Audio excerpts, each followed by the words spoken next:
Day 3 at the Lipov Memorial Cup, and we start with a round-robin match on the women's side that features Denver and Chicago. Jeff Disher here as we get set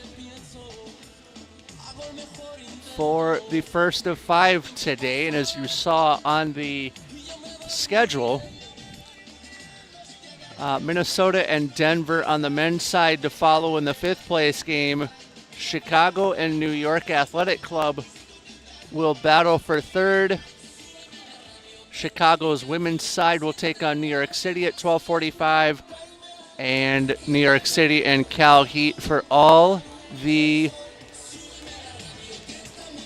cookies in the jar, if you will, the championship game at 2 o'clock. So that's what you have to look forward to. Plenty of handball over the course of the last 2 days, 12 games over the course of the last couple days.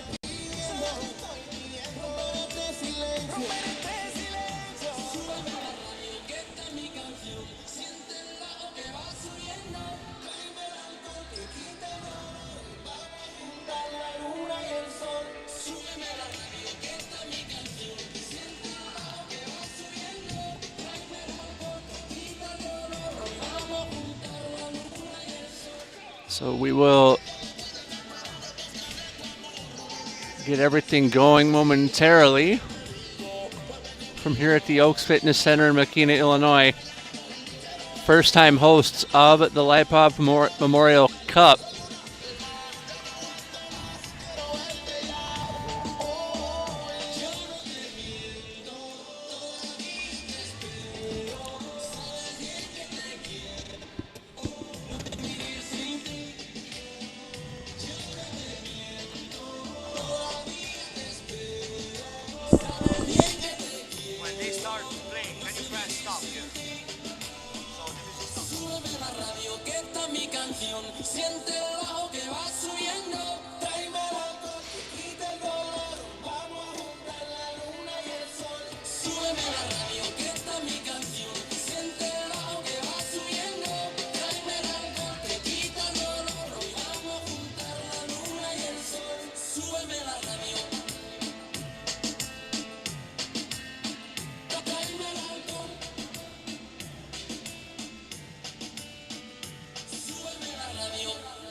But game 1 ready to commence with Denver and Chicago as we take the schedule off the screen.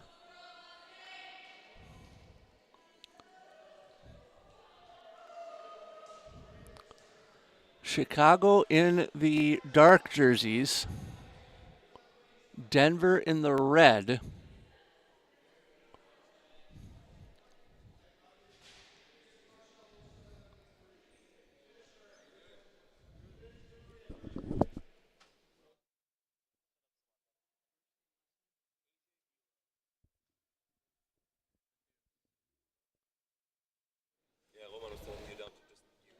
AJ Bulow alongside. He'll be part of the Cal Heat team playing for all the cookies in the jar at 2 o'clock.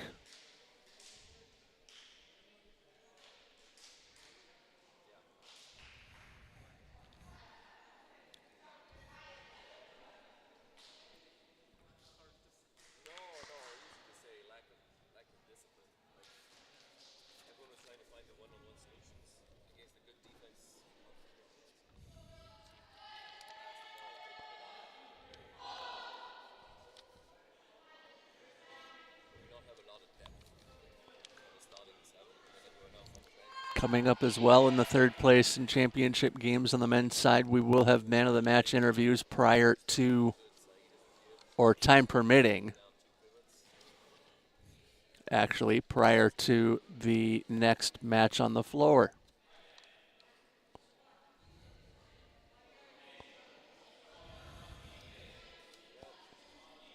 So it looks like Denver will get the opening throw.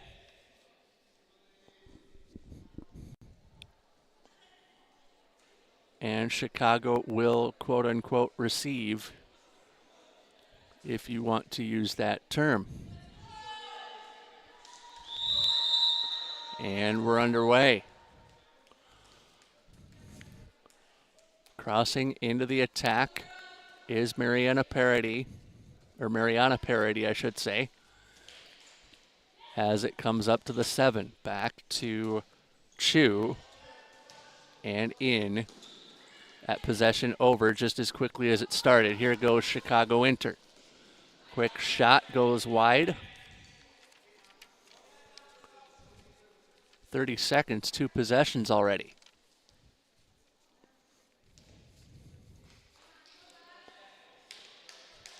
As Denver comes up the floor with Rosa on the near wing. Martzel at the top. Rosa. Cross inside. The shot was blocked on the way in. Coming up the floor now is Natalia Akeem for Denver. Or for Chicago, excuse me. Used to the idea of Chicago Inter actually wearing the red. But Chicago in the dark jerseys. Akeem up top. Delivered to Humes. She goes to Akeem. Akeem down to a knee. Gets the whistle. And the 9-meter restart for Chicago. Akeem goes across. She finds Nedeljkovic. Akeem, far wing. Shot on, short side, stopped by Cantajesi. Up the floor comes Denver as Rosa on the near wing. Cross. That shot goes wide.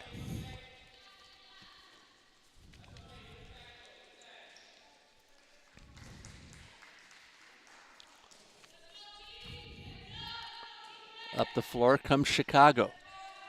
Nedeljkovic on the far side with Akeem at the top of the attack. Akeem down low. Cross with Nedeljkovic. Shot by Stelmach goes begging, but she gets the whistle and a yellow card issued by the official.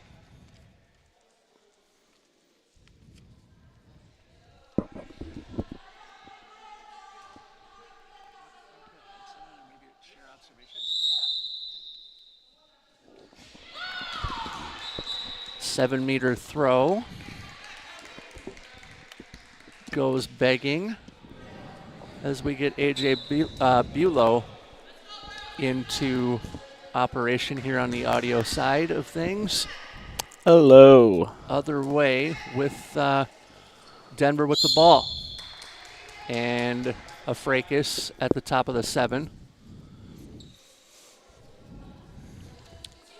AJ playing for all the chips in the jar at 2 o'clock with his Cal Heat teammates. Surprising, seeing as Cal Heat is the shortest roster on the men's side.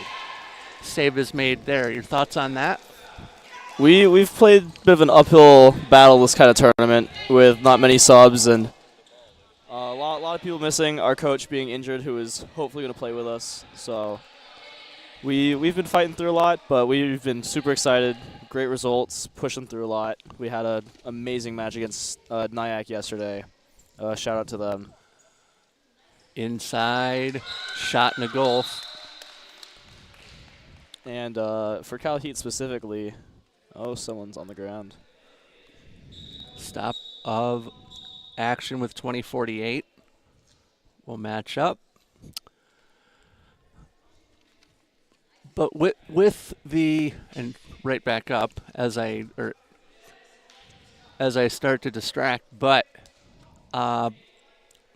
Denver will come up the floor. How do you play if you're short or if you have a short roster like you guys do on the Cal Heat side? It's honestly, for us, we have a very unique approach because of how our team is supposedly the shortest roster to ever win or go into the finals here, from what I've been told. I caught that yesterday. So we have a play style that enables us to play very quick and keep our own pace, which is much appreciated. Akeem goes down in a heap. And Denver comes back up the floor. 5 minutes played. 25-minute halves here on the round-robin side of things for the women. 2-0 our score as Denver handles the ball. Rosa, actually check that. That was Rosa to Martzel. Shot by Chu is kicked away by Julia Melise, who has played the majority of the goaltending minutes for Chicago Inter through this tournament.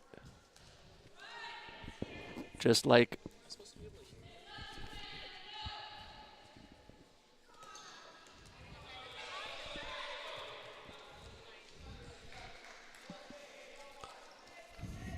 much like Akeem has played up top for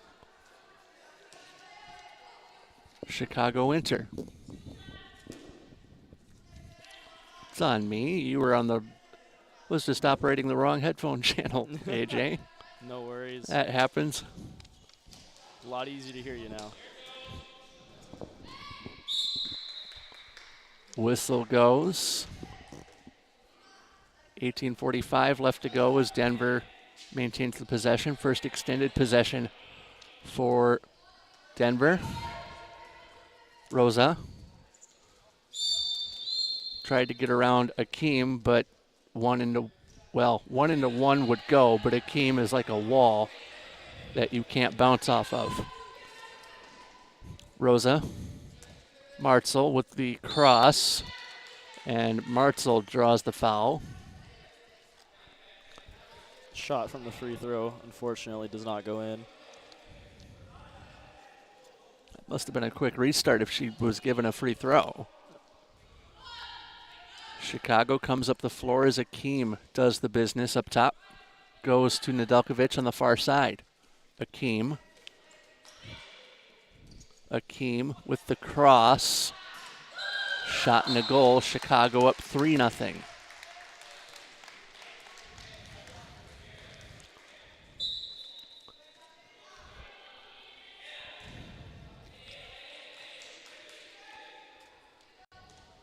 Martzel and Rosa. Martzel got the shot away, kicked away by Melise. And up the floor comes Chicago. Nedeljkovic. Akeem. What are you seeing from both teams as we get to the 8-minute mark? Shot and a goal from Stelmach. I'm sorry, go ahead. Chicago's utilizing a lot of their back agility and spreading the court really well. And when that's forcing Denver to try and compensate because they know that Chicago can shoot from afar, is that they have to pull off the pivot a lot. And when you have a pivot who is 6+ feet tall in the women's division, that certainly gives you a good advantage there. Tallest player on the floor by far. Shot for Chu goes by the wayside. And so for a Denver team that does not have the same amount of height, it provides a very difficult challenge to say the least.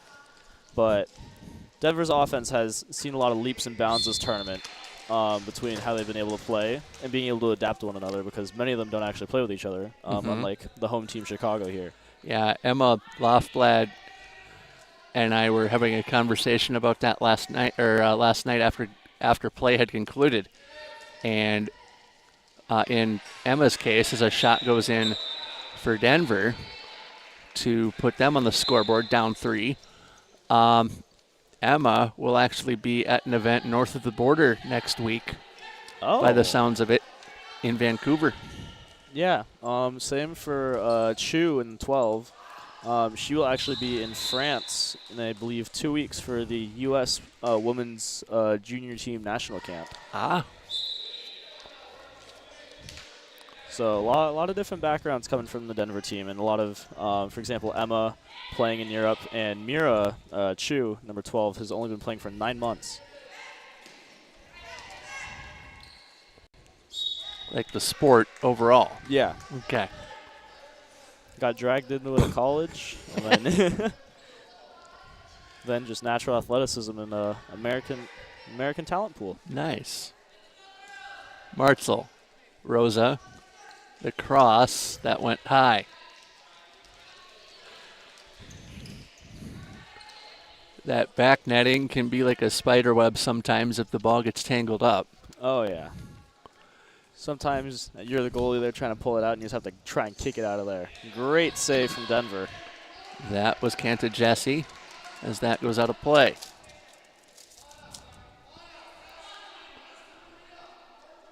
Chicago will get the restart, 14-35 to go in the half. Not many stoppages in the first 10 minutes plus. Humes gets that, and it'll go in for Chicago to go up 6-1. Yeah, Chicago, their offense is incredibly powerful with the versatility that they have between, they have the height of the pivot for dropping things in. They have a phenomenal one-on-one from number 8. Number 19 has a great long-range shot. So no matter what, you are very pressed to try and tackle all of them. And in the case of Stelmach, number 9, and Stelmach, number 9, her height makes her hard to mark. And in the case of folks like Humes, number 19, and others, like Natalia Akeem, they just move very well and keep you on your toes defensively as well to support your point. Yeah. And it's like they've also, you can tell the chemistry there as a team is incredibly strong between how they move, how they cross. And it's fun watching them. Denver's, they've really moved their game up, especially from their first game here. A lot more crossing and also utilization across the team itself. You can see they're trying to open up players like number 4 and also Chu out there, trying to get them for their long-range shots. And also last game, Emma in the pivot was actually making a lot of progress, shifting around, finding openings. And a lot of the teams, their spirits have been up and going. It's a tough team to go for the last day, but see what they got. But also, this event comes early enough in the season where, like 2 weeks ago up in Minnesota, we were talking about how that traditionally kicks off the handball season. Once we get around to like nationals, you'll see different squads on both the men's and women's sides, and so these same teams that you're seeing here may not be the same teams that come to events in May and June for national tournaments. As a long shot from a shallow angle will go in for Denver. It's 6-2. Cal Heat last season from the Fall Classic to the national tournament out in Vegas is a perfect example of that. You guys, in your case on the men's side, were much different from where you started at the Classic and where you got to at the Vegas Nationals. Now, let's leave the fact alone that Cal Heat and Minnesota have a rivalry on the men's side that's relatively new and brewing. Yeah, it's especially with the shift in operations of USA Team Handball between last year having 2 national teams. A lot of teams can't afford to go to both tournaments. For example, I currently reside in Boston, grew up in California, hence I play with Cal Heat. Aha. So I'll also practice with the Boston men's team, and they were only able to send one team to Spokane for the USA Team Handball Nationals. And for the Vegas Nationals, then I went and played with my home team, Cal Heat, because Boston was not able to send a team. And even the Boston team for Spokane, if you're able to pay attention. Oh, fast break. Akeem thinks better of it.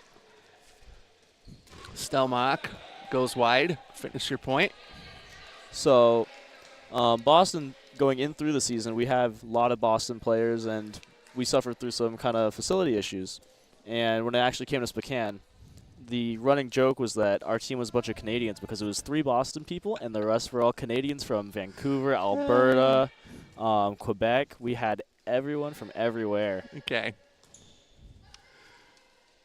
Martzel drew contact before the shot, so the whistle goes. Shot went wide anyway. Clock continues to move. You're not relatively new to handball. If you were, and if you were watching handball for the first time, what would you be thinking right now? My first thought is that this is basketball, but instead of shooting it into a hoop, you're always trucking it into a goal from behind a three-point line. And the fast pace of it and also the contact physically is like what makes it pretty exciting to me. Stelmach with the goal, putting Chicago up 8-2. And teams can go on runs like this where Chicago up 6 midway through the first half. But Chicago could get stale offensively, and to support my point, that could be the straw that stirs, or Mira Chu could be the straw that stirs the drink for Denver to come back and stay around. That's typically been Denver's kind of strategy, get kind of Mira Chu with the hot hand there and see how many long-range shots she can get away with, and that'll end up being around 50 to 60% of the team's goals. Double cross. Humez took the shot and missed it high and wide. Sources say that ball is still flying into downtown Chicago. We're only an hour away.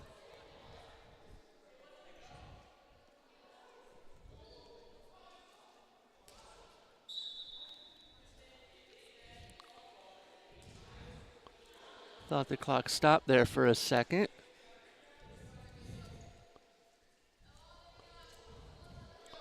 Denver with the ball. 10 minutes and some change left in the bank. Shot on short side from Chu. Goes by the wayside. 10-3 now. Nice fast break counterattack by Chicago there. Quickly getting the ball back from the goalie. It's a very underrated component of a goalie. Sometimes, for example, Cal Heat's old first team, now on to the California Eagles, Lucas Kroger, stellar goalie.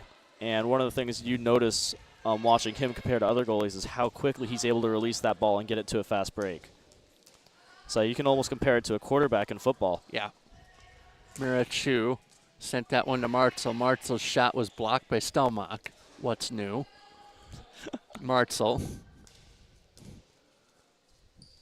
Dropped to Chu. Whistle goes. Halt the play. Denver will keep possession. Sloth threw that to Martzel. Passive play is up. That's what the hand raised by the officials does. Fast break for Stelmach. She'll score on it. And she has to dribble the ball at certain points, which is why you saw that what a casual viewer could think is a weird dribble, but you're also playing with a ball that's smaller than a basketball. It's like a size 4 soccer ball in terms of shape is a team handball. Or a handball itself. Yep. And when as in the name of the sport, you're only allowed to touch with your hands. Pass there ended up at the except the goaltender. Except for the goaltender, as long as they're in their designated goal area, similar to soccer. Yeah. And a wing shot from Chicago. Great shot in the goal. Right in the corner. Like we were saying yesterday at numerous points, that's just a case of place them where they ain't. Yep. That's kind of the beauty of handball, especially once you learn the technique of jumping in the air and being able to kind of hang there. one of the USA's best players statistically. Hakeem on the fast break. She's upended as she lost her angle. One of the USA's best players. His name is Gary Hines. He's been playing in Germany for a while. Born in Atlanta, Georgia, if I remember. Kind of an expat. Been living in Germany for the past decade plus and playing handball over there professionally as well as on the men's national team. Goes by the name on Instagram of Hangtime9. And he also is on German Ninja Warrior as well. That show has seen a renaissance all over the world. I believe Ninja Warrior got its start in Japan before it got big over here in the States. 13-3 now Chicago, extending their lead to 10. By far biggest lead of the game for Chicago. Though, viewers will say, but Dish, Denver hasn't had a lead today. And you're right, not yet. So any lead for Chicago is the biggest lead of the game so far.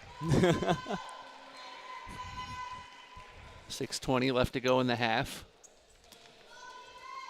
Humez, cross, Akeem, bounce shot, rebound, goal scored, and Stelmach thought she got hit high. Bit hard to do that when your defender is almost a foot and a half shorter than you. So I believe the refs made the right call. 14-3 Chicago.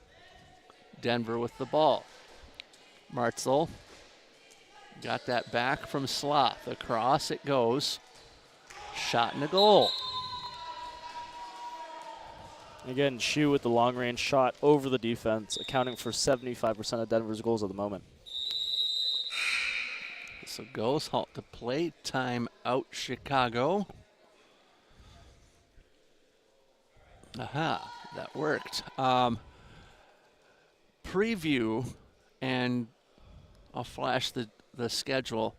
Other than your game with New York City coming up at 2 o'clock, what other games, regardless of or irrespective of the men's or women's division, are you looking forward to seeing? Nyack versus Chicago is going to be no, it's not Chicago. It is Nyack versus no, it is Chicago. Nyack and Chicago. That is going to be a grudge match today. They had a very tough battle with each other yesterday, and Chicago was pretty bummed to end up being on the losing side of that. And I know Chicago's coming in with a vengeance. I've talked to some of their players. They were talking to us as part of Cal Heat. We ended up beating Nyack in a very tight game. For those that remember that, they were giving us some jokes, being like, "How we wore them down for you." So they're looking forward to try and get the revenge back on Nyack there, especially Cal Heat and Nyack specifically have had a long-term rivalry. In Cal Heat, we consider ourselves the light side, and Nyack the dark side. So that was a great win for us, and also coming into the Chicago tournament in general. We've always been kind of in the semifinals, but never could quite squeeze our way to the finals, and that was kind of a streak breaker for us. So we're super stoked, even with our team with only 8. Always the bridesmaid, never the bride. Exactly. Akeem goes near wing, gets it back up top. Now over into the corner. Dermot stepped out of bounds. The yellow line that you see on the court is the boundary. Many players have reported it's a bit hard to see, so we understand on camera if that might be hard to pick up.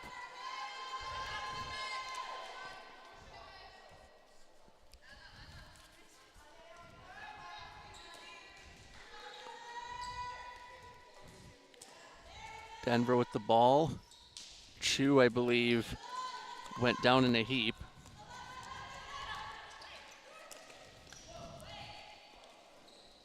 Chicago with another fast break.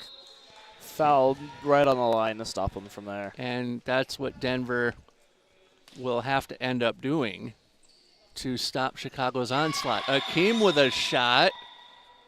Saved by the goaltender, but ended up being a penalty shot. Defender inside the 7, or inside the 6. So a 7-meter throw for Akeem. Akeem scores. Another case of throw 'em where they ain't, as Denver will handle the biscuit coming across the timeline.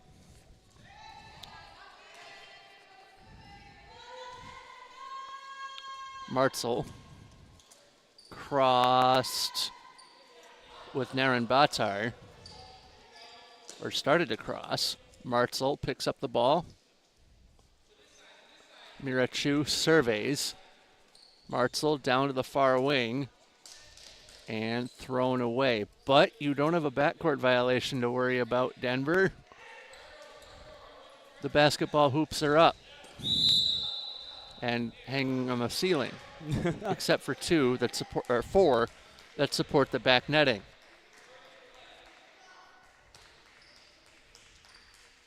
Martzel gets this up at the top. Long shot. May have grazed the iron on the way out. Chicago will get the ball. Denver actually get the ball. Ooh. Off the goalie, tip into the post.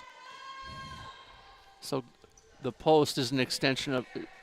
No, so the goalie tipped it, and then off the post out of bounds.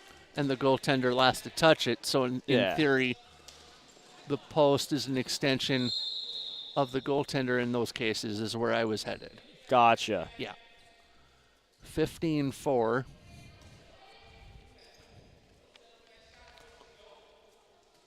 As Chicago gets the restart. Nedeljkovic to Akeem and Humes. Akeem lost it in her feet, got it to Nedeljkovic on the cross, and Denver coming in with a counterattack, which eventually slows down. Would you push the pace here if you're Denver down 11? If I were the coach, I would really take a look at Chicago and how they respond to getting back on defense. If you see that there's that opening where you feel that you can wear down Chicago, that kind of might be one of your best bets to go with. Inside to Stelmach, back to Akeem. It goes to Nedeljkovic over to the far wing and Navarro. The big strategy with handball is that on offense, you want to be able to take your time and utilize it as your kind of rest period. And then on defense is where you really got to work your butt off. For example, in our game with Cal Heat versus Nyack, Nyack has an almost 16-person bench, and we have 2 subs at the best.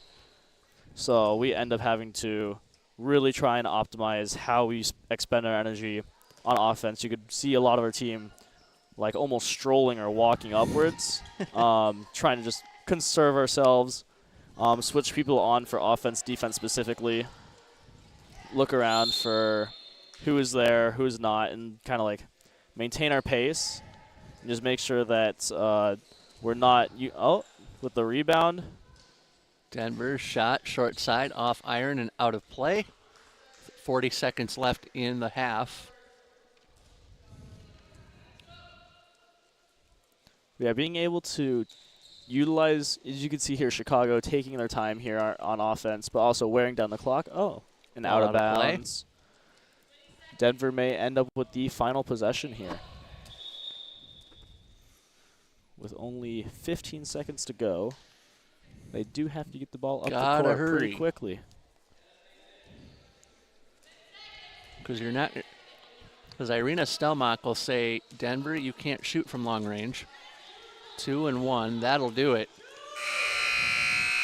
Yep, and you heard the goaltender at the end there barking and imploring her mates to shoot the ball. Yeah. But it's 15-4 Chicago at the break. We'll pause. Second half next.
that's not in use. Yeah, definitely. Do you have my email and stuff?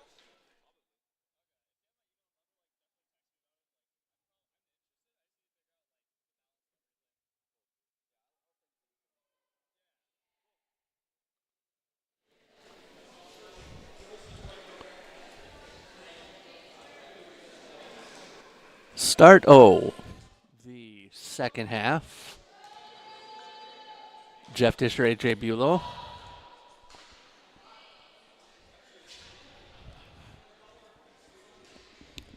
Bring that back up. There we go. All right. Engineering major? Yes, so I'm studying mechanical engineering Okay. at Olin College of Engineering over in Needham, Massachusetts. It's a little suburb of Boston. How would you engineer a comeback for Denver right now? Ooh, that's a tough one. Like how I teased that there? Yep. I'd say, not to get too engineering, but building some structure in the team. Being able to really rely on your center defenders to take on that kind of middle attacking portion. I know Denver struggled with this a lot at the very beginning where their wings would overcompensate on defense, leaving a lot of open shots for the wings, which we have seen a few of them towards this game, so it's definitely not been as much of a problem for them. But Chicago is such a multifaceted team in all their strengths. They've brought in a new pivot now, someone who's a bit harder to physically restrain and like actually get there locked up. Now they have a lot more height in the backcourt, which makes passes from up top more likely to happen, and also shots from afar more likely to happen between the pairing of 9 and 19. Underway in the second half. As Chicago gets the first possession, Stelmach drops off to a player on the far wing. Nothing doing for Chicago.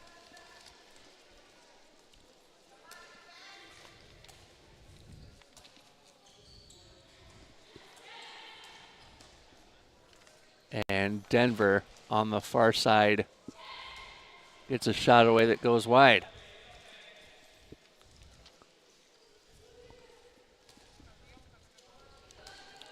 And Denver's offense needs to really kind of embody their strengths of their long-range shot of Chu on the 12, and then also number 4 over there, who really seem to be doing most of the scoring for the team. Martzel.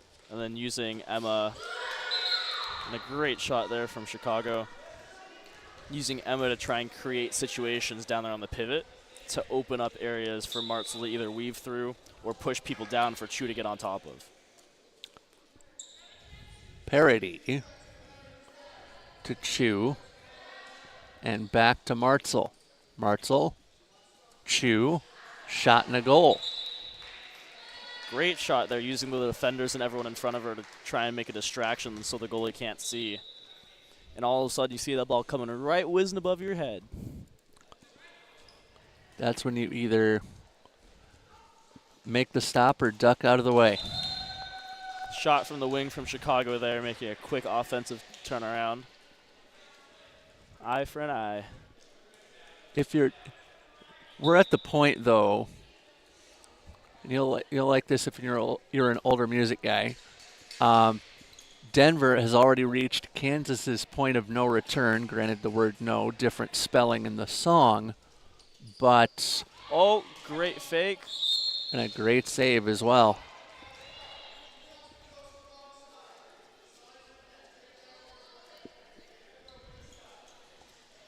Another great stand shot from Chu there.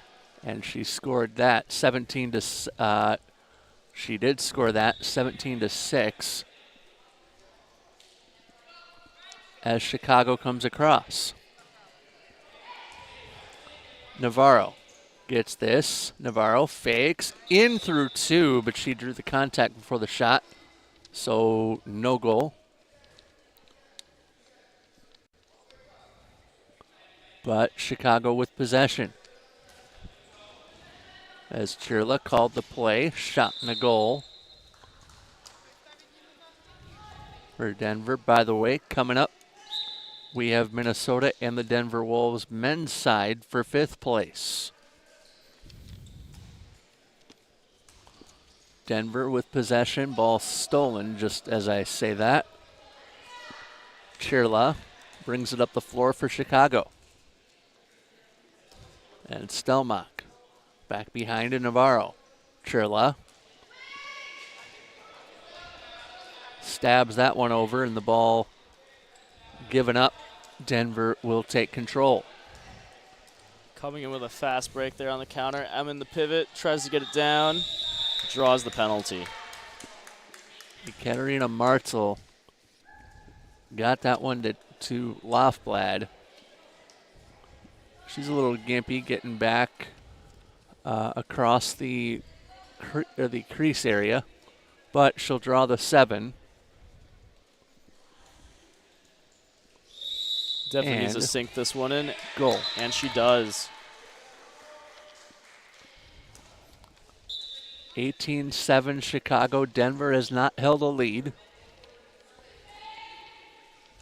Marzel trying to solo out number 9 there on Chicago, prevent them from having an impact on the game. That's Stelmach, and Chirla got upended as well. 32 in the dark jersey. Whistle before the shot.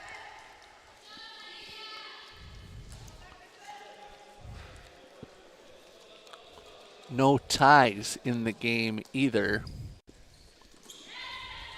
unless you count 0-0. And I don't know anybody in Chicago who counts 0-0 as a tie. Whistle before the shot, no goal. And a crease violation for Denver there, stepping inside. And taking the shot. And they travel from Chicago. Denver coming in with the fast break. Chirla says that's on me. Shot on goal. Goal for Denver. Fresh body on for Chicago as Inter crosses the line. Navarro from Humes. Navarro takes it, rises, fires up over the cage. Under 20 minutes to play, second half. As you saw a moment ago, Minnesota and Denver coming up on the men's side for 5th place. That'll be a fun game to watch. Two very young teams with very explosive kind of energies, especially with Minnesota having a lot of collegiate players on their team actually from Pittsburgh. Mm-hmm. Denver with the ball. Chirla tried to steal but was too quick. Extended possession for Denver. Martzel gets through the defense and scores. 18-9, double up are Chicago. Denver working well to actually cut down on that lead a bit there. Still -9. Rising and firing was Humes. She got the iron, and the iron unkind. I'll be in that 5th place game coming up. I'll be interested to see how Minnesota recovers from potentially losing one of their few straws that stir the drink in Josh Hedrick, who took a nasty fall yesterday as a travel called against Denver. But Minnesota could be without Josh Hedrick. Is Josh Hedrick number 14? 23. 23. Is Hedrick. And a foot call on Chicago there as Denver tries to run up and get the open shot. Got it, and it goes.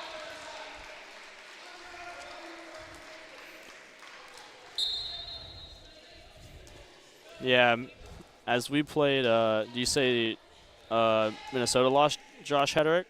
Potentially. I have not heard any update with regard to his status for the 5th place game, but he took a very nasty fall yesterday in, I believe, the game that they played with y'all. Okay. Yesterday. Oh, I think I do remember that. Whistle and Lofblad with the foul. Denver doing well on their defense here. locking up Chicago as Chicago starts to get some motion in. It's 18-10 now. Still 18-10.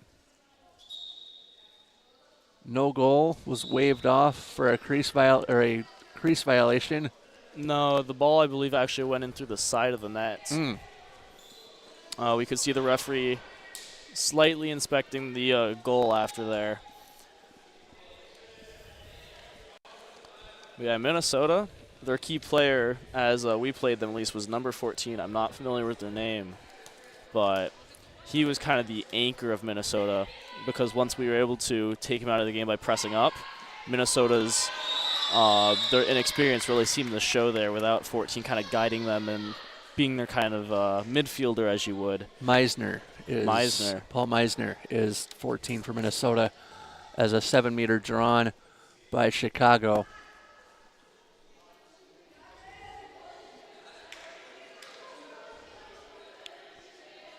Ho-hum, no surprise, Stelmach to take it at the 7. Stelmach, no. Rebound, score.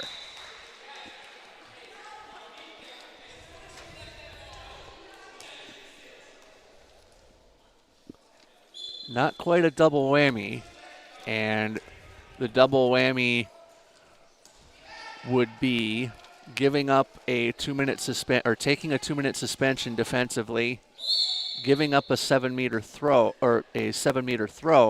and scoring it. Those last 2 points are realistically the same point. So if you hear the phrase double whammy, that's what that is. Yep. Oh. Ball stolen by Stelmach. Stelmach gives to Diakiv. Shot and a goal.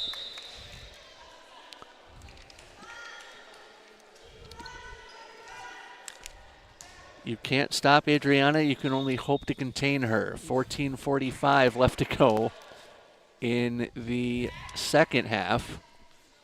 I don't know that they've adjusted the period number on the scoreboard all weekend. I don't believe so.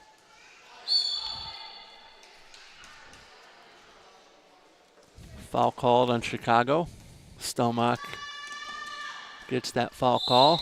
Martzel tried to break through a wall, and 1 into 3 doesn't go.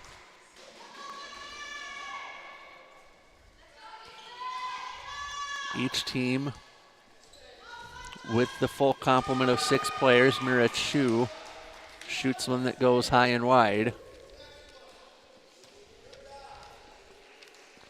20-10, Chicago back in the double-up situation, as that one is thrown over to Nadalkovic.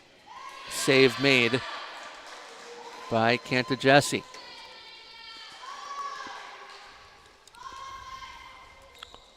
Denver back up the floor into their attack. It goes to Mirachu. Whistle, halt to play, timeout. Timeout from Denver. Within handball, you can only call a timeout when you have possession of the offense. Ball. And one of the unique parts of handball is that with the passive play call, when you take the timeout, it oftentimes resets, because passive play is a very subjective measure by the referees. Mm-hmm. If you're able to, we actually utilize this in our game against Nyack when the time was running low. You actually want to play around with the ball a bit, show some intent to attack, and draw maybe about 10, 15 seconds off the clock before the refs really think about raising their hand. You want to basically get to that fine little gray area right before they're about to raise their hand, then call that timeout. Because after that timeout, that kind of subjective timing of passive play is actually reset. It's like in basketball, getting up to mid-court before calling a timeout, thereby reestablishing the possession, and once you do, you get the ball from half court instead of having to go 94 feet. Exactly, yeah. Very similar. 13:33 to go, second half. He's AJ Bulow. Jeff Disher here as well as we're back underway. Denver with the ball. And it goes across to Kila Rosa. Martzel delivers to Chu, and the shot missed.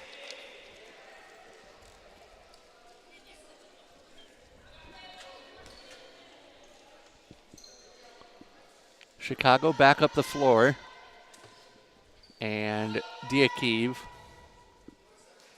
with this. It goes to Nedeljkovic. Nedeljkovic ran into Sloth.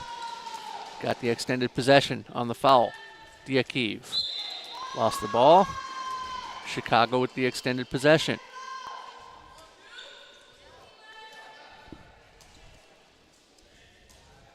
Over to the far corner. Whistle goes. Halt to play clock moves. Chicago ball. Chirla drops to Diakiv. Diakiv held off. Chirla with the 9-meter restart. Diakiv down to the far wing, and Nedeljkovic. Nedeljkovic lost the ball, but passive play called on Chicago, or given, is a better description. Nedeljkovic gets the shot away. Let's see, only 2 passes for Chicago here. We'll expect a quick shot from them. Looking like 19 will be the one to take it. She does. Humez will score it, 21-10. Passive play is an art in itself within handball because there's so many different strategies. You can see a lot of top teams will actually run kind of special plays, like I believe it's the Detroit Lions that have been actually kind of doing that recently, where you'll seemingly only have 2 passes, and you'll utilize one of them. You'll actually, the first pass to your player, I believe, does not count in that. So they'll actually go up, fake for the shot, and as they come back down, pass it to someone completely out of the picture. And that's the pass that counts. Yep. And then they'll be able to hopefully have an open shot by going up and being the expected method of trying to make that goal happen. Extended possession here for Denver as Martzel will handle. Goes cross court, Rosa to Martzel to Chu. Shot on, blocked. No head shot we play on. Shot in the goal for Denver, 21-11 with 10:42 left to go in proceedings. Women's round robin game, we've got one more on the docket today. Shot on and a save made by Cantajesi.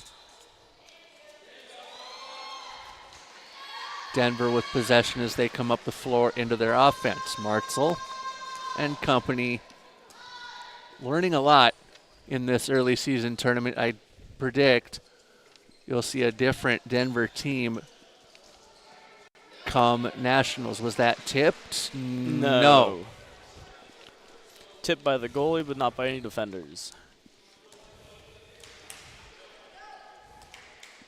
So it was tipped, not in the way we'd look at it. Diakiv goes to Nedeljkovic. Far corner, kept alive by Chicago. That's big hash in the corner. Whistle goes, the clock moves, and the clock, not Denver's friend, down 10. 15 running into the brick wall of Chu. Diakiv is who 15 is. Brick doesn't give. Whistle before the shot. Crease violation. We'll go the other way.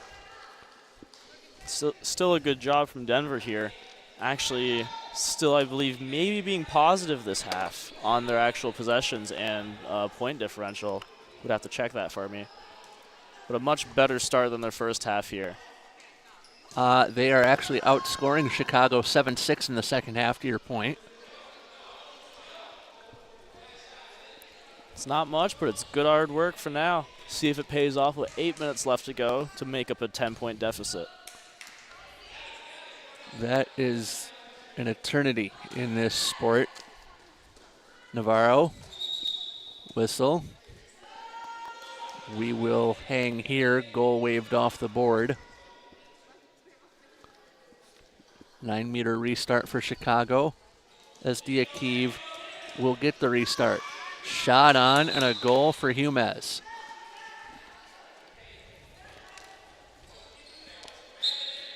So Denver's +1 in the second half goes away. And Chicago double up on Denver with 8 minutes and a penny left to go. Martzel across, far wing. That shot is kicked away by the goaltender for Chicago. As Inter comes up the floor.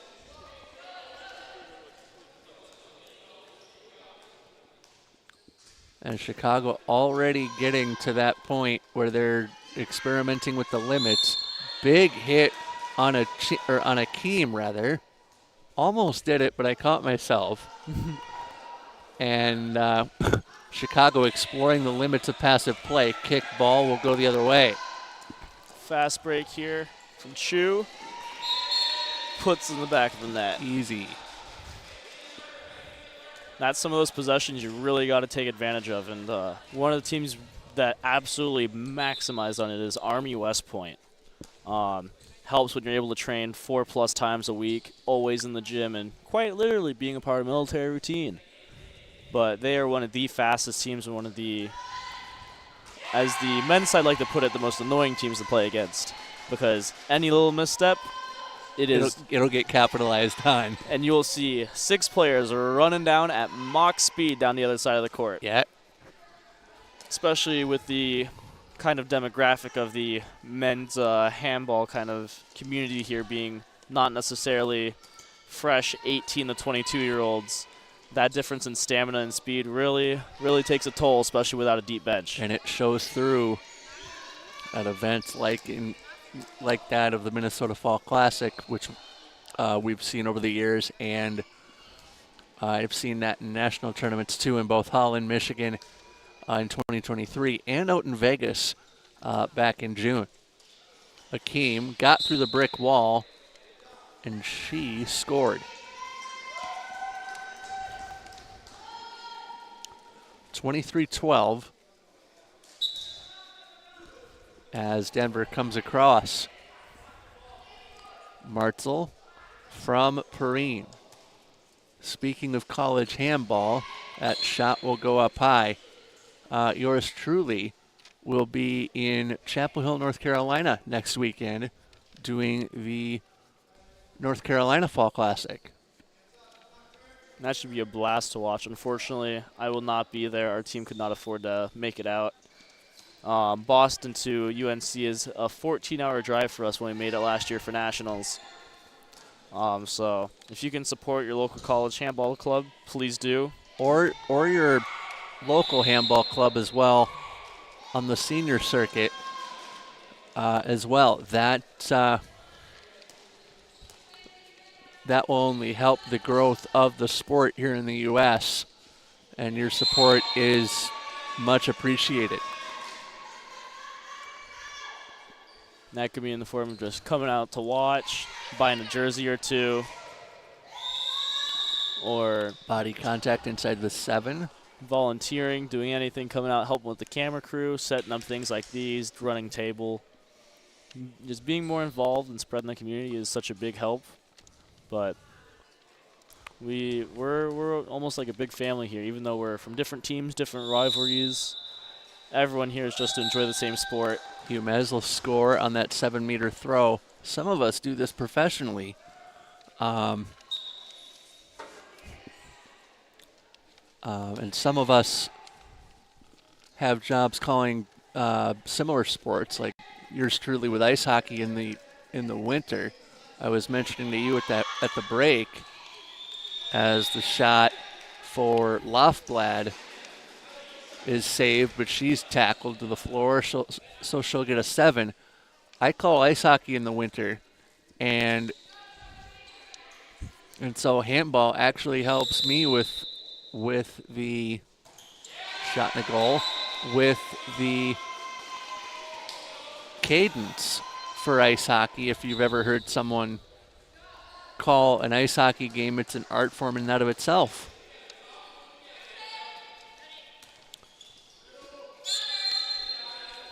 Taken down is Diakiv. And a 9-meter restart for Chicago. Akeem will get the restart. Over far wing. Shot, no. Shot stayed out. What a save from Cantajesi. 3 and a penny to go. And another stop. Defense coming to play here late in the going.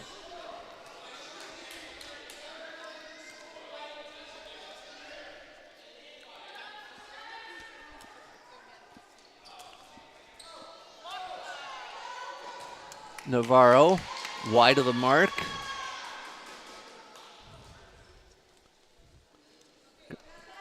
There comes Minnesota. The aforementioned Josh Hederick leading the charge for the team in green. Doesn't look any worse for the wear, does Hederick, but we'll have that 5th place game coming up between Minnesota and Denver on the men's side.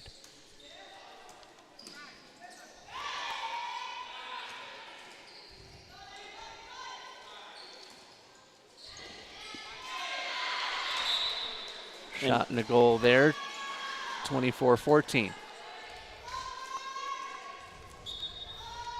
Chicago comes across the timeline. Akeem.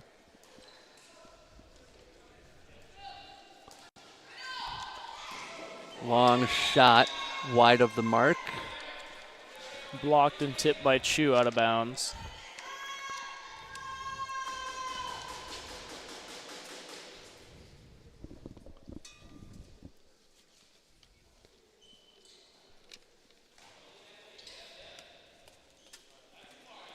Akeem. Diakiv. Akeem. Cross, no cross actually, goes to the right wing or left wing. Shot off the iron and out. Loftblad comes ahead. She got Ferguson. That shot tipped away with a buck and a penny to go. So the result not in doubt. Chicago led throughout. But Denver putting up 14 goals in a game like this can only serve as some good for later in the season. Akeem. Diakiv goes across, shot missed. With only 25 seconds to go, we'll see if we get a passive play call so Denver can get one last possession, but it seems like with the spiderweb of doom, that may not happen. Shot off the iron. And a tip. So this will end on Chicago's possession. It'll be a corner restart, and that'll do it. See if they get one last shot off. No. Buzzer will sound, and that'll do it.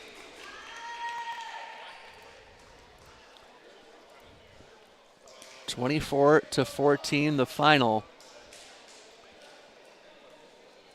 Let's do it the right way as we reset for the 5th place game between Minnesota and Denver. Should be a fun match. A lot of youth, a lot of speed, a lot of physical contact as well from both teams. So and an award winner, at least unofficially, and he knows it. So we'll reset. 5th place game coming up.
Jeff Disher back with you. 5th place time at the Lipov Memorial Cup in Makina, Illinois. Minnesota will take on Denver for 5th place.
Underway with the 5th place game. Denver gets the game started.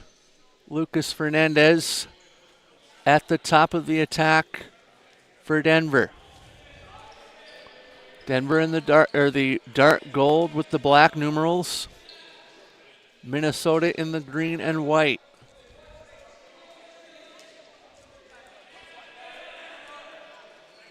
Drame. Across, shot and a save by Kendish. It'll be Peter Kendish in net for Minnesota.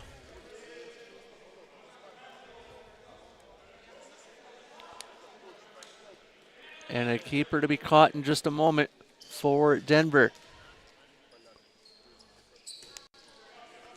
Greenstein over to Erickson. Erickson goes across. That ball blocked. It is Nick Gomert for Denver. And you may have heard us refer to something yesterday with regard to Jackson Hampton for Minnesota. We'll get to that when he gets the ball and at a timeout.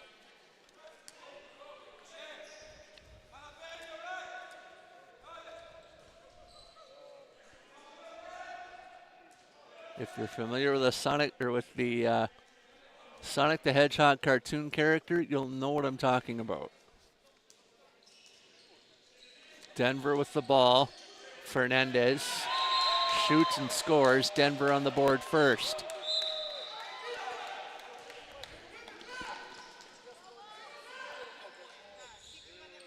Hampton right on cue. That ball thrown away. Jackson Hampton has a facial feature that is reminiscent of Dr. Robotnik from the from the Sonic movies and Sonic cartoon. For those familiar, Duplantier scores, and Denver's on the board again, 2-0 in the first 3 minutes.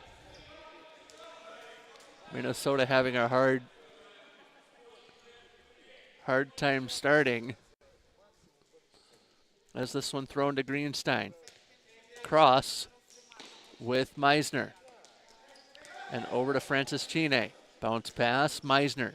Meisner around 2. He scores.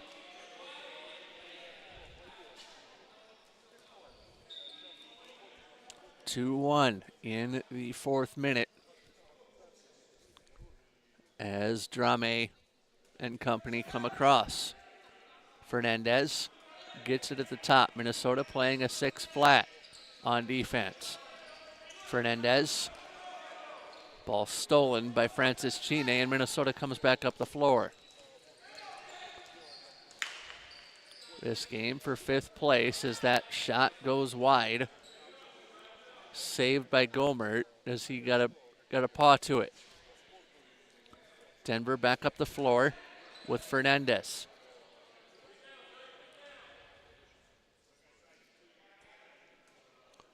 Fernandez at the top of the attack for Denver.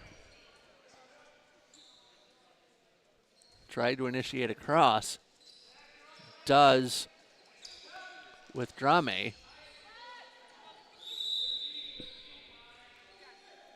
And the whistle goes. 4 minutes 25 into the contest. And Fernandez and Drame play catch behind. Fernandez, Drame lost it off his foot.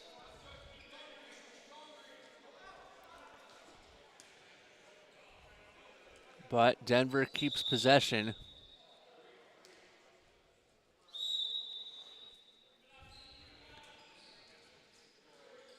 And across, right wing, battling inside is Duplantier.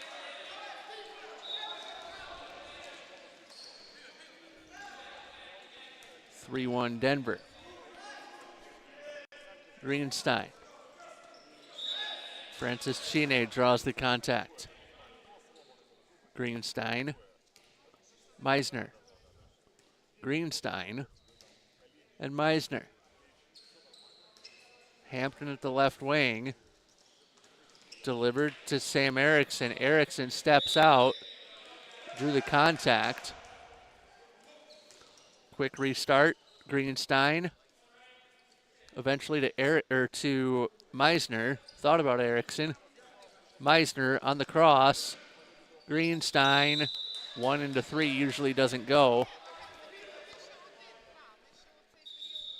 But Minnesota will keep possession.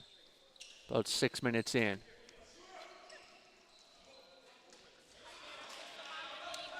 That shot goes up high and out of play. Denver will have possession. Lucas Fernandez brings it across.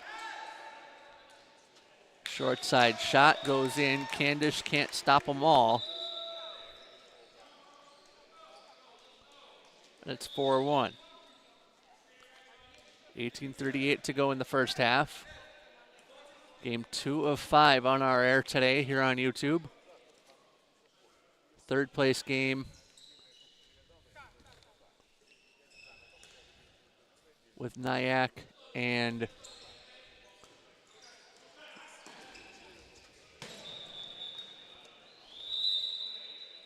for the bronze medal game, Chicago Inter and New York Athletic Club.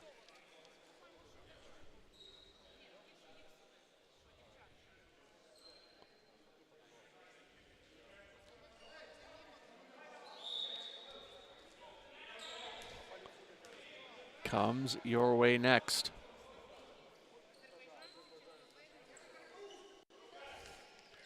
Auger got that back to Greenstein. Greenstein up over the top. Ball stolen by Denver. Or not. Double dribble. Hampton with the restart. Finds Greenstein, who scores. 4-2 our score with 17:45 left to go.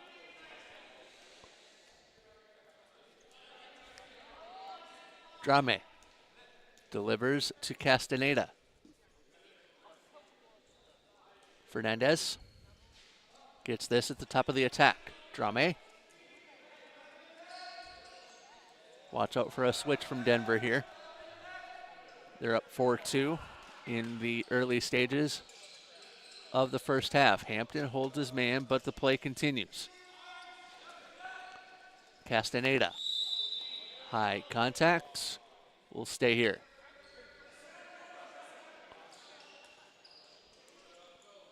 Hernandez. Over to Fernandez. Save Kendish. Rebound off the side of the frame.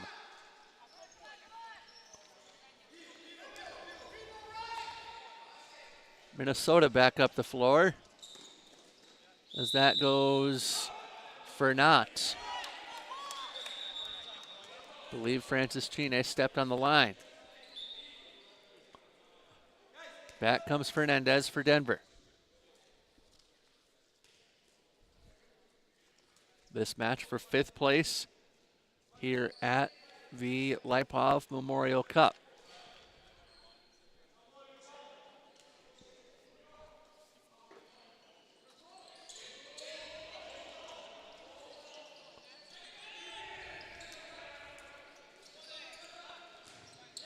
Shot on for Drame, kicked away.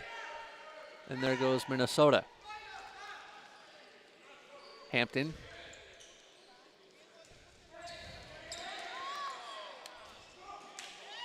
The unofficial Robotnik Award winner.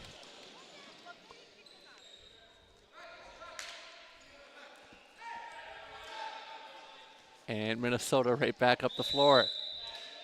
Erickson got a shot away, but not before he was whistled, or it was whistled down. 15 and a half to go in the first half.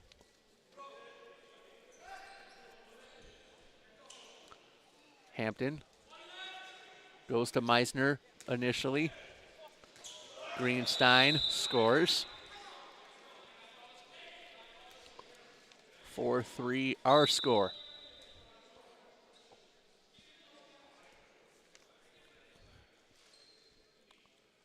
Duplantier. Fernandez. Drame. Fernandez. Drame. And Fernandez play catch. Left wing. Diaz. Short side, save Candish, and the rebound comes to Minnesota. Francis Chine. Erickson shoots and scores. Tied at 4, 14 and a half left to play in the first half. This is handball, to quote Josh Hedrick.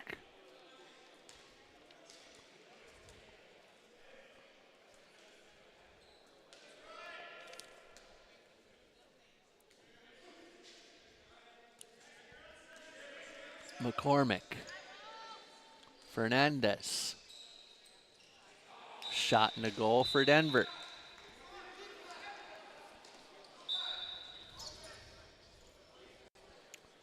Hampton. Erickson. Meisner. Greenstein back to Meisner. Back line playing catch for Minnesota. Looking to establish the play. Meisner calls it. Cross. Feigned the cross, did Minnesota. Erickson, Greenstein, flip. Shot on, off the frame for Francis Chine, and the other way we go. Hernandez. McCormick goes into the left wing. McCormick will handle. Brandon McCormick. A beastly presence on the floor for the Wolves, and that is meant in the most positive of ways. Ball stolen by Minnesota. Dribbled up by Meisner. Score. 5 apiece with 12:52 left to play. Denver will regain possession, and across the timeline they come. Alcaraz leading the charge on this offensive sequence. Alcaraz goes across, right wing McCormick. Kicked away, rebound, and Denver did what Denver does, and it put them where Kendish was not. Minnesota back up the floor, 6-5 our score.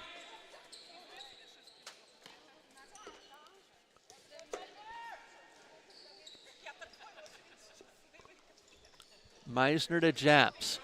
Eventually to Greenstein off the switch. His shot stayed out.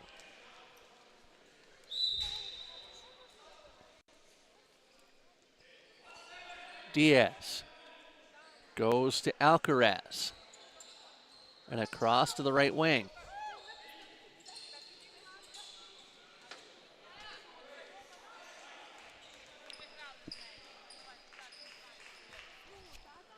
And a goal added for needed to be added for Minnesota, 6-6. 11 and a half left to go in the first half as Erickson will handle. Hederick to Erickson. Meisner, Greenstein. Greenstein, Meisner, drop to Hederick. Bouncing ball. Steady line of traffic in front of that camera. Thankful they dropped their heads. Erickson, spun to Meisner. Meisner backs it out. Meisner across, ball stolen by Raynel Diaz. But a steal right back puts Meisner on the board, 7-6. And I do believe that's Minnesota's first lead. 10:40 left to play in the first half.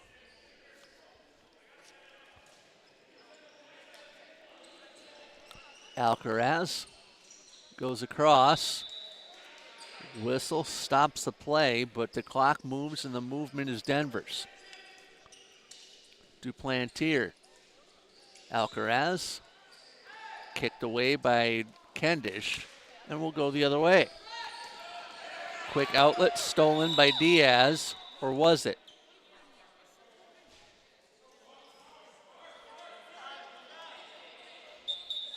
Minnesota seems to think it's on their side of the floor.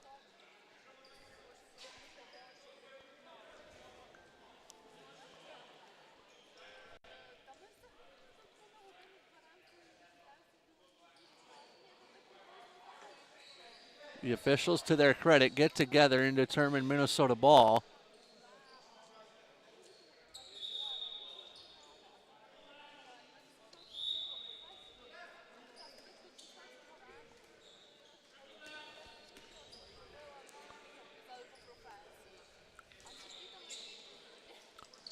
Hederick eventually getting it to Meisner with a little help. Greenstein scores, does Hederick. 8-6. Up the floor comes Alcaraz. Score. 8-7. Timeout on the floor. Minnesota calls it.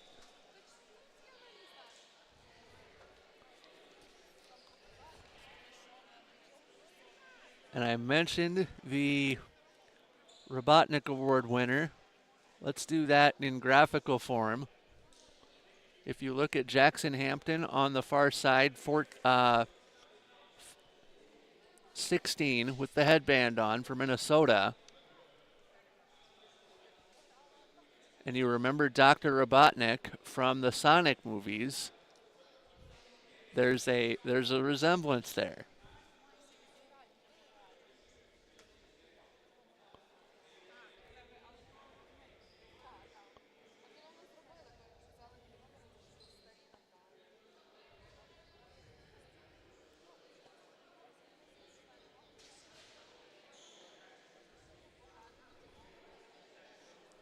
And that's Jackson Hampton on the floor for Minnesota. Thus, the Robotnik Award winner.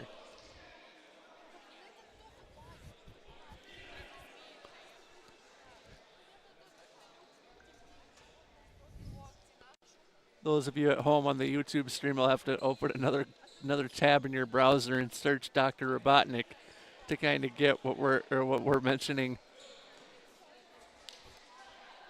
here in Makina.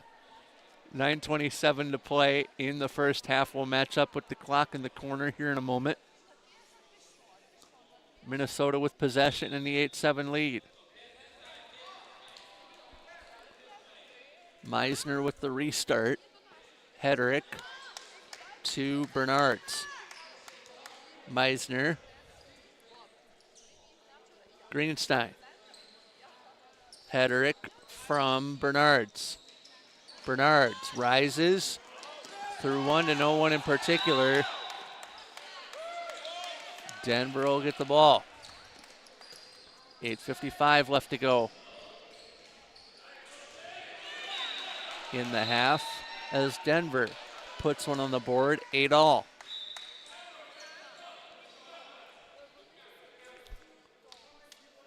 Greenstein.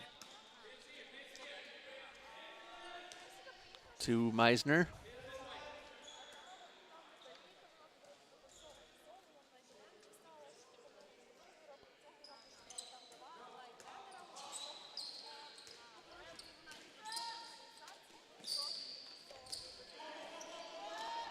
Greenstein, long shot, up and over everything into what A.J. Bulow calls the spider web of doom back behind the cage. 8 and a nickel remaining in the first half.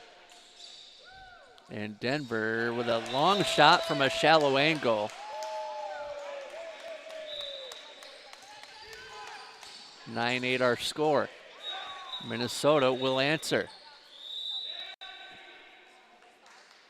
And a 2-minute call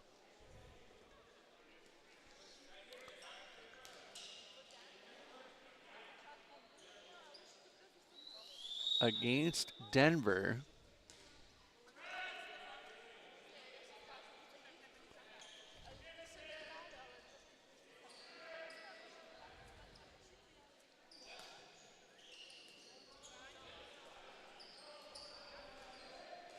So Denver with the ball, a man short.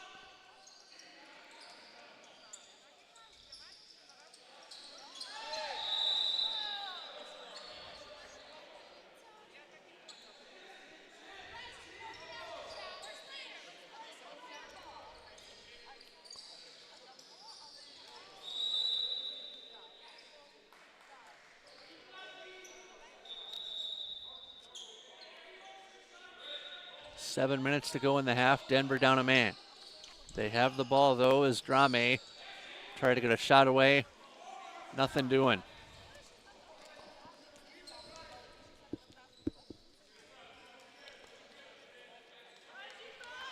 Greenstein.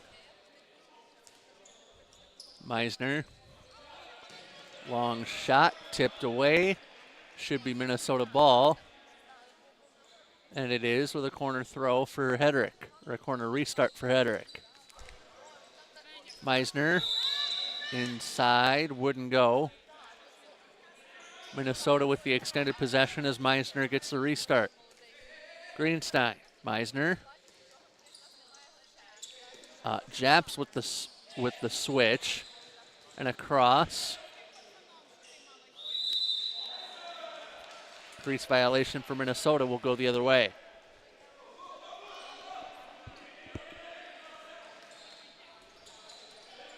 Denver with possession. That ball handled far corner. Shot off the iron and it stayed out. Rebound goes in though.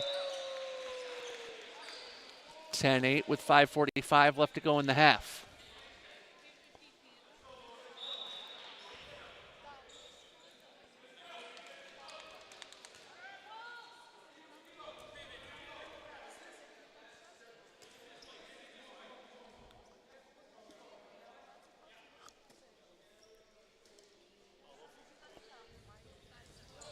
Ball tipped out of play before it got to Hedrick.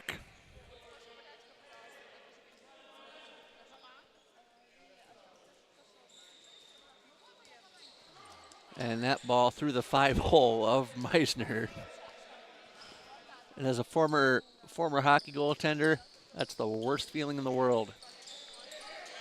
Giving up a goal 5-hole. So Meisner reacted the same way I did. There's a 2-minute suspension called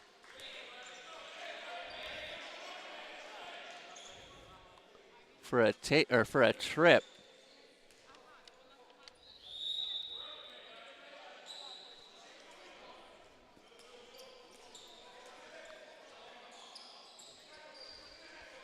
I believe Denver back to full strength. We're not quite yet, so we're even for the moment. Shot and a goal for Denver, 11-9.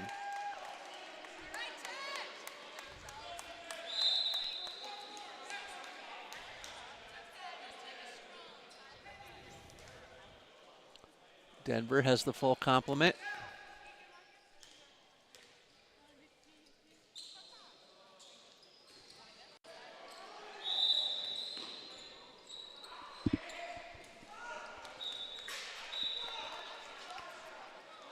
11-10 now to the Wolves.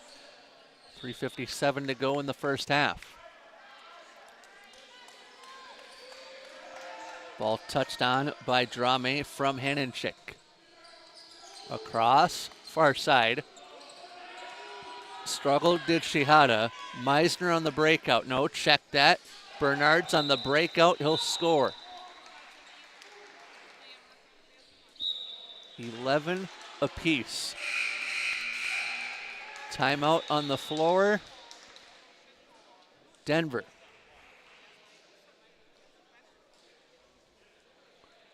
.332 to go.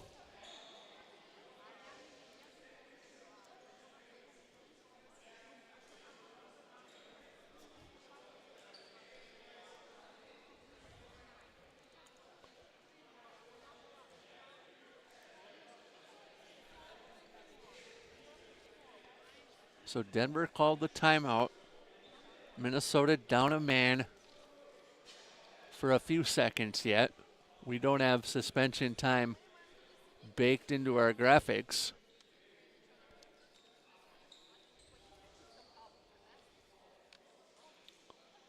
So we can't tell you how much time is left in a prospective suspension.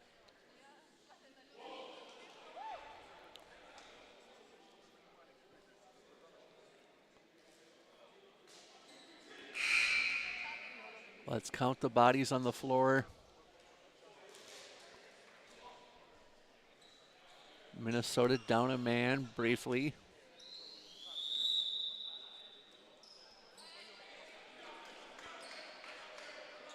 Denver with the ball. Drame. Across, far wing. Long shot into the spider web.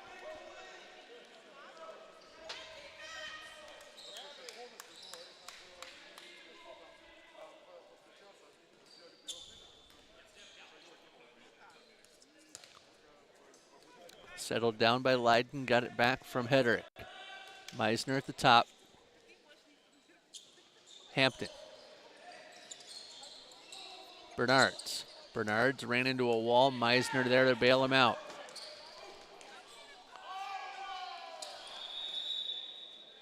Meisner's shot goes high.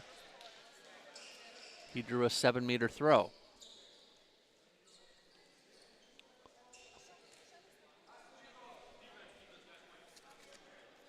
Greenstein to take it.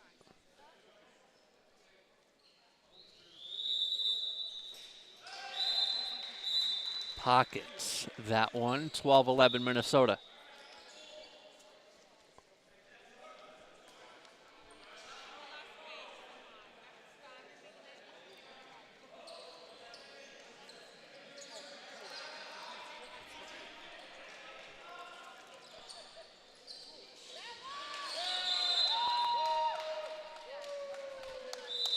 All our score as we're under 2 minutes to play. Greenstein gets this back to Meisner, who calls the play at the top of the attack. Hampton.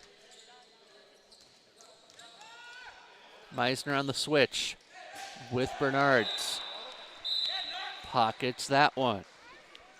13-12 Minnesota. 90 seconds or less to play in the first half. Hanenchik goes to the far wing. He finds Alcaraz, up and over. And a classic case of put 'em where they ain't. Minnesota on the recoil. Greenstein, Hampton, far corner. Hampton scores. Trading goals, 54 seconds, goodness, left in the first half. Alcaraz. Could be like, how did 50 seconds suddenly come off the clock? That wasn't the case. Whistle before the shot, 35 to go in the half.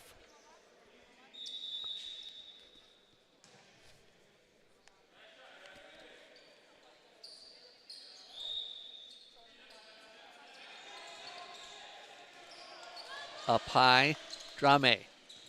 Save, Kendish. Minnesota may hold for the final possession with the 1-goal lead. Meisner, 15. Goes to Greenstein, back to Meisner. Up top, this comes to Bernards. Meisner on the switch. Meisner, in on goal, save made Gomer. 3 seconds and 1, and that will do it for half number 1.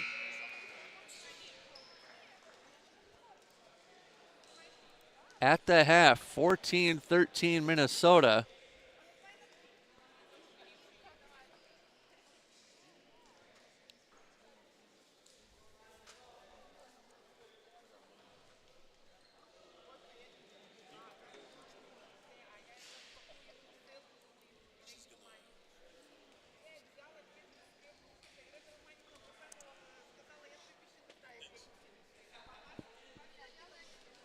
(14-13) at the break. We'll pause second half in a moment.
Back for the second half.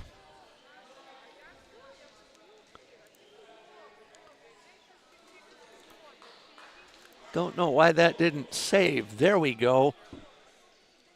Lipov Memorial Cup, 5th place game. Minnesota leads at the break, 14-13. Jeff Disher here with you as we get set for the second half.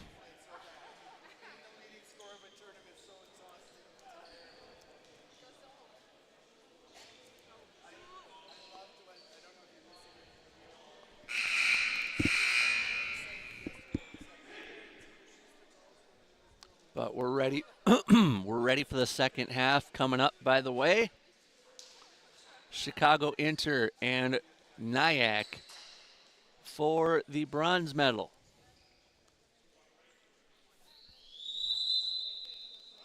Second half underway. Minnesota gets the opening possession. They have a 1-goal lead. Erickson to Jackson Hampton. Now Meisner. Erickson across. Denver with possession. Drame comes across the timeline. Fernandez comes across. Duplantier.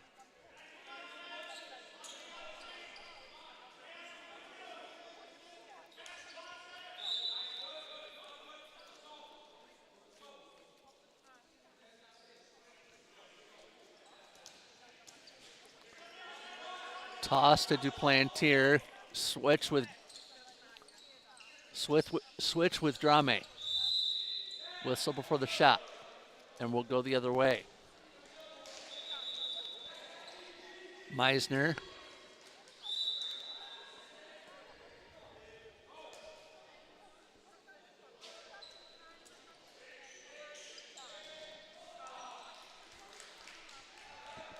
Shot on and it goes wide.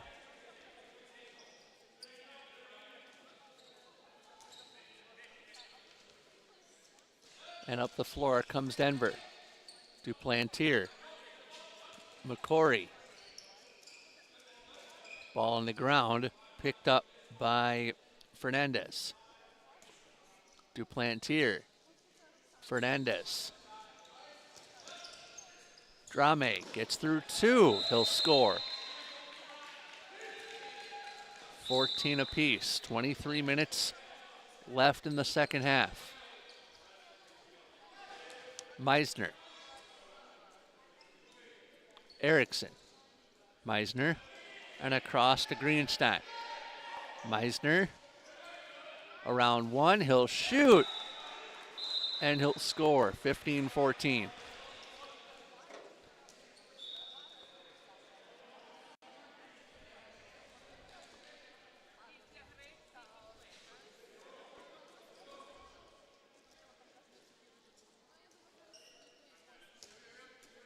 Bounces over to Duplantier. Fernandez. Cross court. Save made Kendish. To a lot of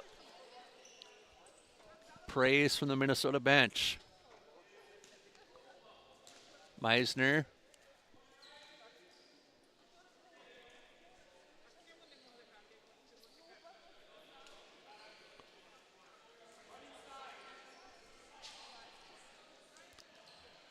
Meisner gets it right wing going down. He'll make the save, or he'll score the goal, 16-14.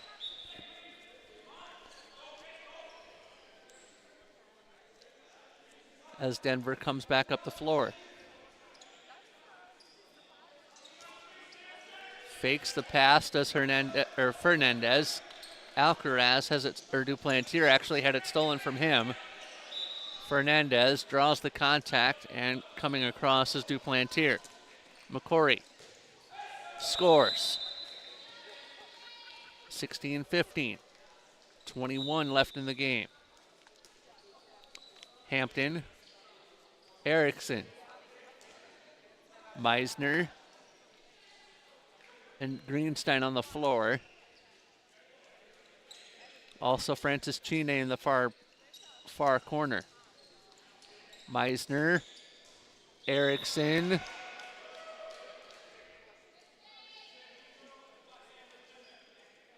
Drew a 9-meter restart, did Minnesota. Erickson, Hampton, Erickson.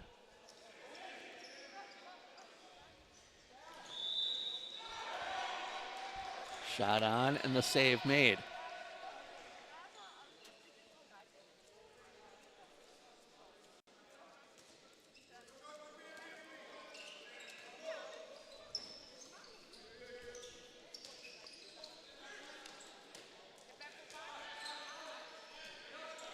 Duplantier. Fernandez goes across. Draws a body. He scores.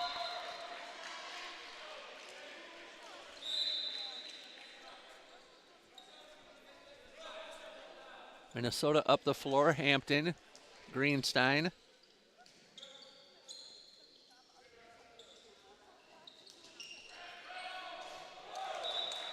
Shot and a goal. Minnesota up 17-16.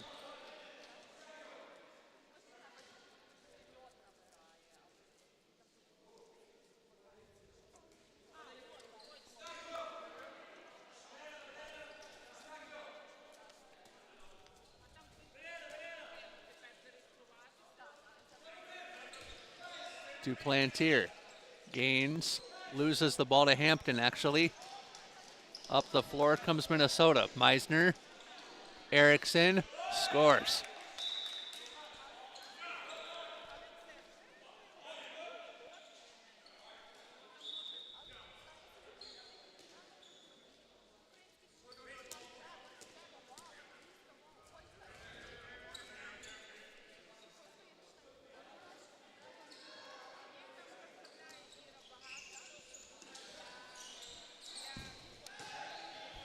That shot floated high from Nick Hernandez.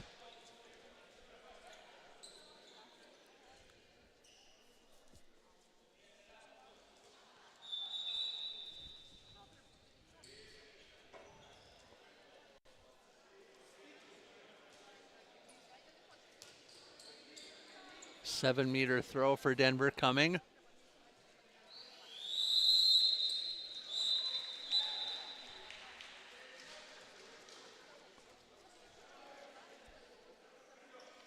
(18-17) Minnesota. 18-10 to go in the second half. Another case of the building period that you'll eventually see on your scoreboard not change, or on the video stream not changing in the building. We've got it in the graphic correctly in the upper left. We are in the second half is basically what I'm long-winded trying to say. Duplantier. Inside, easy stop for Kendish. Drame.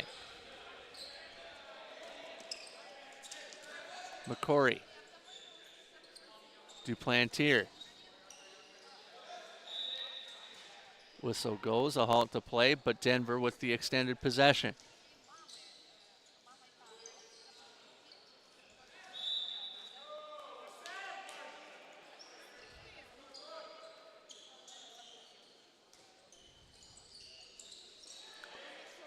Inside, shot and a goal for Denver. 18 apiece. 17 minutes to go.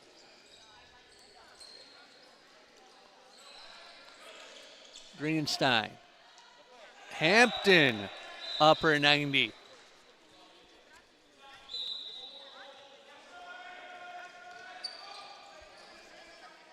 Denver back up the floor. Duplantier surveys, goes across. He finds Drame.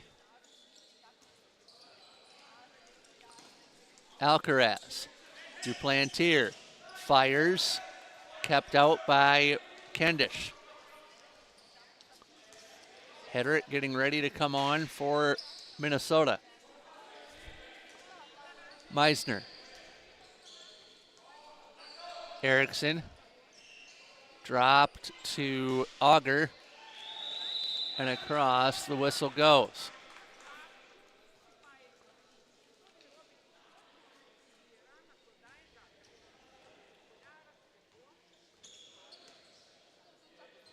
Storch will actually come on, or Japs will come on with Hederick as a 7-meter given. Ball comes out, rebound, scores the goal, does Greenstein. 20-18, 15 and a half to go.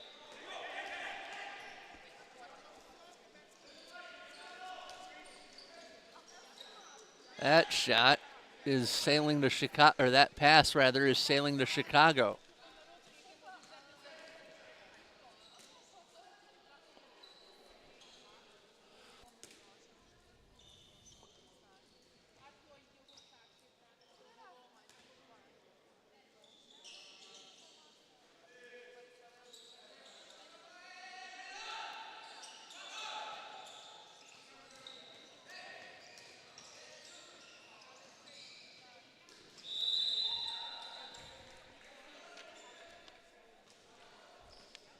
Restart for Minnesota. Over into the corner from the Hederick corner, and he scores. 21-18, Minnesota extending their lead. Under a football quarter remaining in duration.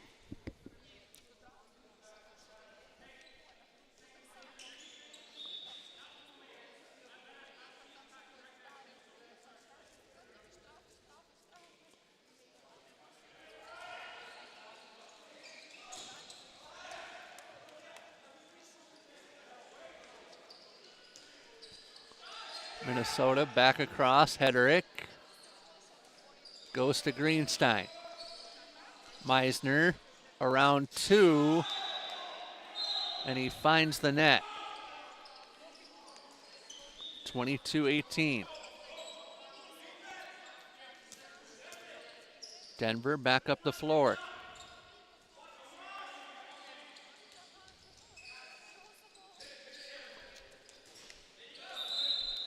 Duplantier scores 22-19.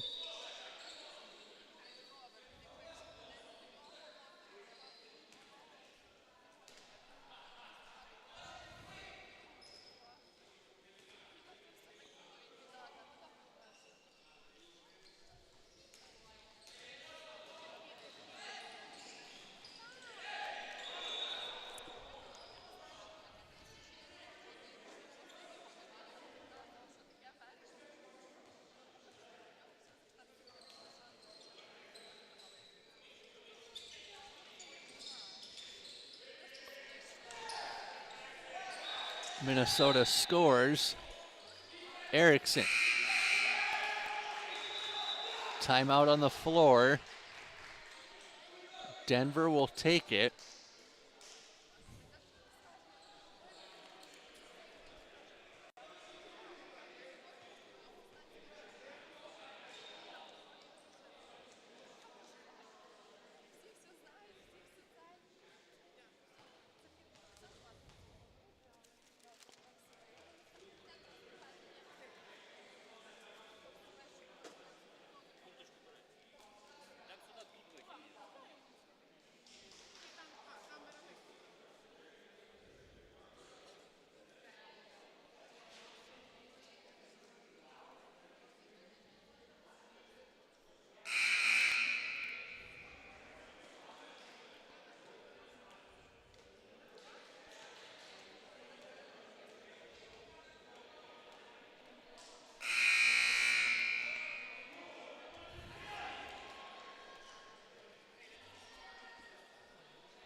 Denver with possession as we resume off the timeout.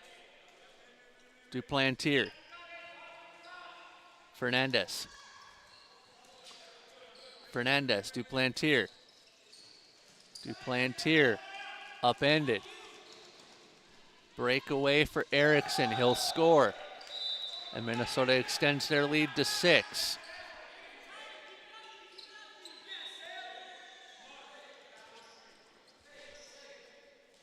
Or just a 5.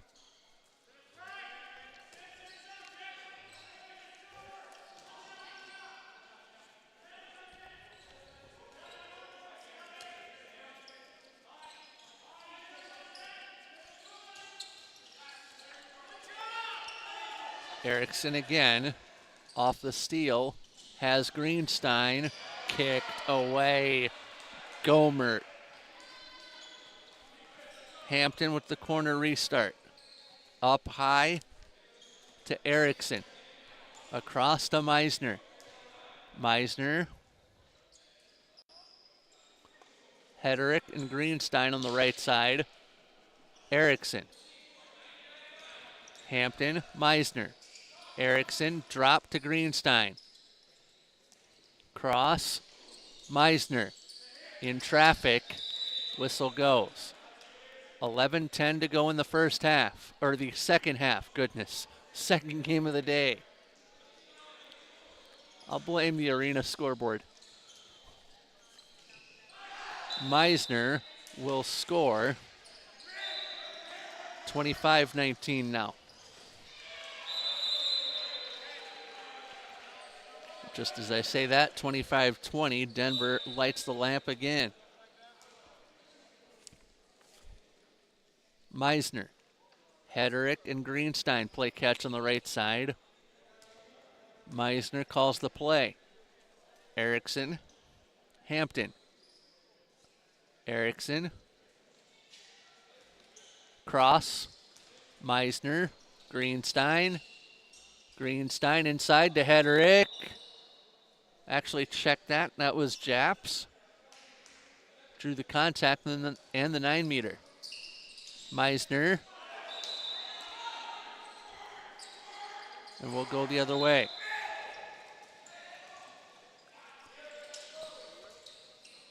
Denver with possession, that shot blocked. Denver should keep the ball.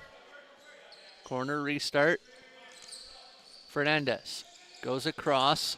Alcaraz scores 26-21.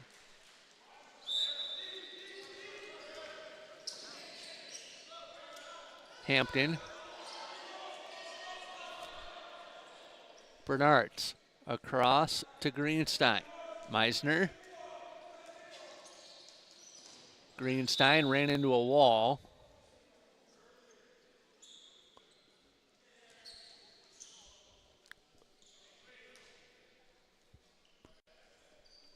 Greenstein flipped that to Meisner. 9:10 left to go. 5th place game. 3 games still left on our air. And we'll stay here. Coming up next, it'll be Chicago and Nyack. As a goal scored by Minnesota to go up 27-21. Shot and a goal for Denver. 27-22. 5-goal game, 8.5 left to go.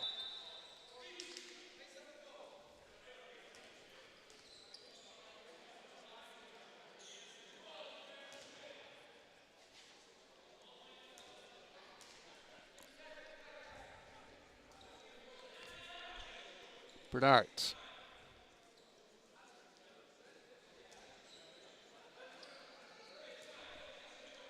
Meisner.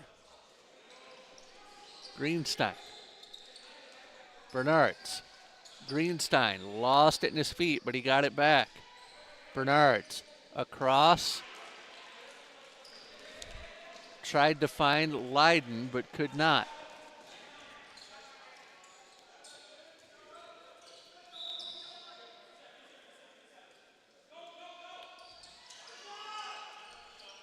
Denver with the ball.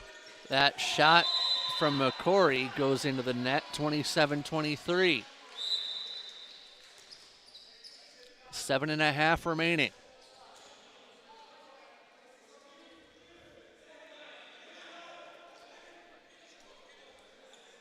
Bernards. Hampton. Eventually to Meisner. Across. Hedrick finds the back of the net. 28-23.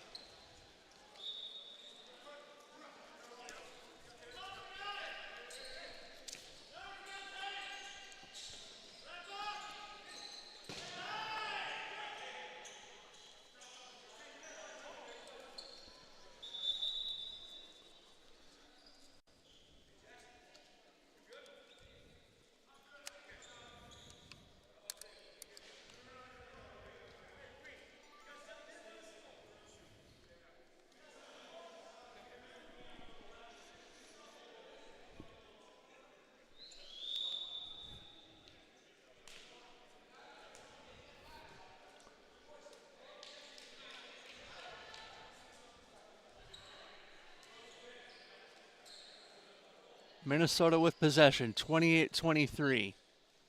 6.5 minutes to play. Meisner inside, jersey tug, got the contact. That tug on Leiden. 9-meter restart. Didn't miss much while the video disappeared briefly. That shot goes wide. And a 2-minute call.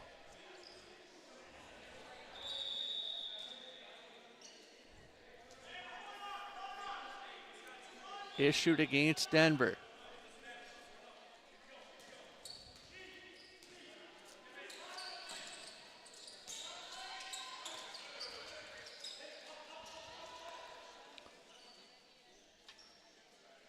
Nifty move and a goal to bring Denver back to within 4. Time starting to become a concern, or not a concern, but something to think about if you're Denver. Bernards lost the angle, lost the shot. Denver with possession. McCory. Drame. Up top, shallow angle, shot in the goal. Denver to within 3. 5:24 left to go.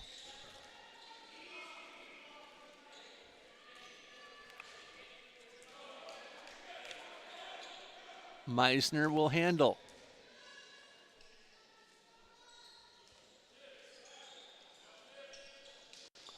Bernards. Meisner on the cross. Another cross executed up top by Minnesota. Meisner upheld, or objection sustained. If you look at it Denver's way. Hedrick playing near side for Minnesota, and that ball will go the other way. 4:40 left to go.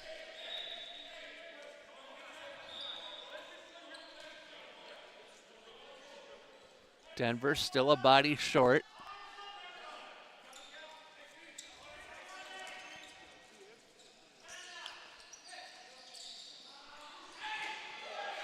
Shot and a goal for Denver.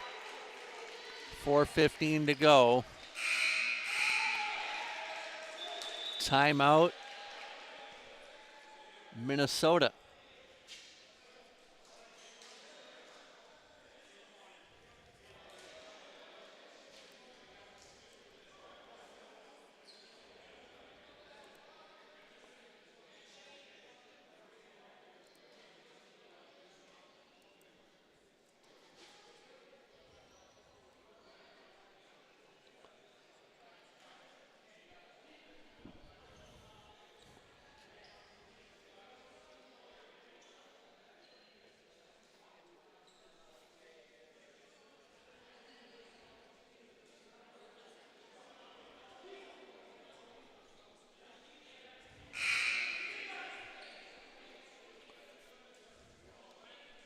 Coming up, by the way, Chicago and Nyack.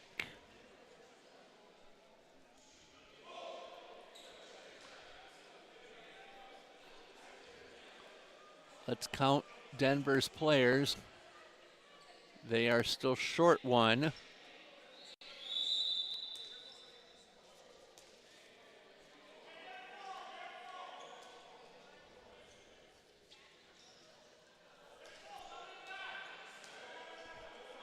And Denver back to the full complement with 4 minutes to play. Meisner.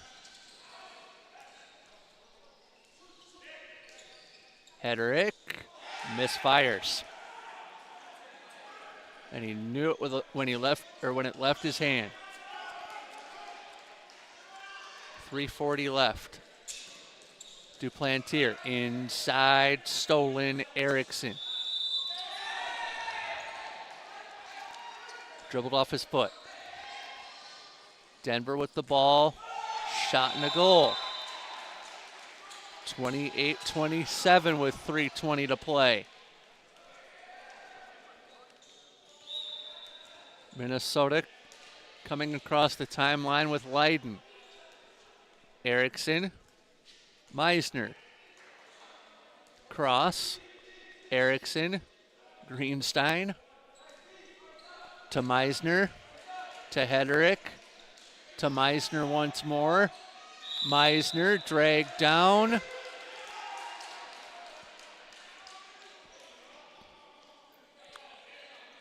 Nine-meter restart coming for Minnesota. 2:40 left. Erickson, Meisner. Erickson ran into a wall. And defensive foul there. 9-meter restart. Meisner backs off, tried to get room for a shot. He's dragged down. Will hang here. Extended possession, Minnesota.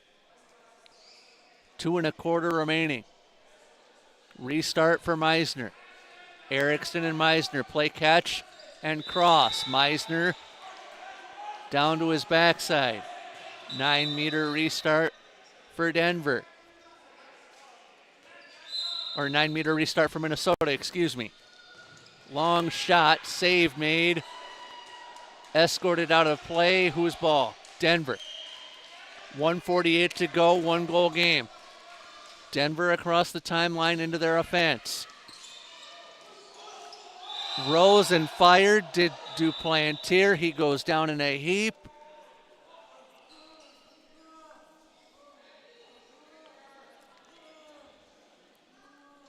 I dare say he initiated the contact.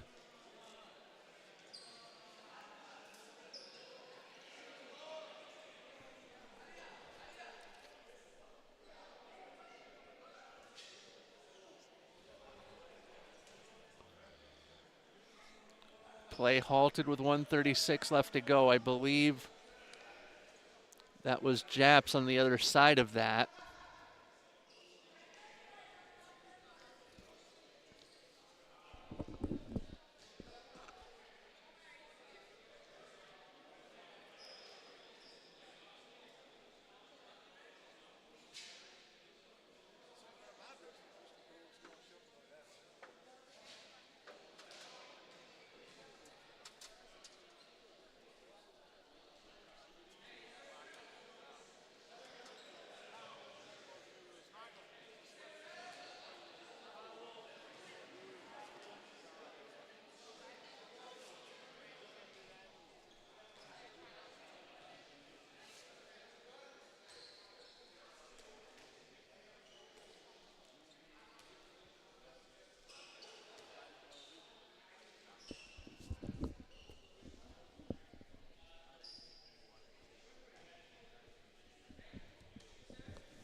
So check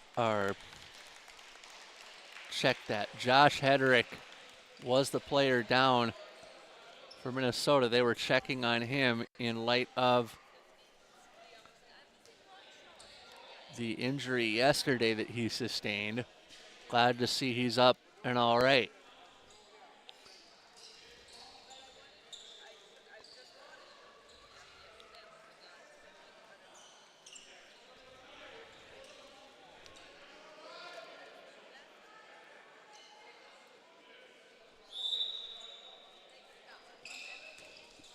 .95 seconds to go. Denver with the ball. Duplantier dumps that off. McCory, save made, rebound out to the far wing.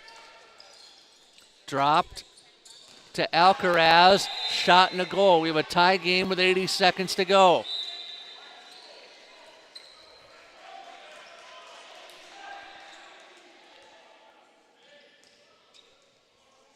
Meisner looking to change that. Erickson from Hampton. Meisner.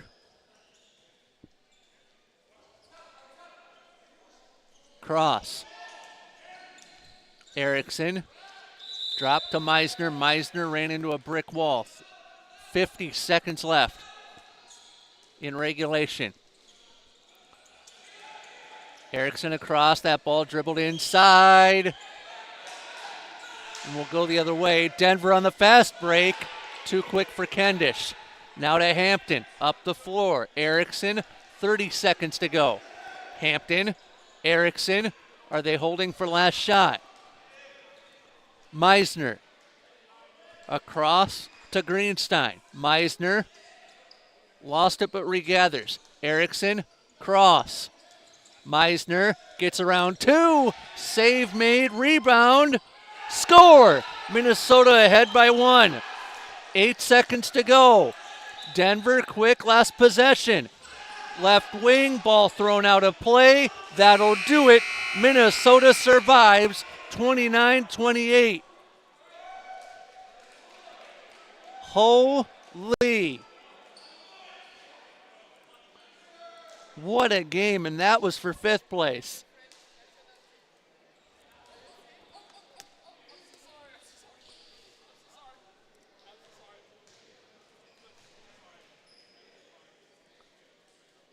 We need to pause and get ready for the 3rd place game. Chicago and Nyack coming up.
Chicago and Nyack, third place upcoming.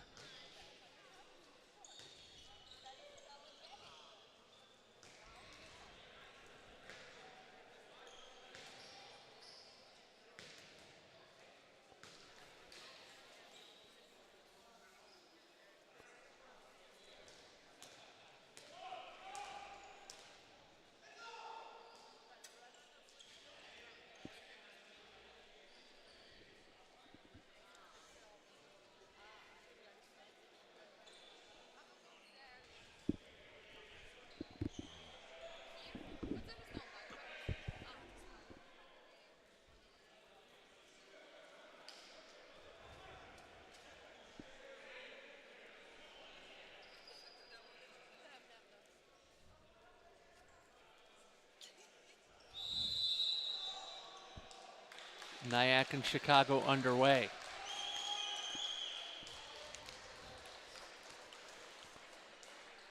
Third place match as Ali will handle for Nyack.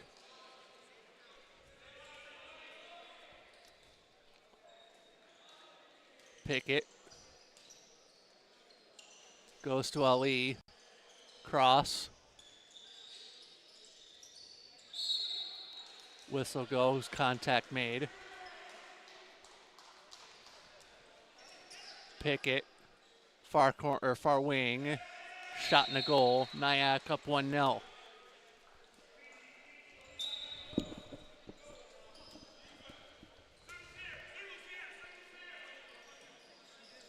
First minute of play.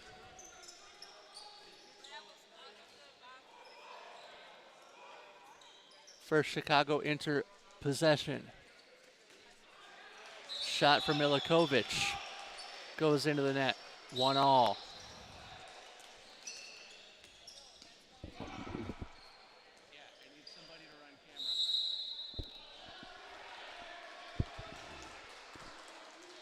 23.5 minutes to go. 1-1 our score.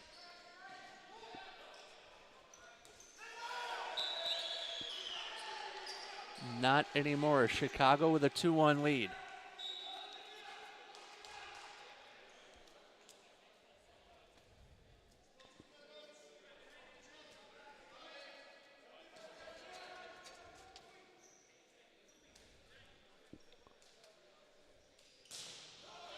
Great shot from Ali. Save was even better.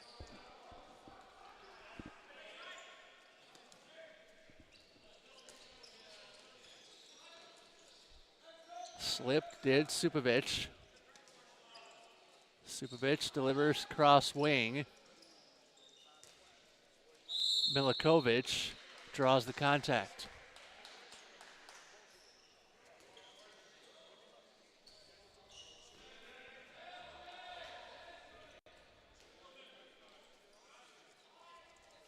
Supovic.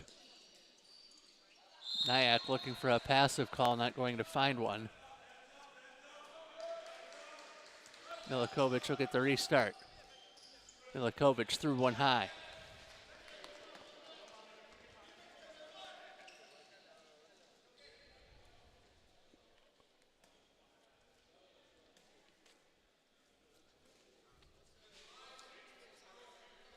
Third minute. Pickett with control. Pickett got it from Ali. Delivered over to Gania. Pickett, or Ali. Ali gets it top of the attack. Ball bounces down to Pickett. Short side.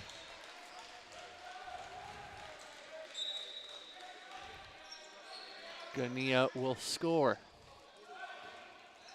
Kick save made on the far side by Nyack goaltender. Is that Lippert? That is not. Hesketh wearing a different number.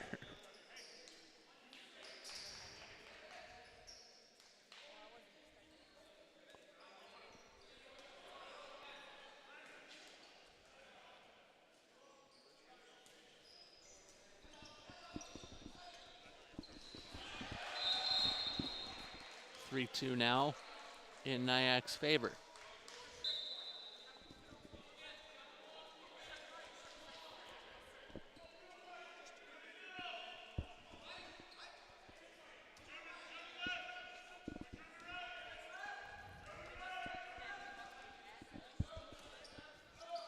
Chicago with the ball, 3-2 down.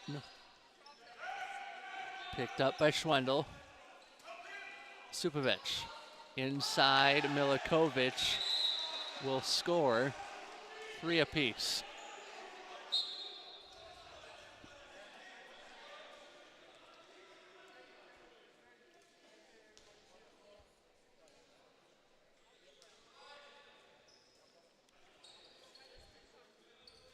Ali on the near side. Pickett. Pickett drops off to Jay Smith. Ali. Shot goes wide for Smith. 3-all. 19:48 left to play in the half.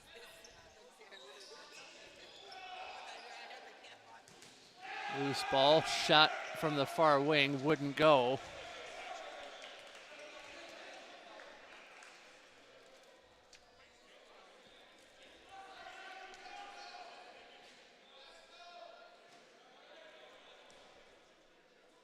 Pickett. Ali. The 2-play catch. Ali. Gets around one. Ali didn't want to take the shot there. Ali.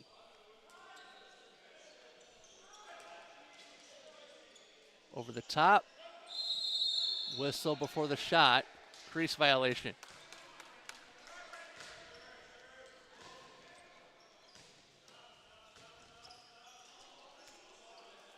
Chicago with the ball. Shandar. Milikovic. Milikovic. Supovic.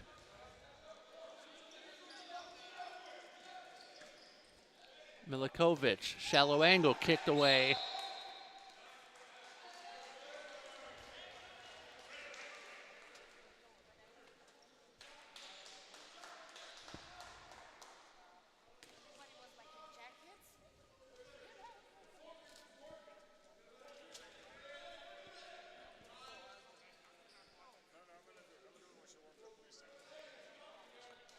$18 minutes to play. 3-all our score. Pickett. And a great defensive stop for Gelabert and company.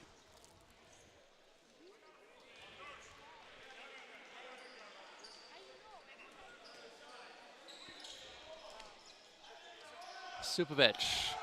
No, check that. Milikovic. Goal waved off, I believe.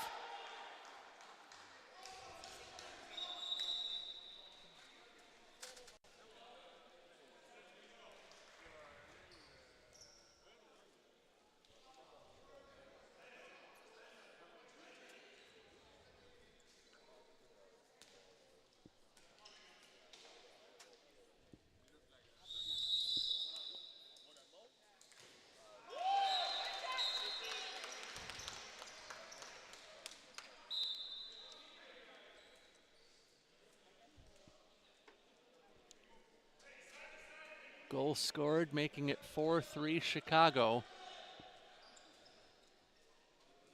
Both teams have their full complement.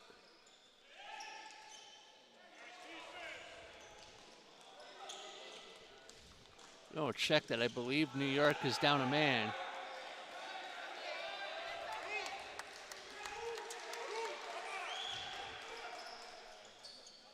$17 minutes left to play in the half.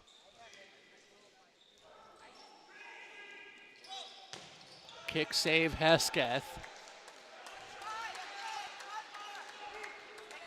Extended possession for Chicago.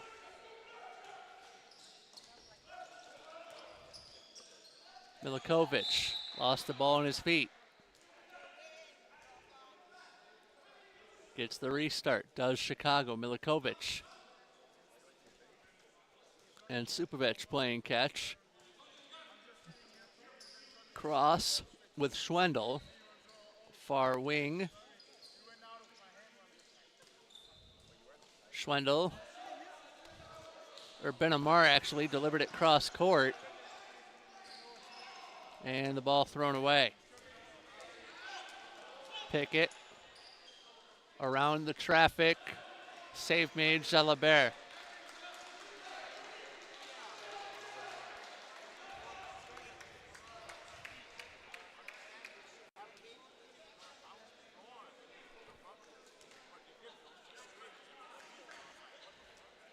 Shandar. Milikovic to Supovic and over to the far side. Supovic. Milikovic, far wing. Negative Ghost Rider.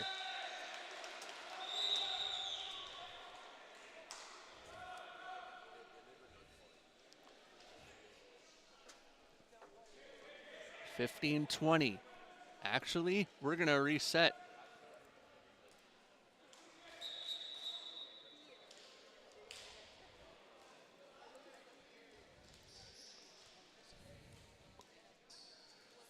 Seven-meter throw for Chicago, tipped up over the top.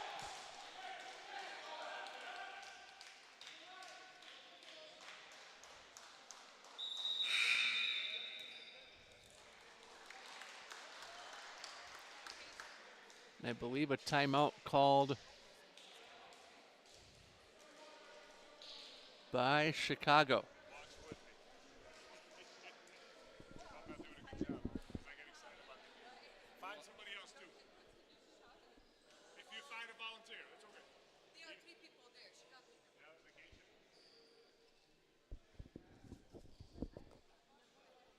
I'll just say this, don't be jerky with the movement.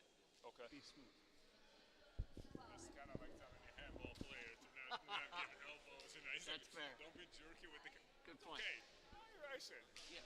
Free commentator. Don't worry. No charge for this. This is a freebie. If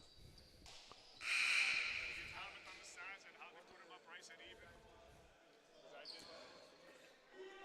We 15 and 8 deuce left to go in the first half.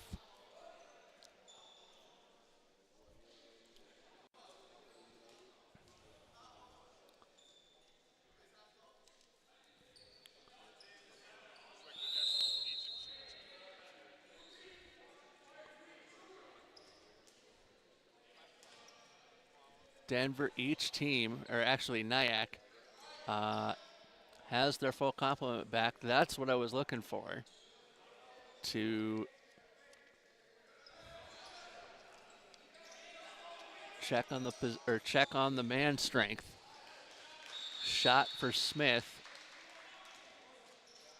Goes up and in. Tie game at 4. Nyack in the black, though they're white on the score bug.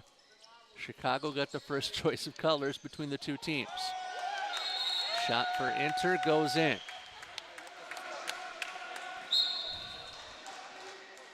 (14-11) left to go, first half of play. Jeff Disher here with a cast of thousands, seemingly.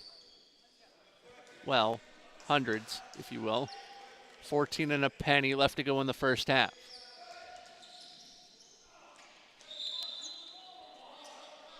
Whistle goes on the bear hug. And a kick ball.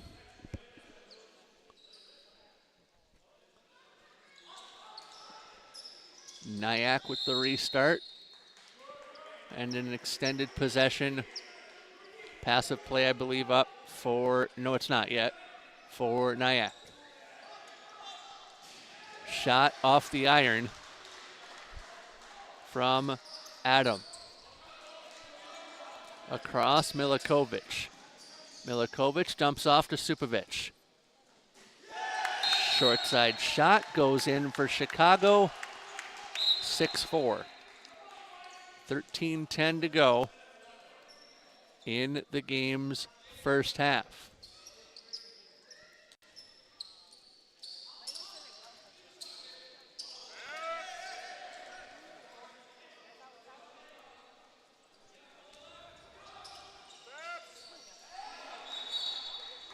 Goal there for Nyack.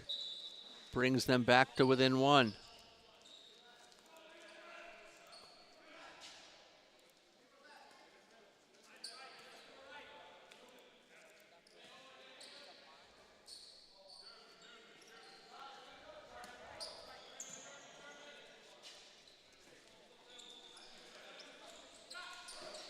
Long shot for Chicago on the ricochet, 7-5 the score.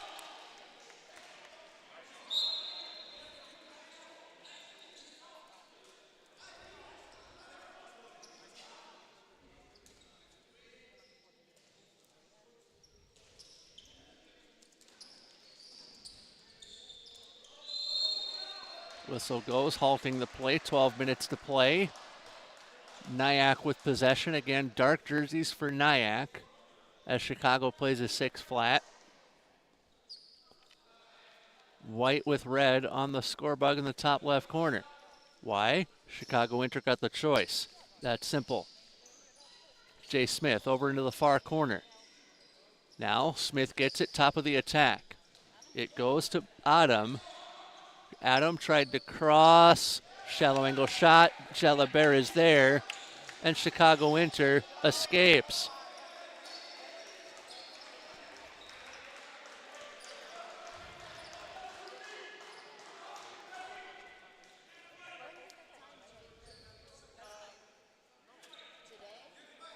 Supovic, Milikovic. And across it goes. Schwendel. Supovic on the switch. Milikovic, I thought, lost it. He did, but a crease violation. As did his mates. Lose it with a crease violation. 10:40 left to go in the first half.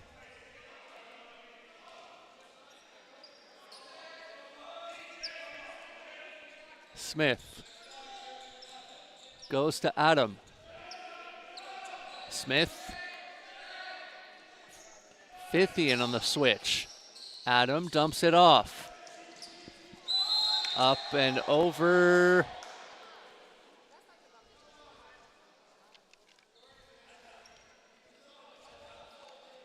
I believe the ref stepping in to warn Schwendel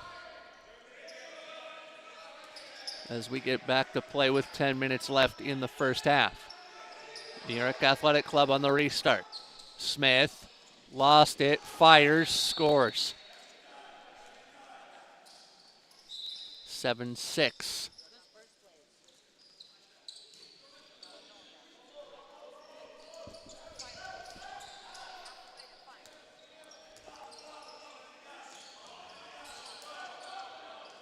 Hack back to Milikovic. Shot and a goal for Chicago. 8-6.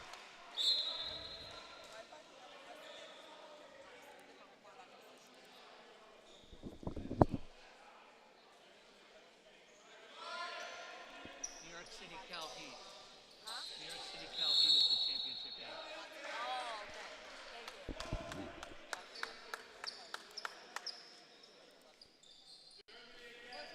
9 minutes left to play in the first half. Nyack with the ball down 2. Elfara. Adam shoots and scores.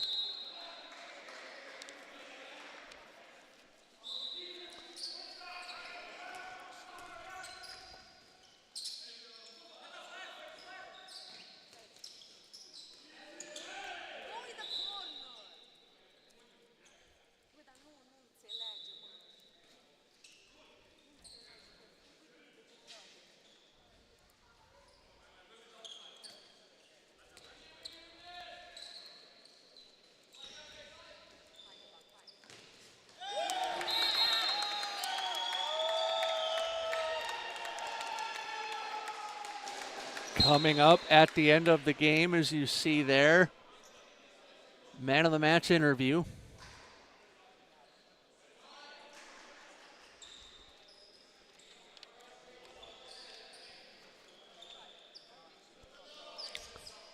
As Chicago up 9-7. 7:45 to go in the first half of play. Adam beats Jalabert 9-8.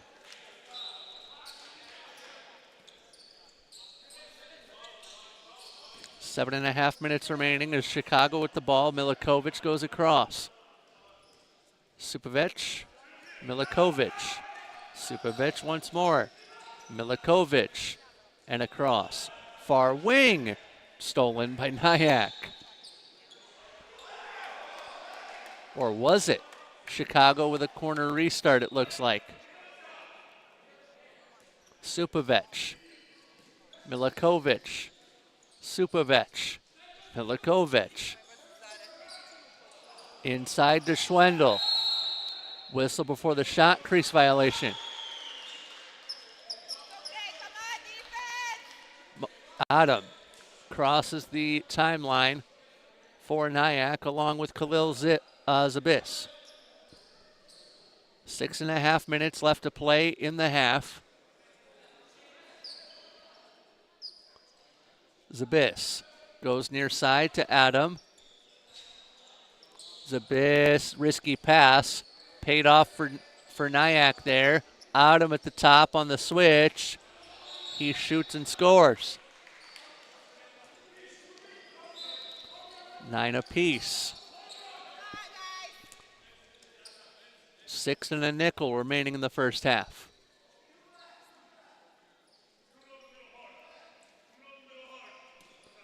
Milikovic, Supovic, cross court, ball goes the other way. But it won't matter defensively as that ball was thrown away by Nyack.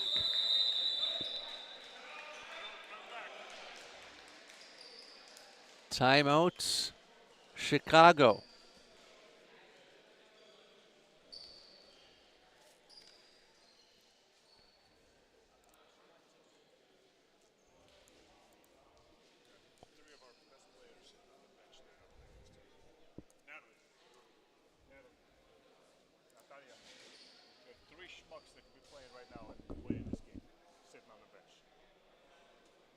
Sam, Yuri, and Keith or whatever.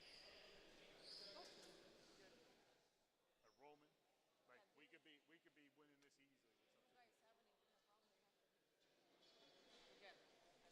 I don't think there's a problem. I don't know what it is. I don't think it is. I'm not aware. I guess I'm not around enough, but I guess I just like handball. 5:46 left to go in the first half. 9-all.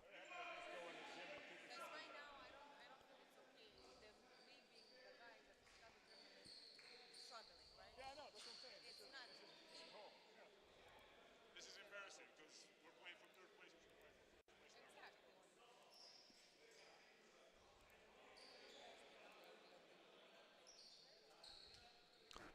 9-all our score. Jeff Disher here with you.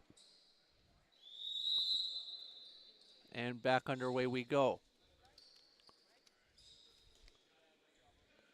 Shandar and company cross the timeline and into the attack.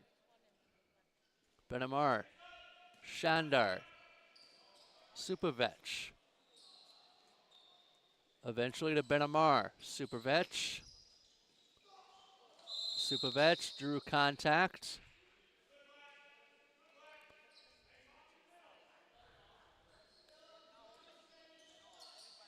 Supovic. Benamar, I believe, credited with the goal. 10-9 Inter. Nyack on the recoil. Adam goes across and finds Brendan Gania. Zabis. Zabis. Adam. Zabis on the cross. Almost wanted to call it a switch. Same song, same verse. Zabis. Adam with a shot blocked. Now it'll come ahead for Chicago Inter.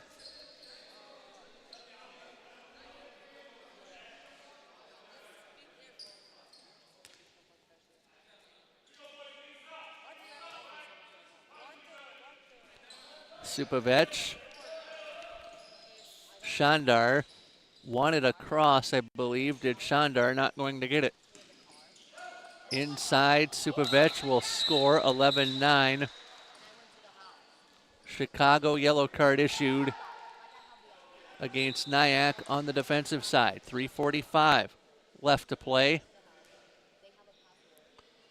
as Nyack comes ahead. Zabis gets this from Adam. Adam, or check that, Zabis. Now Adam, back to Zabis.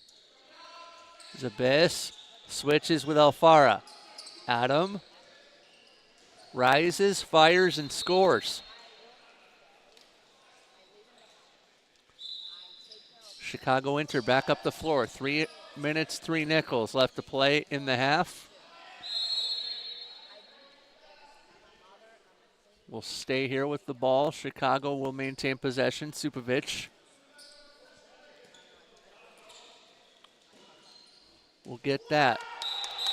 I believe is a shot from Benamar goes in. And it's now 12-10. 2:45 left to go in the first half. Uncharacteristic play from what we're used to from Chicago Inter. But you've also seen that from New York Athletic Club in this tournament as well. Each of these teams has had what we would consider to be an off game. Zabis goes across with the switch. Adam now at the top. Adam in traffic. Whistle goes. Chicago draws the contact. And the 9-meter halting the progress. Passive play for New York Athletic Club. Adam scores. 12-11 with 1:50 to go. Shandar. Supovich. Whistle goes, and we'll go the other way.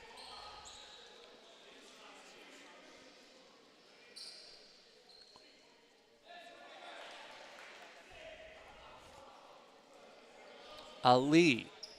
Zabis. Adam also up top. He'll get it now. Zabis. And Ali. Zabis. Hand it off. That shot off the frame. Rebound. And we'll go the other way with Chicago handling. $1.04 left to go in the first half. Shandar.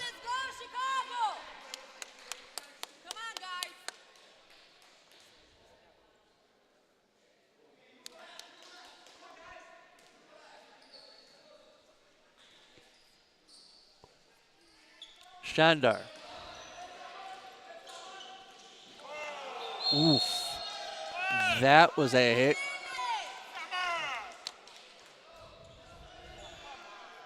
Contact at the 7-meter line, giving Chicago an extended possession. Benamar. Shandar on the cross. Shandar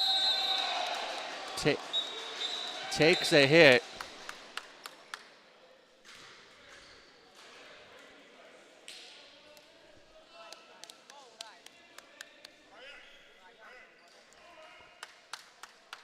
Come on, let's go!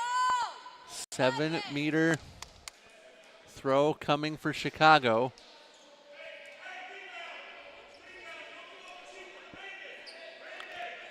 Mazik to take.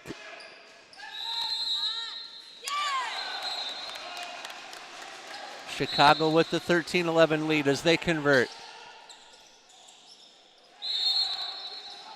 Chicago will get the last possession. 2-on-0 break.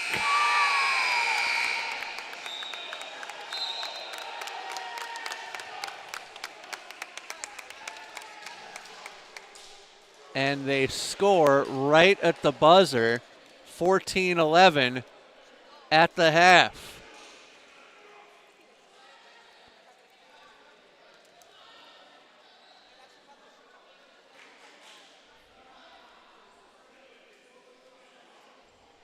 That's awesome. That's one way to say it. Yeah. The fifth place game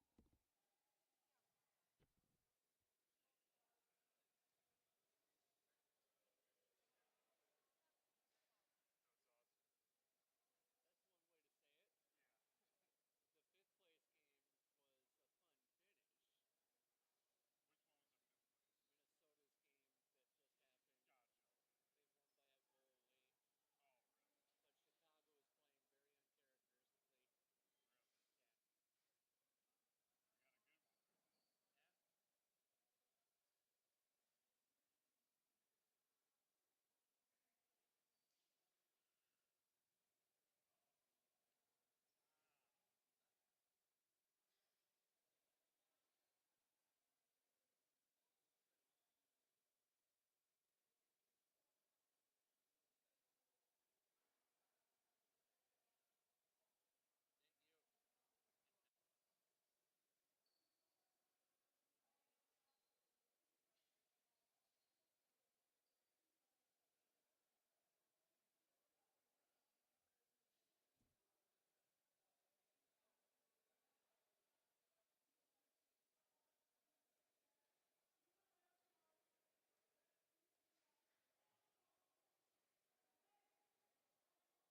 14-11 at the half of the bronze medal match on the men's side of the draw.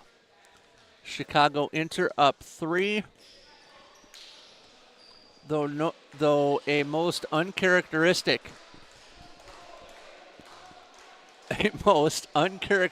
half from Chicago Inter by all indications.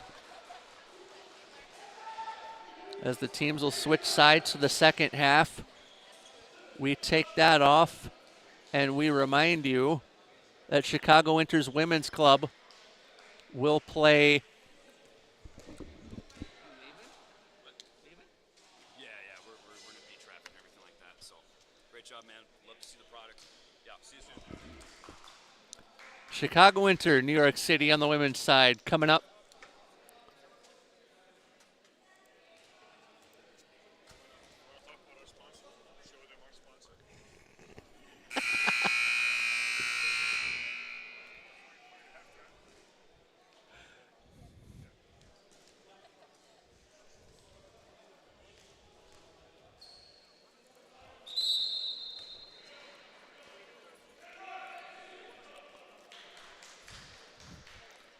Second half of play about to start.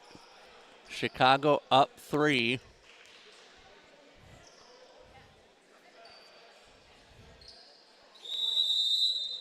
And we're underway.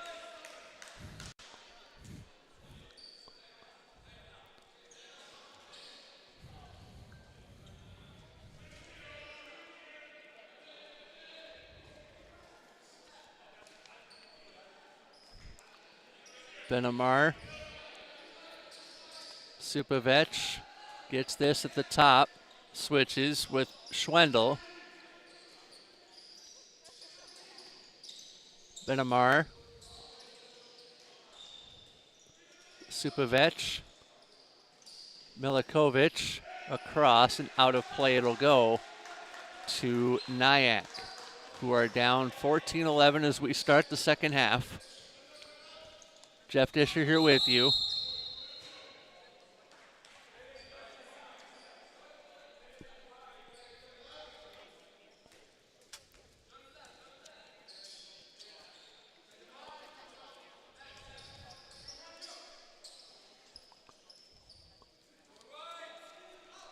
Early stages second half. And a save made by Jalabert. Nyack clearly not thrilled with the call. Actually, Chicago not thrilled with the call. 7-meter for Nyack.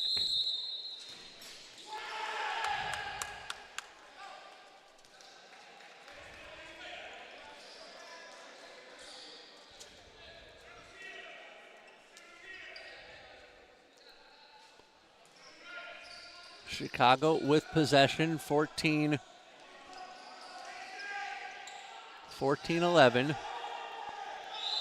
That ball up high.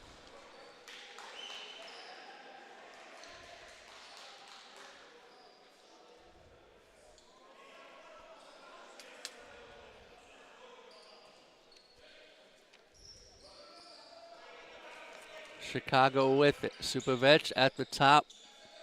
Benamar. Supovec across. Dropped off by Milikovic. Shot and a goal. That's the Chicago Inter we're used to.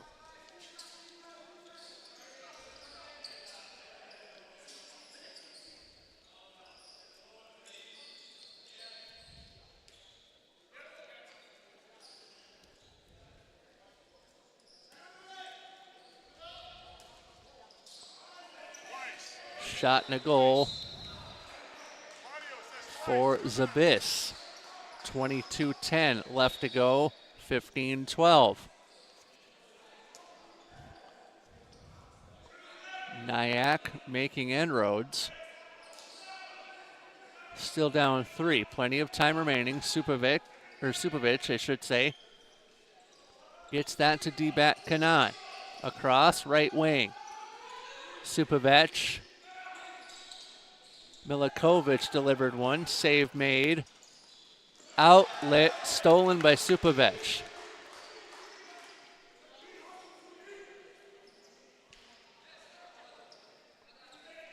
Benamar. Supavec.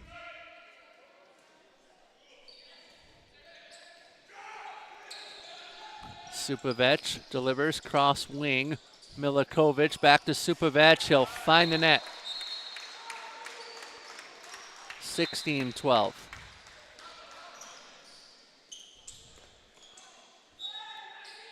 High hit.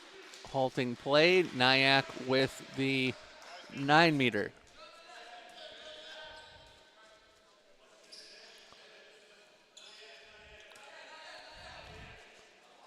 Zabis goes across. Ali. Fithian. Ali. Shot by Adam goes in. 16-13.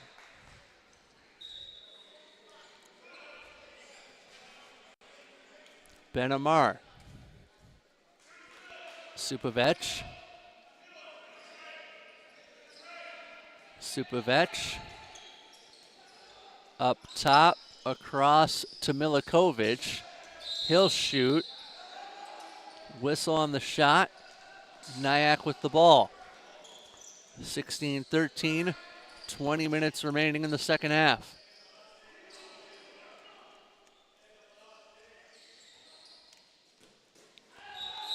Shot from a shallow angle will go in. 16-14. This the third place game here at the Lipov Memorial Cup in Chicago, or suburban Chicago as it were.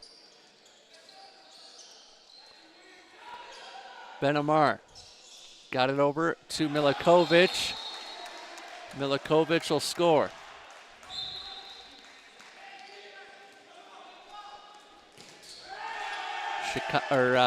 Nyack on the flip side.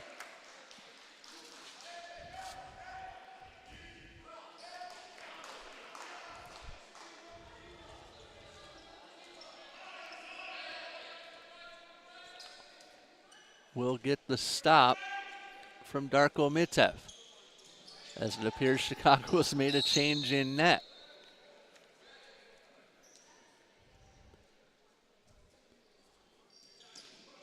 Supavec, loose ball picked up, across far wing, D-back, got that over to Benamar. Whistle goes, will hang with possession. Supavec, D-back Kanan, Supavec, drops it off. Dink and dunk is the name of the game there. 18-14.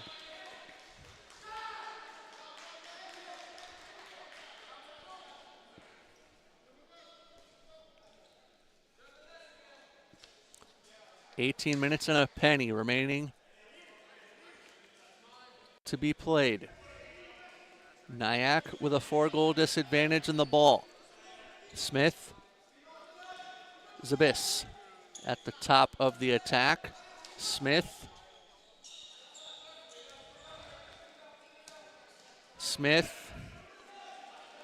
Ali, and across to Adam.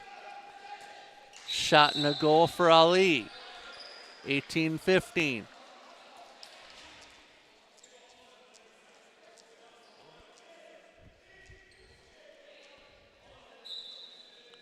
Chicago allowed to restart.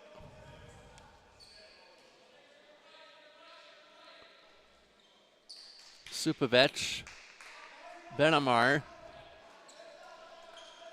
Supavec, Benamar drew some shoulder contact, and we'll go the other way. Or will we? We will not. 7-meter given.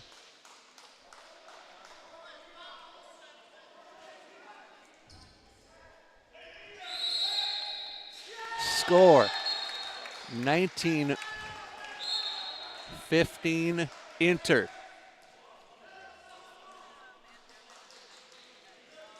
Inter not out of the woods by any stretch of the imagination. Jay Smith with control from Zabis. Over to the far wing, Ali. Smith.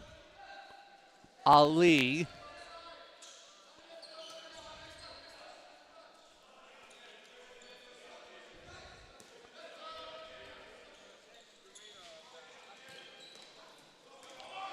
Looks like Nyack down a man. No, I'll double check that.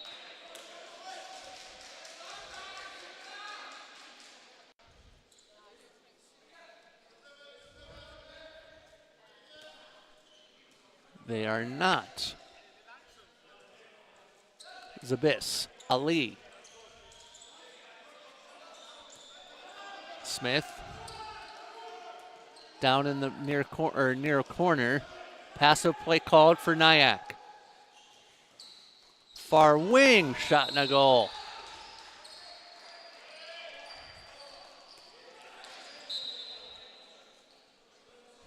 Each team with its full complement. 15-15 left to go.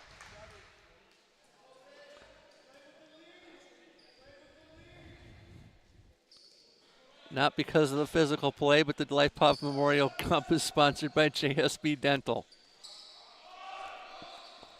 I know somebody watching the stream saw what I did there.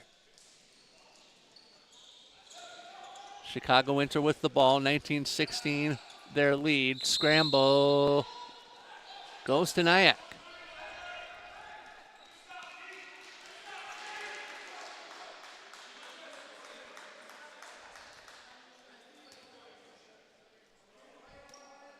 Gania.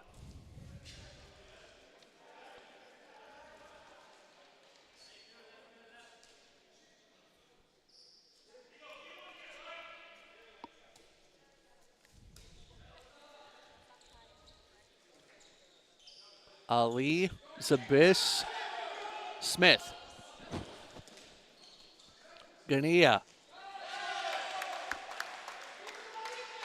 Misfires.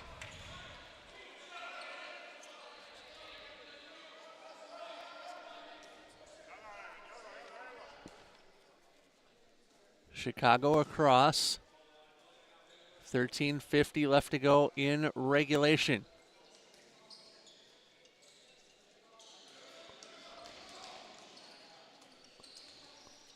Benamar drew the contact.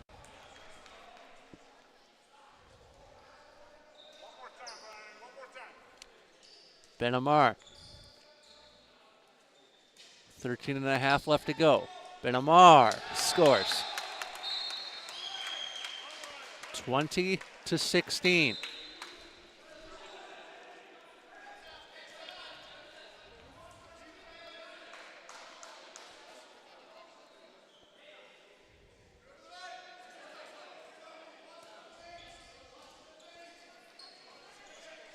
Chicago Inter with the ball.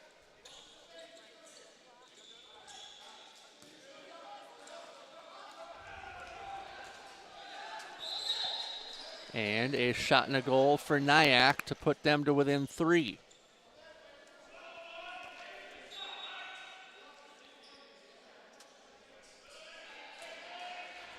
$12:40 left to go in regulation.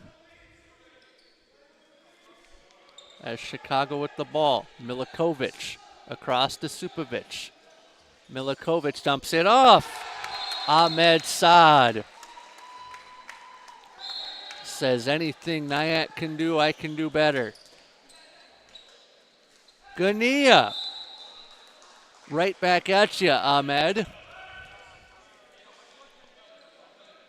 21-18. 12 and a nickel remaining in the second half.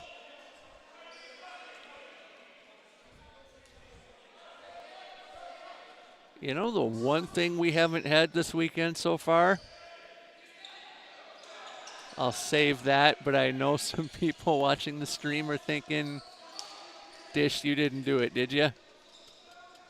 Benamar goes across. That ball saved.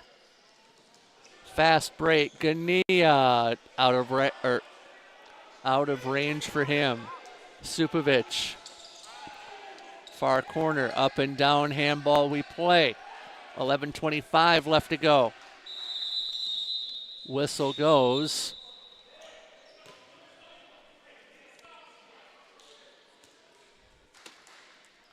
And it looks like a timeout called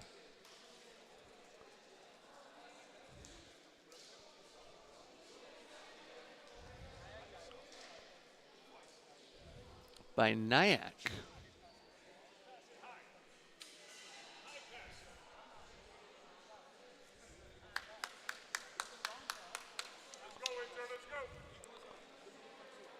Coming up again, we'll have the man of the match from the third place game. We'll also do that interview for or after the championship game as well.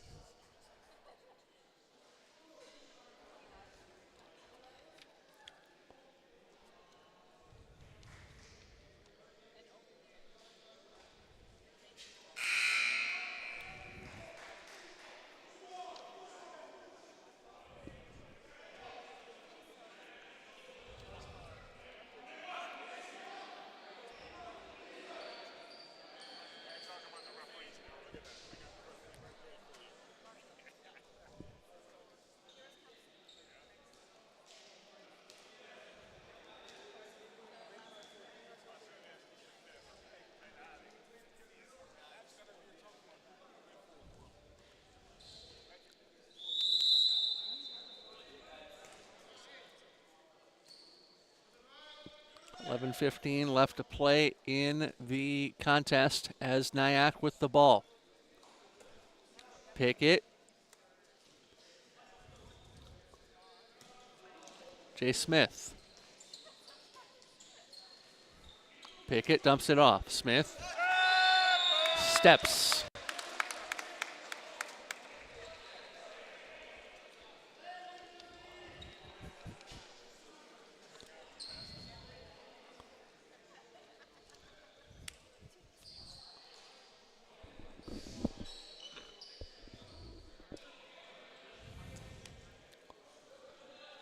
Chicago comes across into their attack. Ray and Benamar. Now Milikovic. 10:25 left to go in the second half. Benamar across. Milikovic dumped off to Supovic. Benamar forgot the ball, but Chicago bailed out with a kick.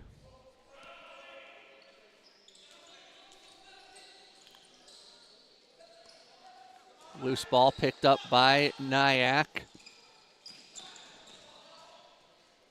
And a cross, shot in a goal. Ali, 21-19. Rutro Raggy, same song, different verse. 9:40 away from finding out.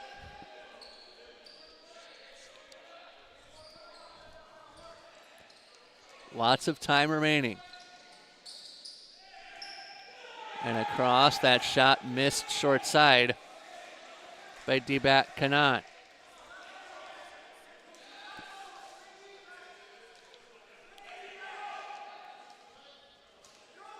Smith crosses with Gania.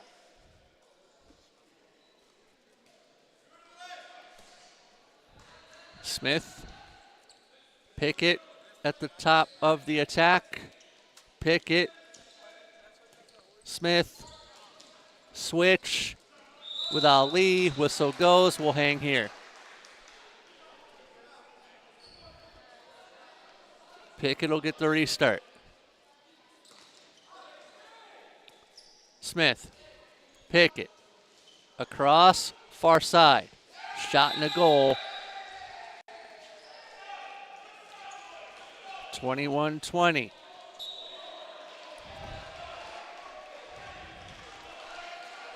That beats Darko Mitev, where goaltenders do not like to be beat. 5-0.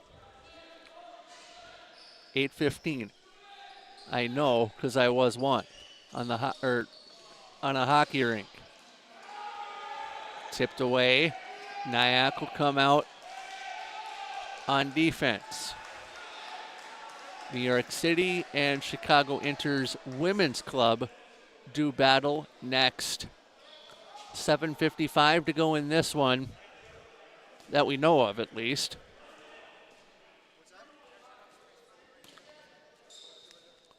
Smith, Pickett, Smith, Pickett. Alfaro wanted a switch. What a circus shot. No. Wave off the goal.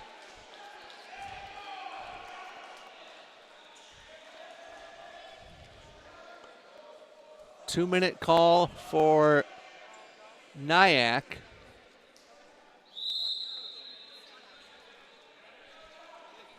And actually the goal scored 21 apiece.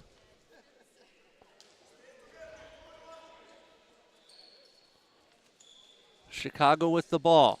Blackjack across the board. Benamar. Supovac.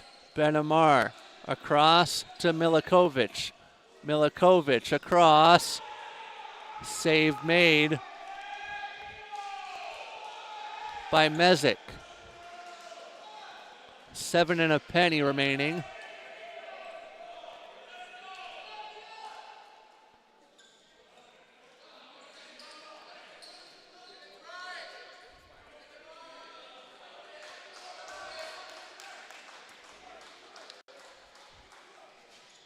Nyack down a man briefly. 6.5 minutes to go. Whistle goes, contact. Arun, close the middle. Arun, close the middle. Take that back. Nyack not down a man. Arun, flat, flat, flat.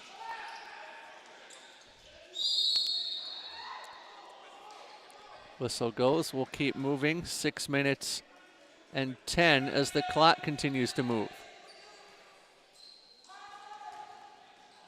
Inside, Mitev will have to untangle it.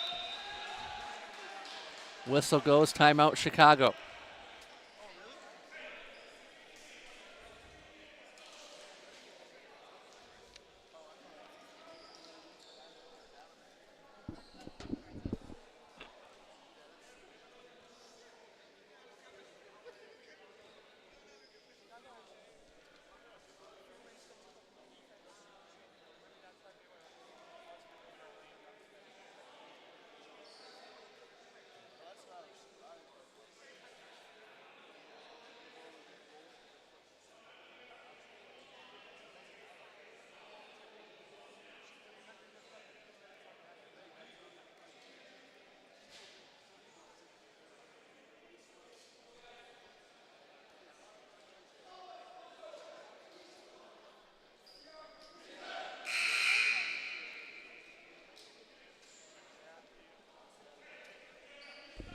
Chicago Inter and New York City on the women's side to wrap up the women's tournament. We have one more men's game as well, and it is for all the chips in the bucket.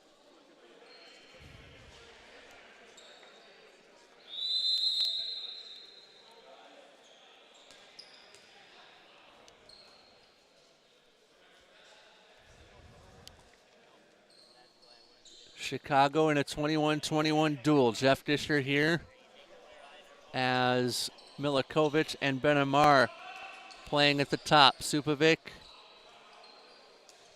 Milikovic tried to get around one. He ran into a wall.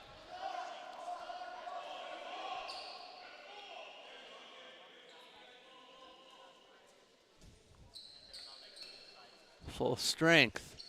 So it was Chicago down a man.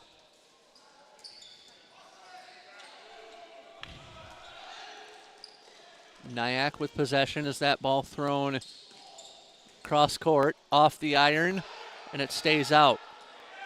Supovac will pick it up. Mitev. Let's go, Ryan. Let's go. Super, let's go. Milikovic ran into a wall. 4:50 left to go. Supovic, Milikovic, right wing. No, sir. Alden Mezek takes a high hit, but not before he says the word denial repeatedly to Chicago Inter on that attack.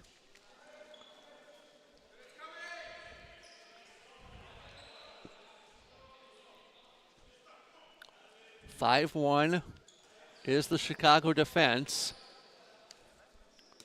Ali at the top of Nyack's attack. Ali fires one and scores. 4 and a penny remaining. Supovic dumped off to Milikovic, right side. D-back Kanan. Supovic up and over. And it hit the wrong netting back behind the goal.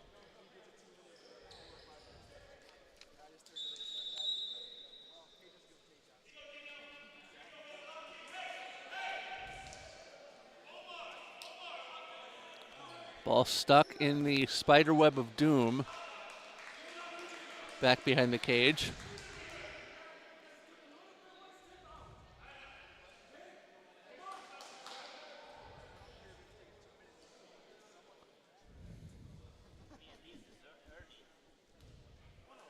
We're going to have to get another handball.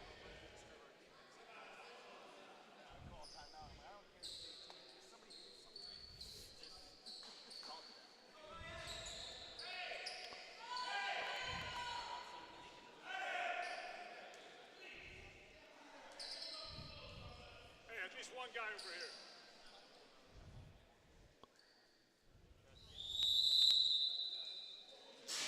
Seven-meter throw. Chicago ties the game at 22. 3:25 left to go.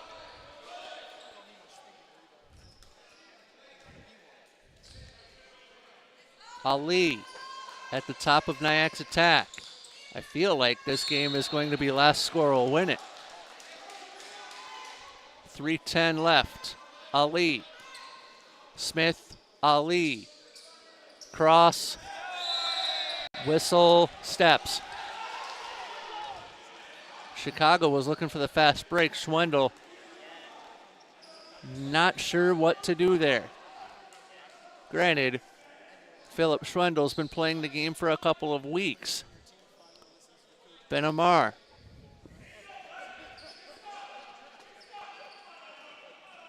Cross to a cross to Milikovic. Milikovic, right wing, Kanan. Kanan into Ben Amar's feet. He'll handle it. Ben Amar rises, fires, blocked. 2-minute call for Nyack.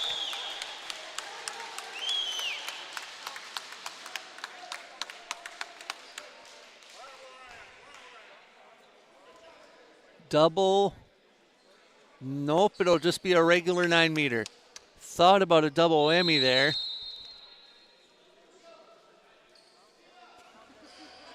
Chicago with the ball and a man up for a majority of the rest of the game. Supovic goes down low. Goal, Chicago. Back comes Nyack across. 2-minute warning in Chicago. Save Jalabert.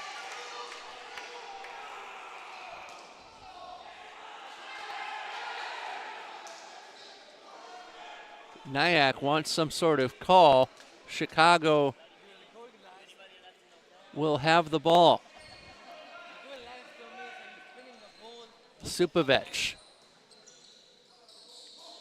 Kanan, save made. Travel on Nyack. And we'll go the other way with a $1.25 left to go.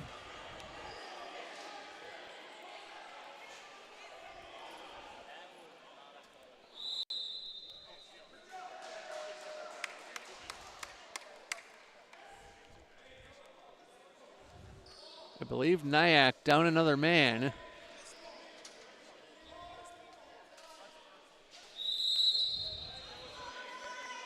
Each team actually down a man.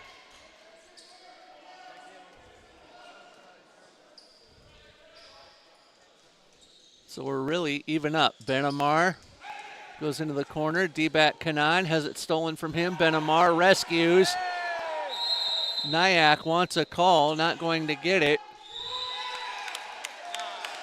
And another 2-minute suspension for Nyack with a $1.04 to go.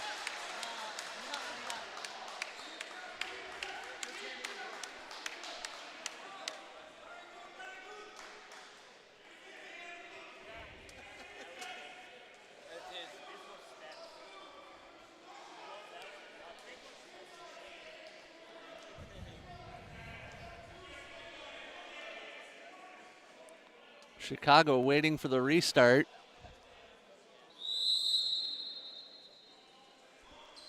Minute to go. Benamar goes to Kanan in the corner. Drop to Nyack. That'll go through the skates of Omar Ali. 45 seconds to go in the third place game. As Chicago will hold. Supovich, Benamar. Surprised Nyack not playing the full court press. Supovich. Shot and a goal. 24-22 Chicago. D-back with that goal. Whistle, halt the play, 20 seconds left. Quick restart, ball stolen. Jalabert, D-back Kanan. Oh, what a save made. Final 5 seconds, and that'll do it. Chicago Inter wins it 25-22.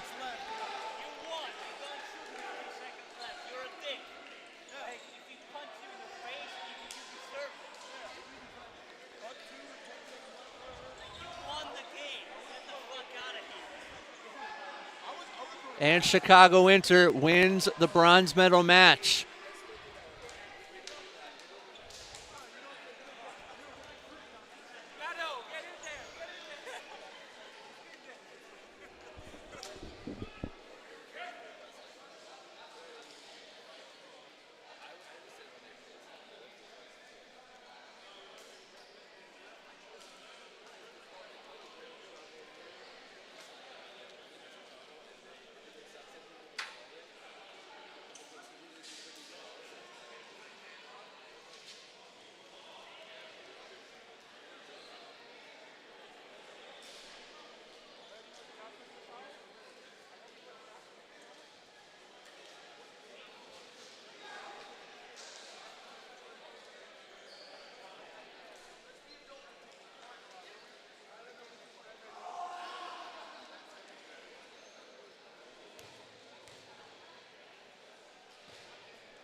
Chicago Inter defeats New York Athletic Club 25-22.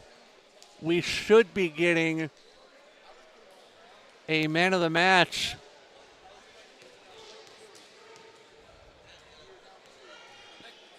from the table.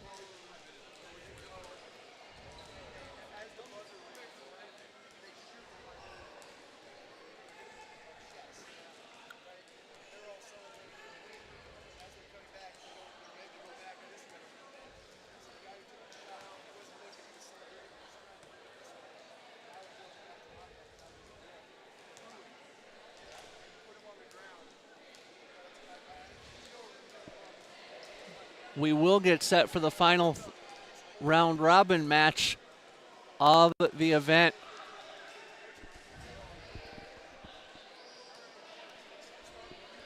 On the women's side, so we'll pause and we'll have that for you shortly.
Zoom or anything like that.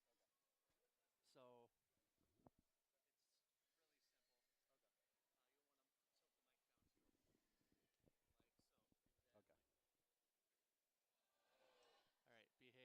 Your mic's coming on.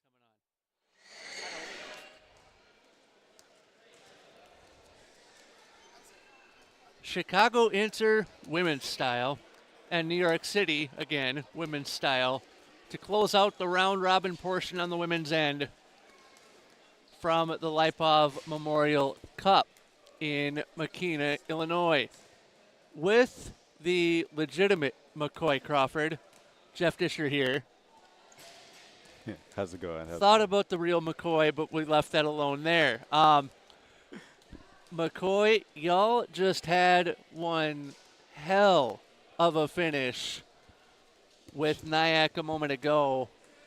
Super nail biter. Finally got the win against those guys. It's been had some 3 tough losses the last time we played them, so super happy to finally get one against them. And as Chicago Inter's women's club finishes out the event with their last round robin game, what are you expecting here from the women's side? Expecting a great game, expecting a really great game. Chicago feel like we can make it 2 for 2. Women's get a win, men gets a win. Looking forward to a dub.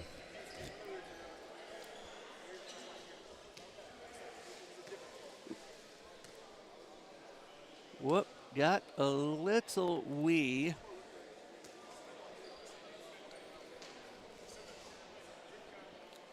Happy on that front.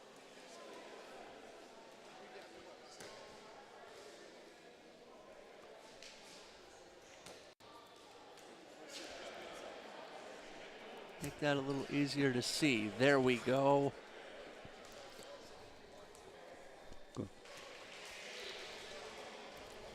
Had to go with the red text for Nyack because Chicago Inter got the first choice of the scoreboard colors. So I had to go white and red for Nyack a moment ago.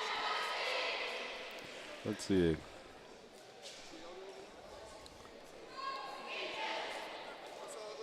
Nyack, or sorry, New York Athletic, or New York City. Goodness, let's try that again. New York City in the light jerseys.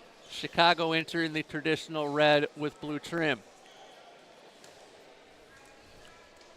Although Chicago Inter has something that New York City does not, and that is Irina Stelmach, the tallest player on the floor by far.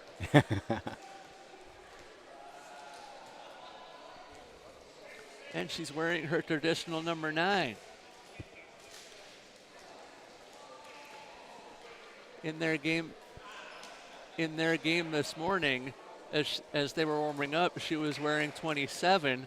I came up to her and I'm like, "You guys aren't doing me like that, are you? Or you aren't doing me like that, are you?" And she's like, "No, I'm still number 9. We're all good." Chicago will get the game underway once we have a whistle, and we do. The Lipov Memorial Cup, by the way, still brought to you by JSB Dental. No ill will meant with that sponsorship, judging by the way some of the men's games have gone thus far in the tournament. Humez gets upended. And Chicago will continue with the first possession. Akeem over to the far wing. It goes to Nedeljkovic.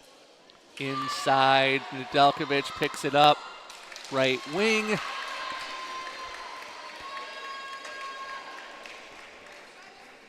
And a player to be named later. That might be Marakarian, wearing double aces instead of her traditional single ace. New York with the ball, but Chicago Inter's possession was thwarted by a bad pass is where I'm headed. With that, save made by Melise. How long have you played handball for Chicago, and what do you think of the sport? So I've been playing for about one season now. Really only been playing, I think we're up to 9 months. Okay. Been playing wing and been loving it. It's vastly different. Grew up playing football, basketball, track. So it's very, very different. Really enjoy the game, though. Love the pacing of it. You've definitely got the background for it if you play football or basketball or any sport like that. 1-0 Chicago. Yeah, it's a great balance of physicality and finesse. Loving it so far. New York City with the ball. Far wing, whistle before the shot. And into the spider web of doom goes the ball. I believe that is an A.J. Bulow-ism from Cal Heat, and he will be playing in the championship game for all of the cookies in the cookie jar coming up at around 2 o'clock. That ball, or that shot, wild, and a 2-minute call against Chicago. Ooh, double whammy alert.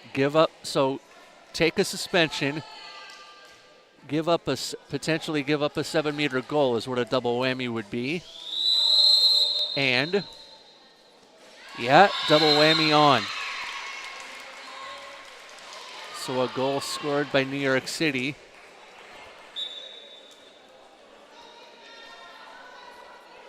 As Chicago comes up down a man or a woo man. You'd like Nedeljkovic. I don't know the people are that picky, but you do what you can. Akeem ran into a wall that didn't move. Tough one. 1 into 2 usually doesn't go, though. I don't know about the math that they're teaching the kids these days, but I think 2's still greater than 1. Good. Early stages, first half. Stelmach will get the restart for Chicago.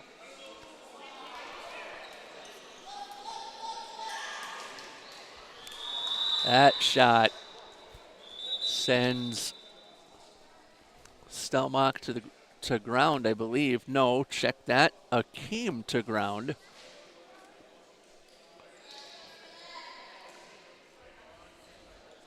And a 7-meter throw drawn.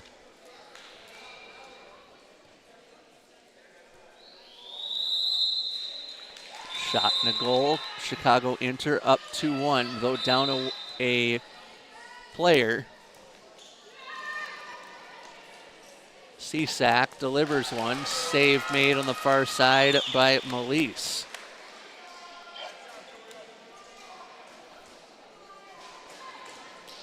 Akeem goes across to Irina Nedeljkovic. And got it back from Diakiv. Akeem will drop it off. Humez on the cross. Ball thrown out of play. 20:40 left to go in the game's first half as Akeem plays left wing. Akeem dropped it off to no Inter player in particular.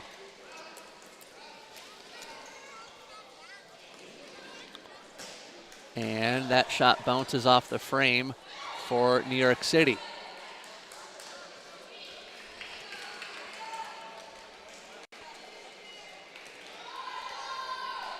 Chicago Inter comes up, Nedeljkovic and company doing the business.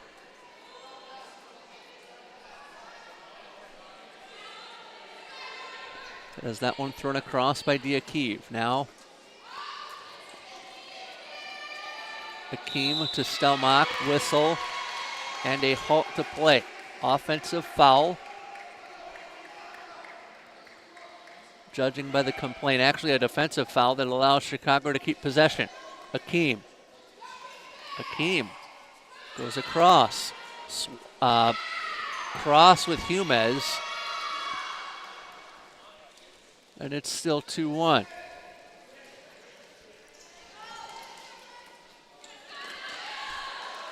Rana Cleve has the ball stolen from her. Or actually, no, she took a shot into the spider web back behind the net.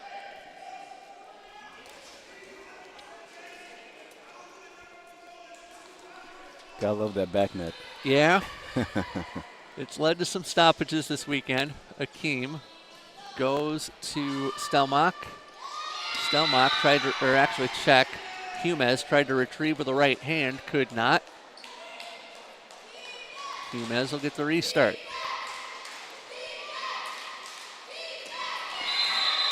Whistle goes. Akeem down.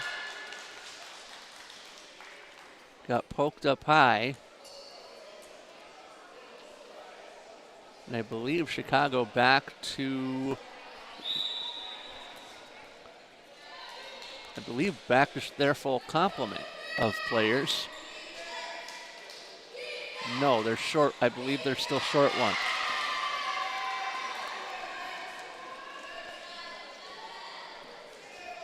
Nope, I was right the first time. Yep. 2 minutes is up. That's the one thing I don't have baked into the handball graphics package is penalty timing. Oh, that would be a beauty right there. That would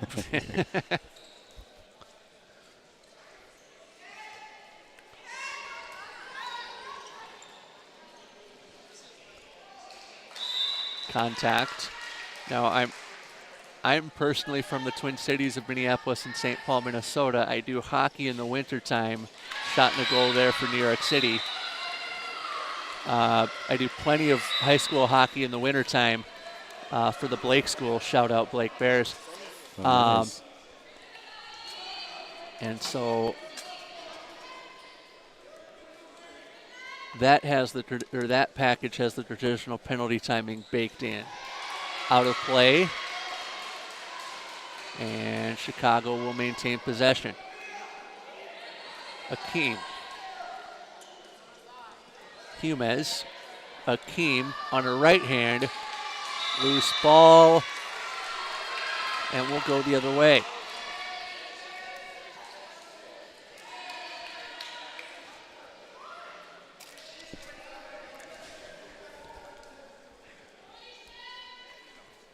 $17 and a penny left to go in the first half. Volkert, no, check that. Rana Cleve should know better by Sunday. Rana Cleve goes across. And the halt to play. You've got the easy job, McCoy. Oh, yeah. I've got names and numbers to memorize, or to not memorize, but look off of. It's all a blur to me, so. Yeah. Same with all the handball I've done in the last 4 years. Shout out to Minnesota Team Handball for giving me my start. Shot by Stelmach goes by the wayside. 16-14 to go in the first half. What was your first experience with the sport? So my first experience would be, I was just watching stuff on YouTube. No, honestly. Looked up at 3 a.m. watching YouTube and found this and ended up reaching out and got lucky enough. My city has a great handball organization. Same with Minnesota. I'll tell you my story here when I can. That ball tipped.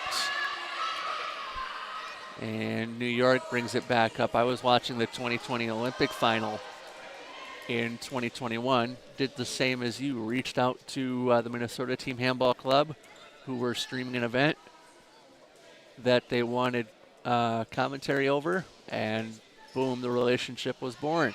Nice. Shot and a goal there for New York City.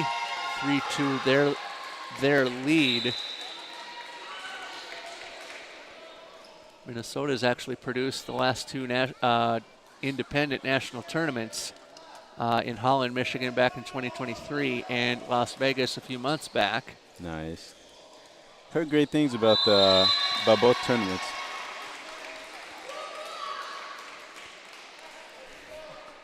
If you get a chance to visit Hope College in any part of your life, it's a beautiful campus out in Holland, Michigan.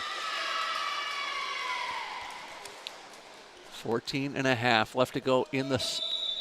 That's not the second half. That would be the first half.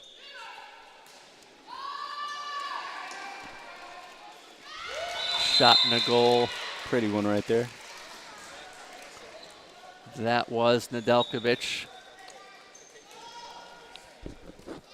Scorebug operator gets a strike against him. Hint, that's yours truly. 14-10. You saw second half briefly up top, but it is not that. 3-all. The only thing I didn't change between games either. I got everything else.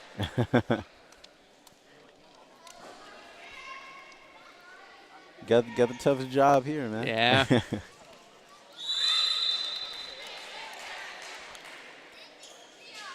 Next to the refs, of course. Yeah, I'm not running up and down the floor though. So I think their job is equivalent.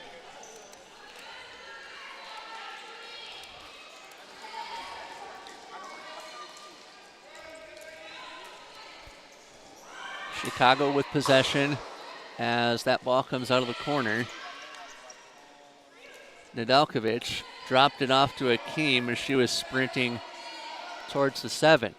Akeem will slow it down.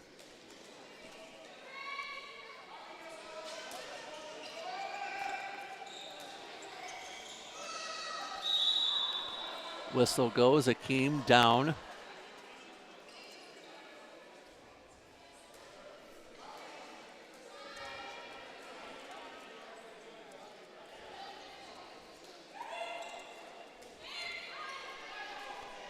Akeem. Bear hug will halt play.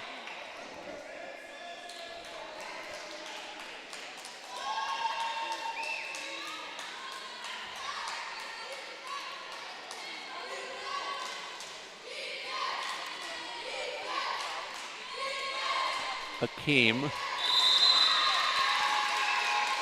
And New York plays expert D, although an extended possession for Chicago. 12-12 left to go in the opening half, and that leads to a goal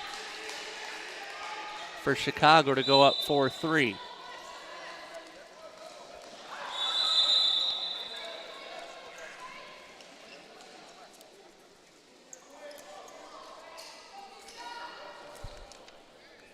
Humez and company.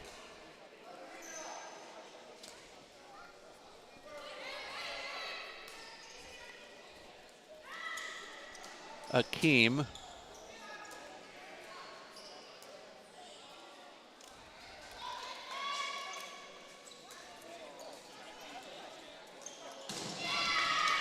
That shot goes high. Still 4-3 with 11:20 left to go in the first half.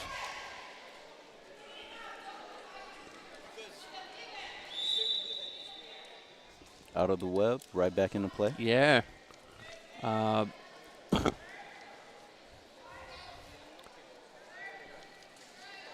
Nyack right out of their defense and into their attack. Ranacleve goes to Cisak. Shallow angle shot off the side of the cage, and it stayed out.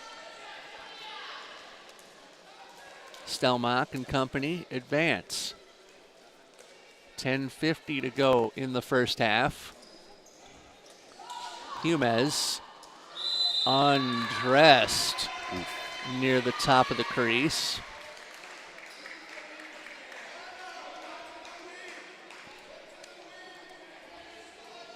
And Akeem will restart the possession. Humez. Akeem proves that 1-into-1 can go, but she went hard. 10:24 left to go in the half. Natalia back up like nothing happened, though. Although something did happen. 7-meter.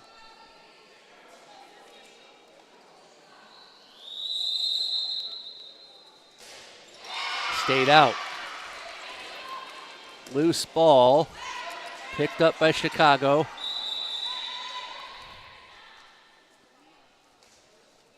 And Say an we had injured someone player down near side.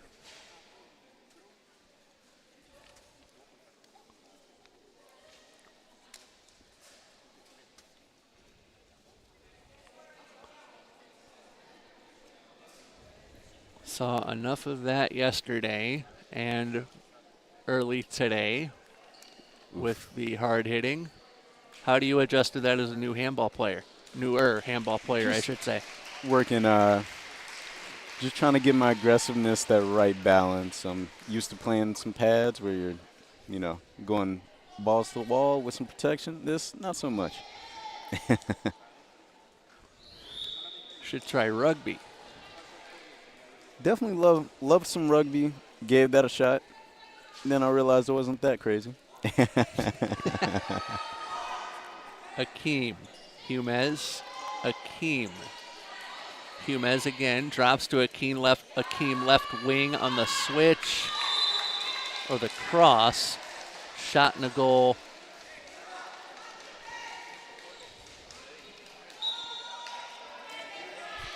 New York City with possession. Andelkovic.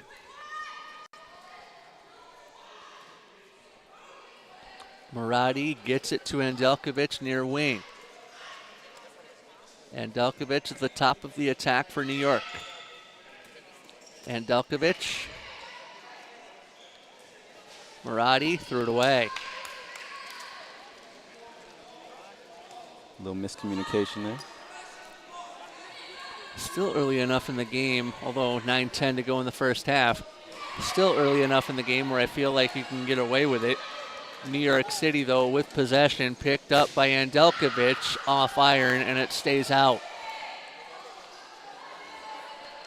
Humez will bring it up with Akeem for Chicago Inter.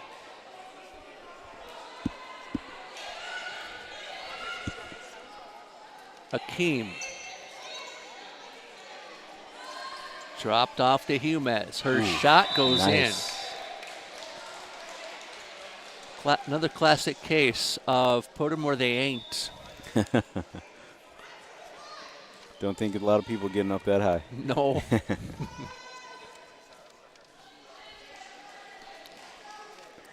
New York back with the ball. Muradi. 6-3 Chicago. 8:15 to go in the first half. Loose biscuit. Muradi draws the foul. Raniklev. Dins. Ball comes across. That was an ill-advised pass.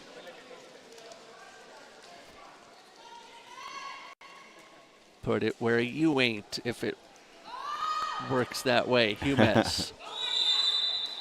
Off the side of the cage. Did you watch any of the Minnesota games over the course of the weekend? I did not, unfortunately. Timeout on the floor. Timeout? Okay. So, are you familiar with Sonic the Hedgehog? Yeah. Okay. He's going to appreciate me saying this. Jackson Hampton Gotcha. has a stash that reminds me or reminded us of Dr. Robotnik from Sonic the Hedgehog. Okay, I'll show you a photo. Right. And if you see Jackson, I don't have a still shot of him, but if you see Jackson in I'm going to actually give that timeout to New York.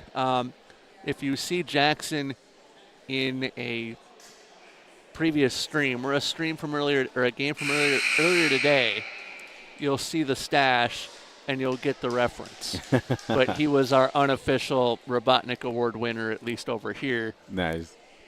Earlier in the tournament. Yeah, I always appreciate a good stash, so I'll definitely check that one out.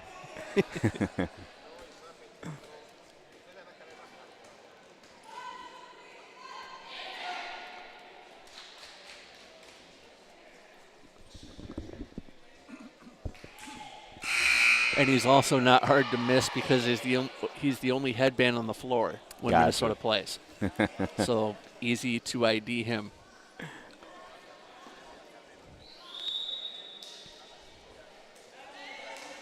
Just didn't have enough time to build a split screen of the two.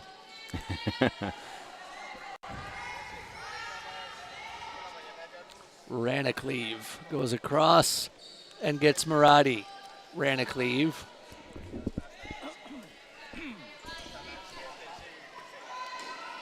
New York with the possession.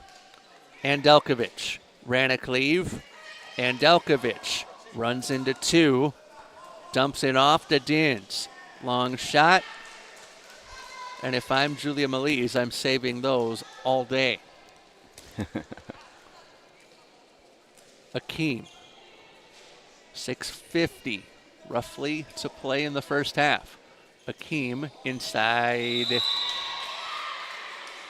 And that's one thing you can do with height, Irina Stelmach, is you can draw the contact to you. 6:40 left to go. Akeem ran into a stop, and Chicago keeps the ball.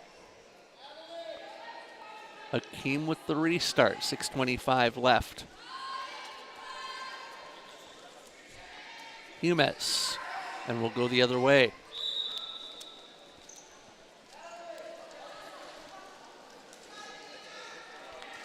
Very well played game so far between these two sides. It's a real tight one so far. Some great games in this tournament so far. One thing we have not had, and I'm intentionally jinxing myself here, but extra handball in the form of overtime. None of the games have gone to OT. Been seeing a lot of games, one by one. A lot of them. Yeah. Especially late.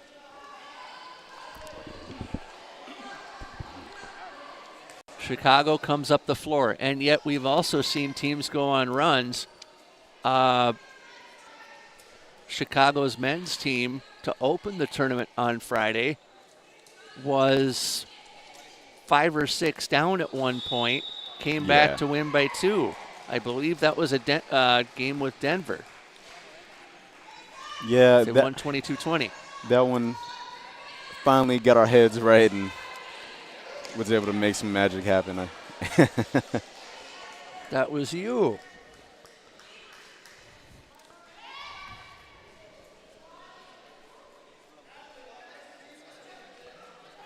New York with the ball.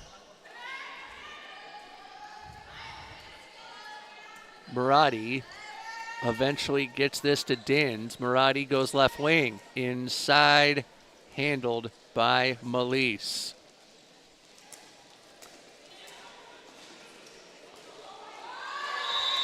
Offensive foul. 6-3 Chicago, 4 1/4 remaining in the first half. He's the real McCoy. I'm just Jeff. That's fine. Out of play, that one will go. Are you a Jeff or a Jeffrey? I am both, depending on if I'm in trouble or not. But I am a Jeff with a G, as opposed to that other way that is just wrong. Just wrong. 3:50 left to go in the first half. Kick ball, and we'll go the other way to New York. Akeem off the floor, fresh body on for Chicago. I'm not a giraffe, though. You remember Toys R Us mascot? Assume you get that all the time. Yeah. Ranacleve. Maradi.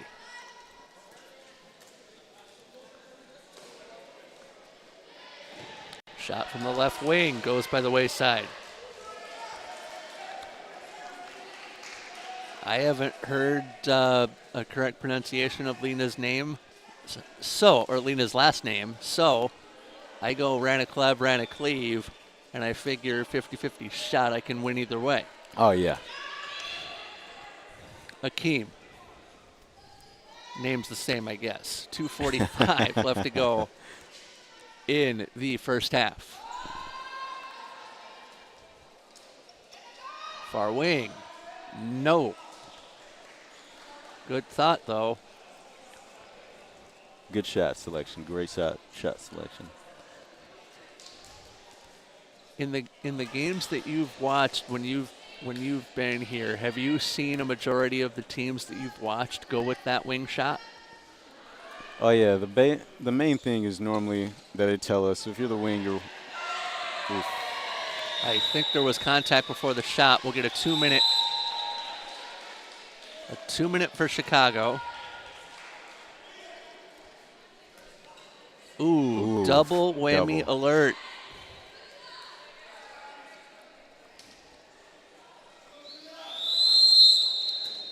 That went. Not good if you're Chicago.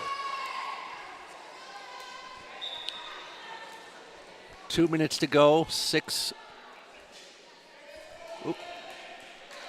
That should be 6-4. Let me remove that. There we are. 6-4. 1:48 left to go in the first half. Akeem back on the floor after a stint on the bench.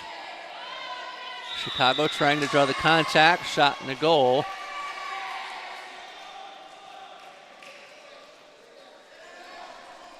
Or was it waved off? It was waved off. It was waved. 6-4. Ranacleve. Across, loose, pill. Chicago comes out of the heap with it. Akeem. Humez and Akeem cross with a minute and a penny left to go in the half. Humez inside. Nedeljkovic. Goal scored for Chicago, 7-4.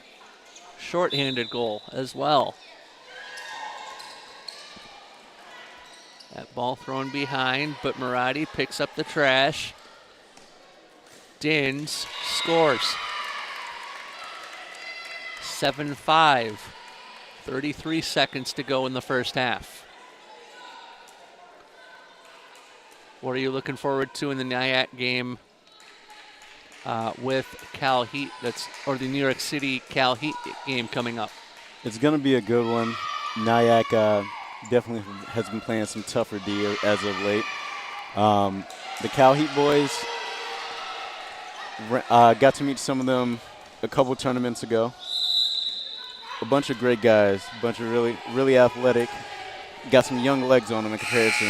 Halftime here as New York City and Cal Heat will play later.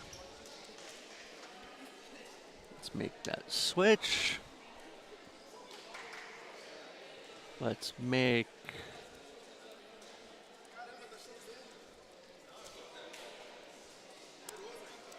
aha. You'll like this. 7-5 at the half. Nice. Chicago over New York. Will pause in the second half shortly.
Halftime at the Lipov Memorial Cup, brought to you by JSB Dental. Not because of anything on the floor yet. 7-5. McCoy Buford, Jeff Disher here as we get set for the second half.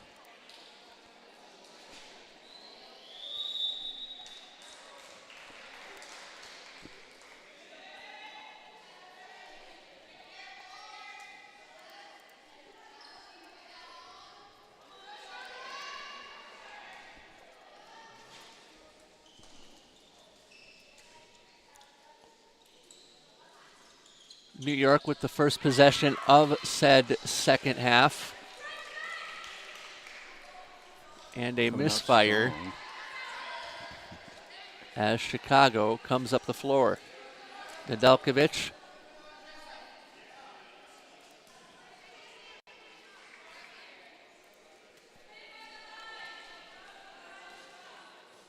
Akeem goes across, and Akeem gets it back.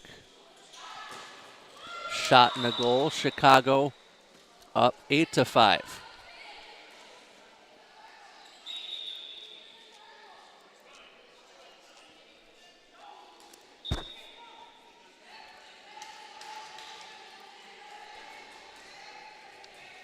Early stages, second half.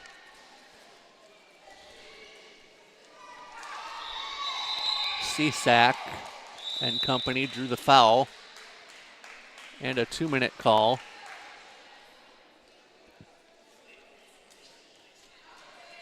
So off the floor goes Diakiv. 9-meter reset.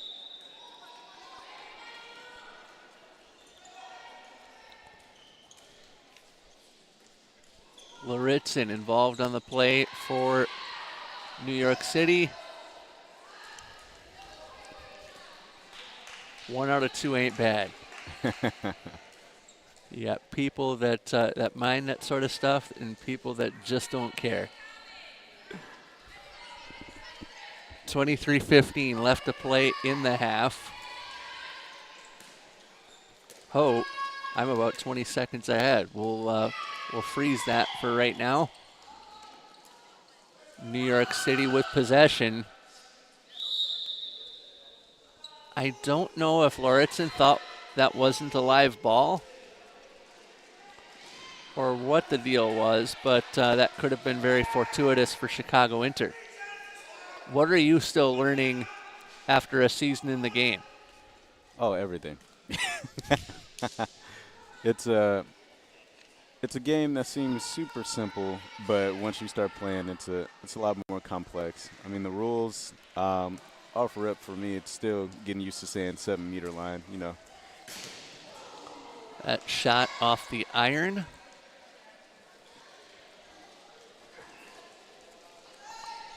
And that pass thrown away.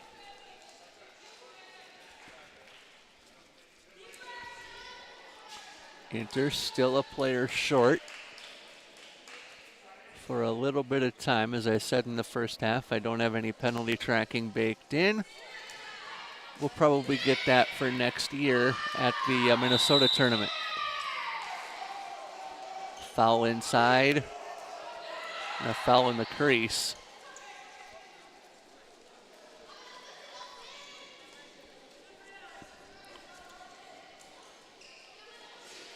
Short side shot off the frame.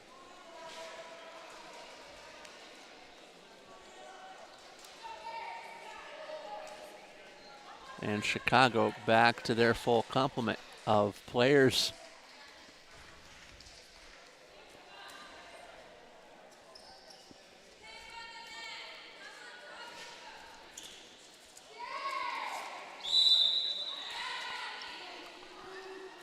.21 minutes and a nickel remaining in the first half.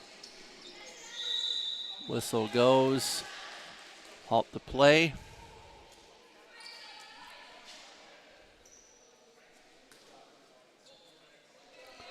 New York City with the ball.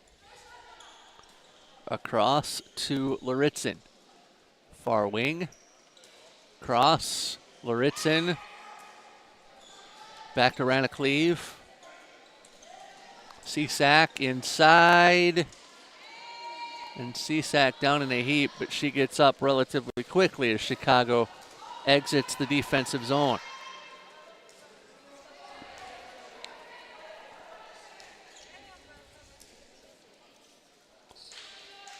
Akeem.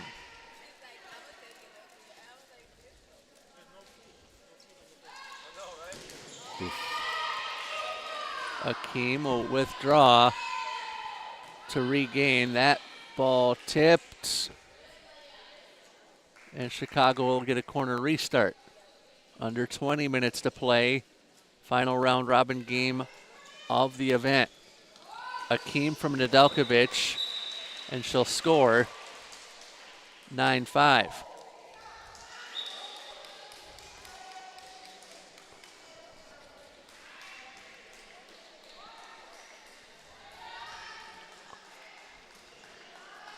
Favorite athlete of all time, McCoy. I'm gonna have to go. Michael Jordan. Got to keep it local. Can't go home if I say anything else. Thought you were gonna say Isaiah Thomas, and then I would have been like, huh? Hey, he is from Chicago. But can't be over Jordan. I still can't get over how Scottie Pippen gave him the business after The Last Dance came out a couple of years ago. Hey, it can't play with people's money. Yeah. I mean, you can, but it usually doesn't end well. Not at all. Just, hey, it's a learning lesson for Scottie. One word, Reinsdorf. Sorry, that's too soon. Kick ball. Very, very too soon. The Sox just ended. Too soon. Worst season in the history of the franchise for the White Sox. We started doing buffet style for tickets. $20, all you can eat, all you can drink, and a seat. 18 and a nickel to play in the second half. Lackadaisical stuff from New York City. How would you adjust? Just got to clean up two hands on the ball. Like that. 9-6. 17:40 left to go in the second half. That scoreboard period number has not moved from the number 1 all weekend, but it is the second half. Nedeljkovic, Akeem, fakes, scores. 10-6. A football score just south of Soldier Field by about an hour. Yeah, give or take. I don't have a Bears update either, sadly.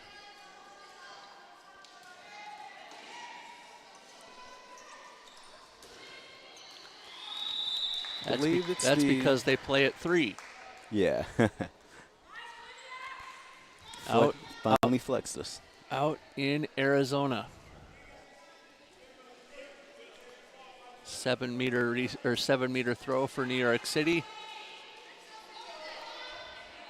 That was in favor of that flex was in favor of a Vikings game, no? Yeah. I don't remember. Whoop. That wasn't scored. That was saved. 10-6.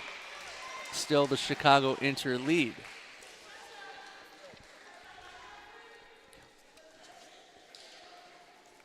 Hopefully the Bears can recover from that heartbreaker. How are the Bears doing this year? I haven't seen them or much of them.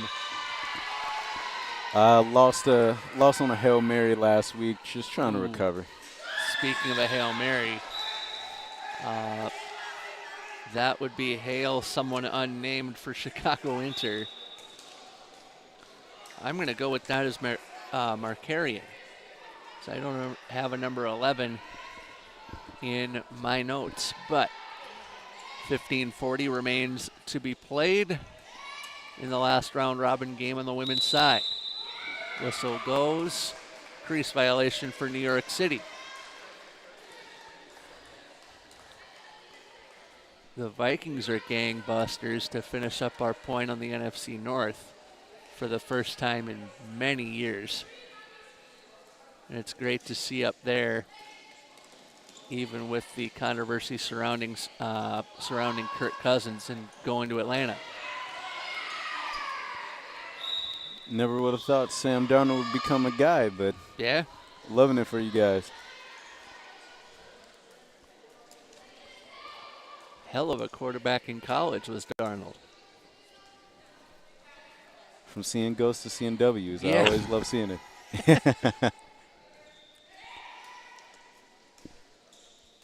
Marotti.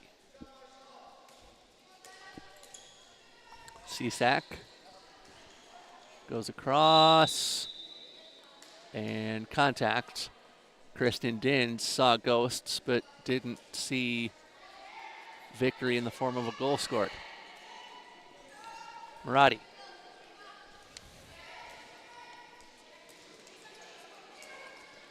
.17 to go in the first half. Or in the second half. Goodness.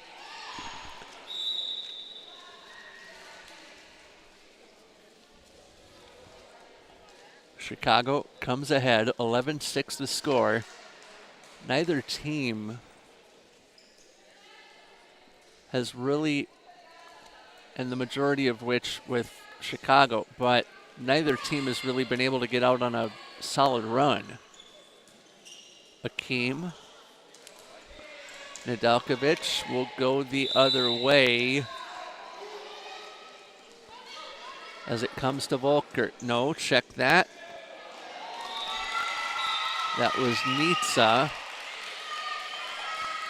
who skips back defensively after scoring.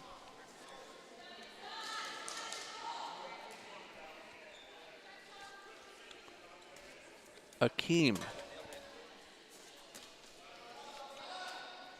Nedeljkovic. Akeem on the cross. Nedeljkovic. Bounce shot. Got the whistle. The officials are going to talk about it. Actually, no, they're not going to talk about it. There's a 7-meter coming.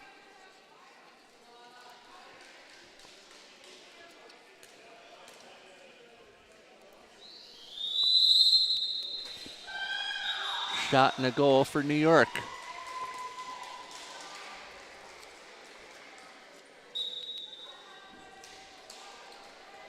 Or was it?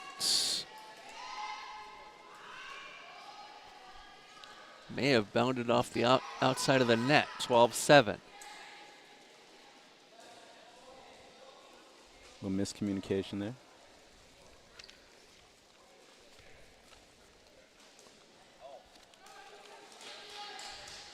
How is that fixed defensive, or how is that fixed in terms of a miscommunication like that? Gotta really make sure you guys are on the same page play wise. Really make sure everybody hears the play call. One accord, one sound, one body. 11:45 to go. Timeout on the floor. That'll be a Chicago timeout. 11:42. We show you that New York City plays again. Men's side, this time in the gold medal game against Cal Heat, coming up right after this one is over.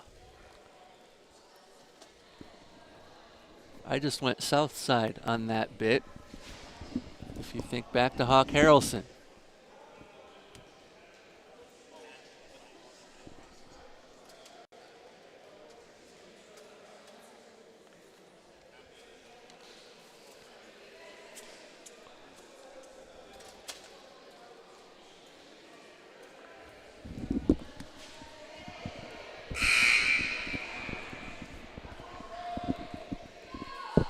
11:45 to go in the second half.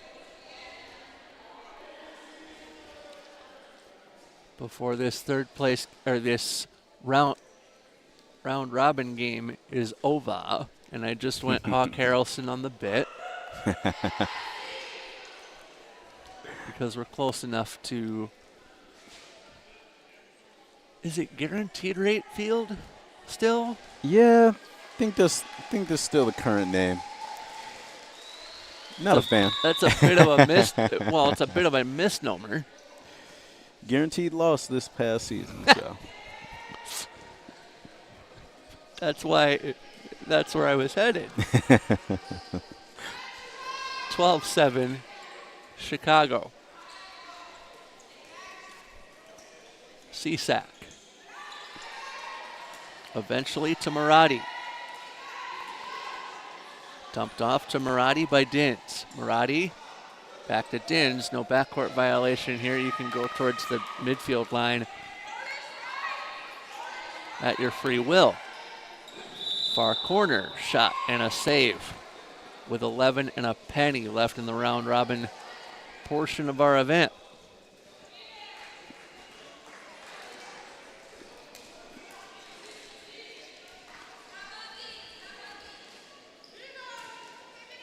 Up the floor it goes. Akeem from Humes. Nedeljkovic to Akeem. Nedeljkovic. Akeem. Left wing. Cross was started. But Stelmach draws the contact.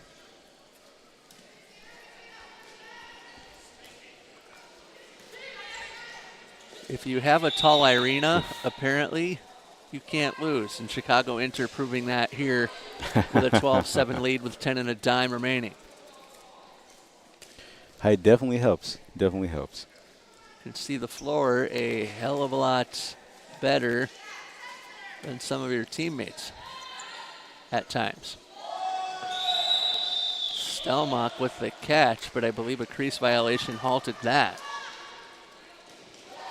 Great save on the far side by Melise. Says anything you can do, I can do better. 9:38 left to go.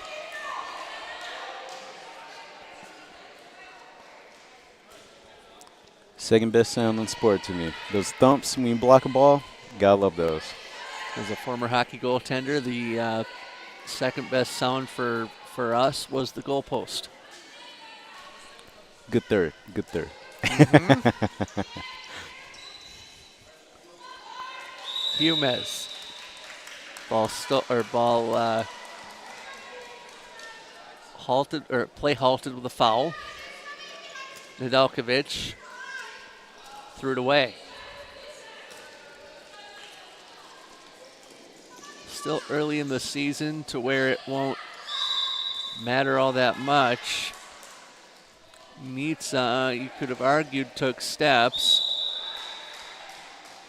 Cisak wanted a high hit, got it. Maradi, Cisak. Renacleave gets it here. Maradi, Renacleave.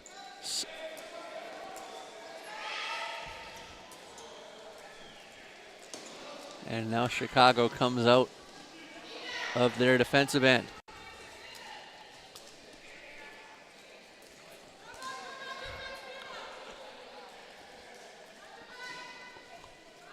Fresh bodies on the floor for both teams. Akeem. Save made. Nitsa. Save made.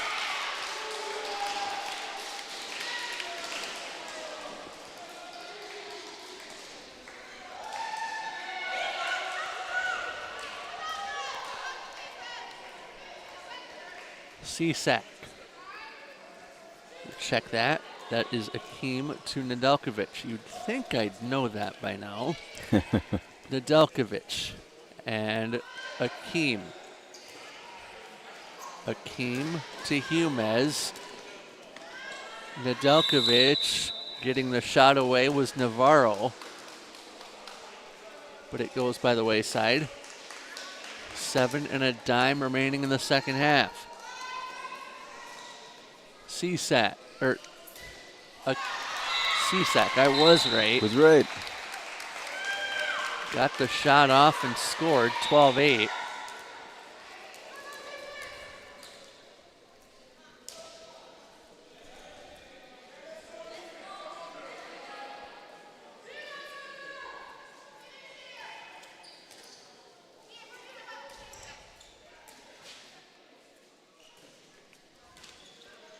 Akeem. Ball stolen from her. Breakout for Dins, and she'll score. 12-9.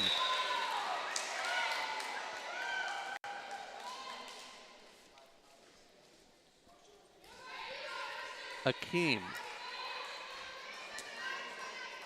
Janjus is number 21.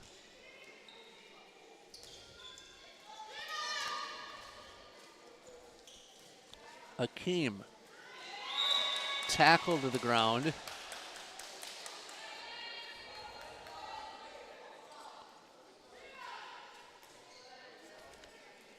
Humes. Janjus.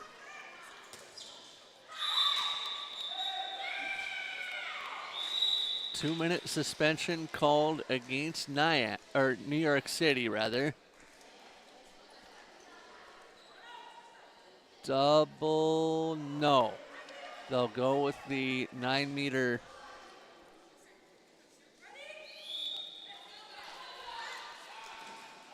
And that shot thrown away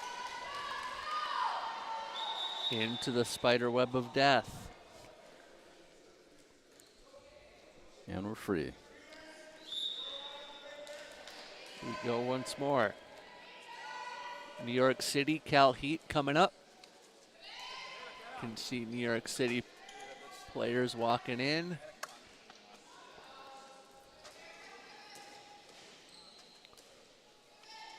As New York City's women's side has possession, and Delkovich drops it off.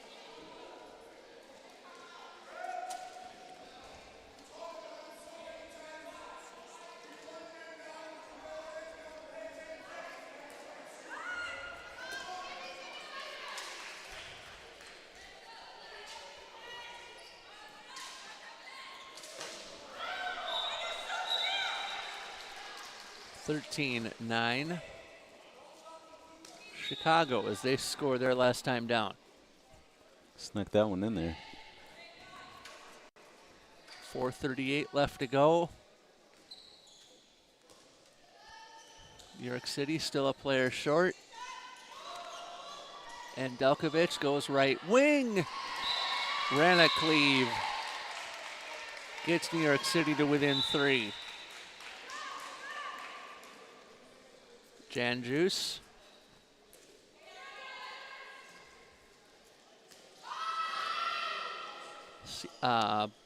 Akeem.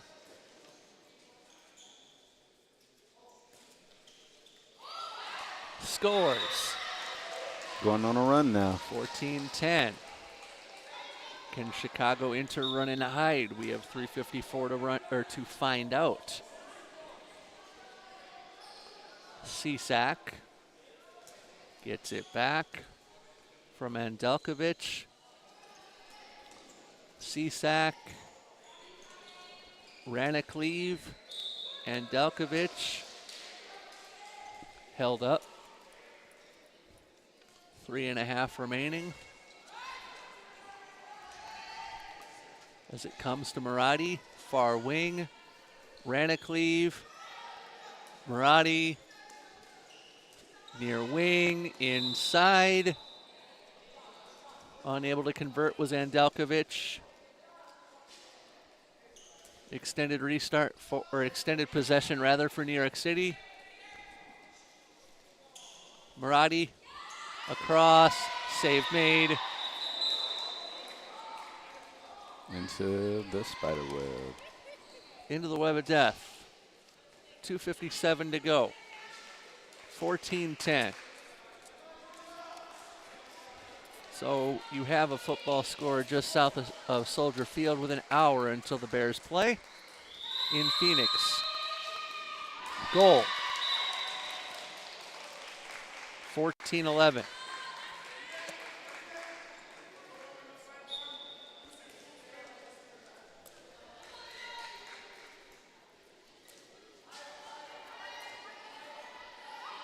Chicago with the ball, time ticking away. Jan Juice, save made by Cecile Nielsen in net for New York City. Haven't needed to talk much about her. Cisak and Maradi.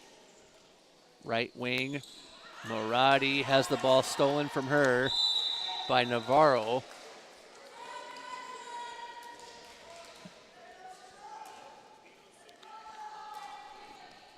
Stelmach.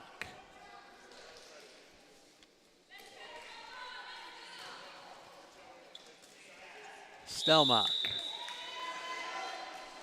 Still learning that 1 into 2 doesn't go. 155, or excuse me, 150 remaining. Ball stolen.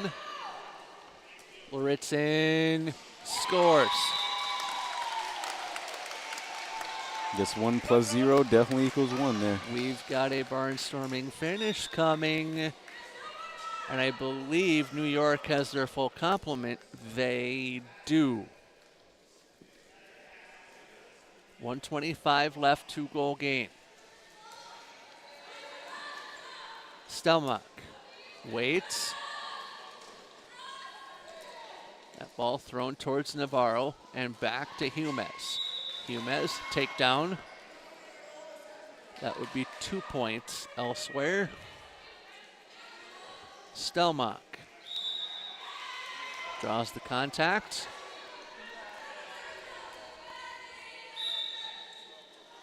.55 seconds to go. That shot thrown away.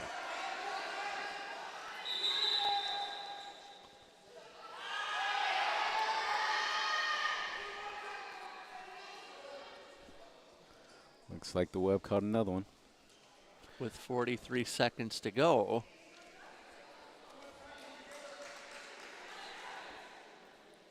Will there be some time back on the clock for this one? You don't have video to review, so no.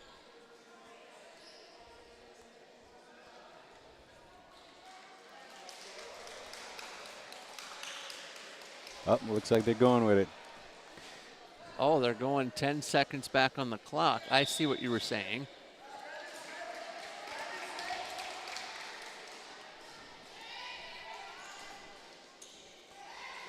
.45 seconds to go. Maradi.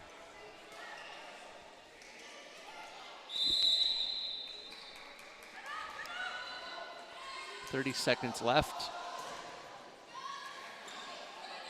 As Chicago enter with possession.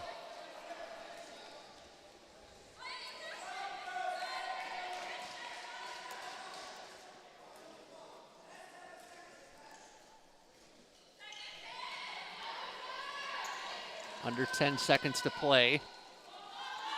And that's the dagger.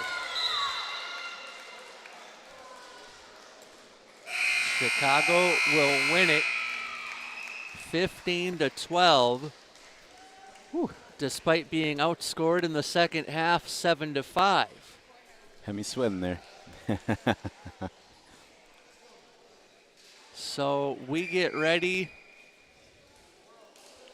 for the championship game for all the cookies in the jar. New York City will take on Cal Heat. That comes your way in a few.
Hey. Check.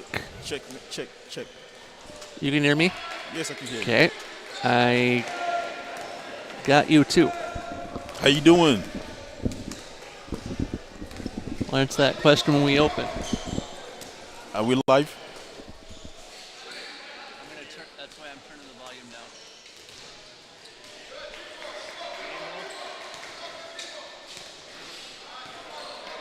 First name, last name? Ike, not you. I should bloody know that by now, Ike. I'm sorry, dude. How you doing? So this is nice atmosphere here we got here. Nice tournament. The dulcet tones of Ike Nachi and Jeff Disher here as we get ready for New York City and Cal Heat. What are you looking forward to seeing from both of these teams, Ike? I'm looking for a nice technical and very explosive. Cal Heat is a little bit light on roster. I was talking to one on number 87. He mentioned that they had a couple of players absentees that came here. Some got injured, some got concussion. So I was talking to him and he mentioned that to me, and I was like, I'm surprised that you guys too came here, but they're competing. They're very competitive. Yeah, and as you saw at the Minnesota tournament a couple of weeks ago, and through the years, Cal Heat has historically had a light roster, like Benoit Cruz told you about. How many does New York have? I've never quite counted it. They have quite a few guys. New York City, let me do a quick count. 8, 12, 16. Oh. So, like I said, I was talking to number 87, and I mentioned to him, I was like, if this ends up being a track meet where they're running you guys back and forth, I don't know if they could survive. Yeah. But we see. Cal Heat you can't count them out. They're a very strong team. I mean, I was genuinely shocked when they won their semifinal yesterday. Yeah. And we actually have to go up to 30 for the chip. So let's go up to 30 for the chip. So who do you predict gonna get this? Who do you think is gonna get this? I'm not a betting man, so I'm going to leave that one alone. But if I had my heart in it, it's hard to say, actually, because we're too early in the season. Yeah. Still, these teams will not be the same teams that we'll see at nationals in the spring. Yeah, right. I think that New York is gonna get it, and like I mentioned to 87, if this ends up being a running final where they have to run them, they don't have a shot. I mean, that's just a numbers game. That's what it is, recovery. So they got young kids here, and Cal Heat, they brought some young guys. I see some of them used to be at the junior. I think Cal Heat number 2. Okay. That's what they played for last year. I can remember some of them. And I don't know mostly all the New York guys. And but we see. I think this tournament, this final is going to be a very, very nice final. Very interesting. Hayden Bulow actually did the first game of the day over here this morning, and he was also mentioning how short the Cal Heat roster seemed, but they made it happen when it counted. Yes. Yes. All right, they're about to get ready to start off. Yeah, and it looks like Cal Heat won the toss and is elected to take the ball first, since you can't elect to kick off or receive in handball. The Chicago Bears play in less than an hour, and here we go. Cal Heat with the ball. Cal Heat opens. Orange jerseys, black numbers, dark blue shorts. New York City in the All Blacks. like the New Zealand rugby club down under. They're moving the ball around very good. Ledesma, Rushen. Ledesma. Contact at the 7. That was not needed at that point. Just play cool. It's a little too early to be reckless. Good shot. As a shot goes in.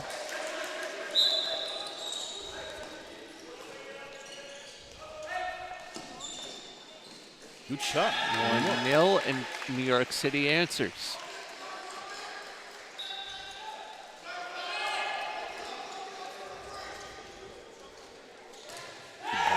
Up and down we go. What was that you were saying about a track meet? Because it came true. Well, they're moving at a good pace. They're moving at a good pace right now. So things it's still early. It's only been like a few minutes in. Yeah. So give it about a few more minutes. I'll probably say around 20, and then we'll see how some of these athletes will adjust. Whistle goes and a halt to play. Bear hugged on the play was Rushen. Ledesma keeps the possession alive for Cal Heat. Extended possession.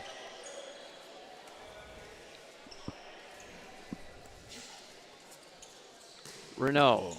Watch him.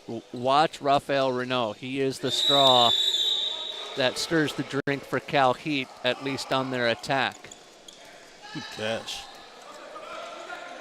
New York City into their attack, a slow builder. Their number 10 gets that to Vic eventually. Move the ball around. Whistle goes. New York City with the possession.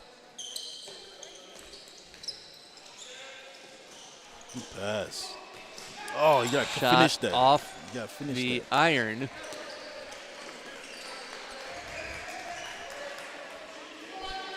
And Renault comes up the floor for Cal Heat. Ledesma. Renault. Whiffed. Ledesma. Brought back up on the foul. New York City playing in a 6 flat to start. Good ball. As a Nice movement. Oh, what move happens. Loose Sloppy on the ball. handle. Kaliumi drew the contact. Did New York? What are you noticing in the first 9 minutes or so? They're moving the ball, a few sloppy handling ball. So, I mean, these are good athletes. I mean, they will adjust. Oh, good pass. Nice pass. Nice finish. Crease violation, though, thwarts the goal. So, Cal Heat Good comes pass. ahead. Rushen, what a stop.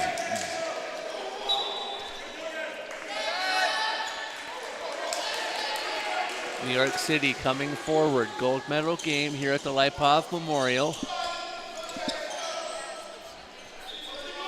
New York draws the foul towards the top of the 7. Far wing, or near wing, I should say. Reduco, good pass. bouncing ball, will hang here. About 10 minutes in. 9-meter restart for New York City. Mustafa will hang. Will still hang here. I think that was a nice pick from number 2. But refs make the call.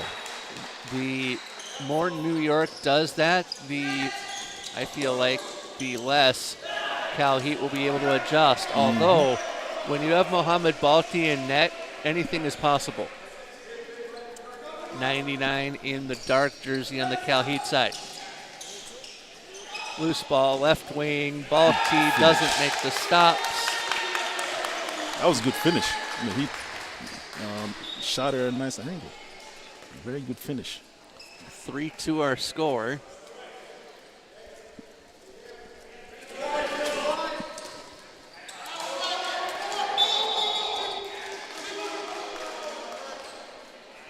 .24-25 left to go.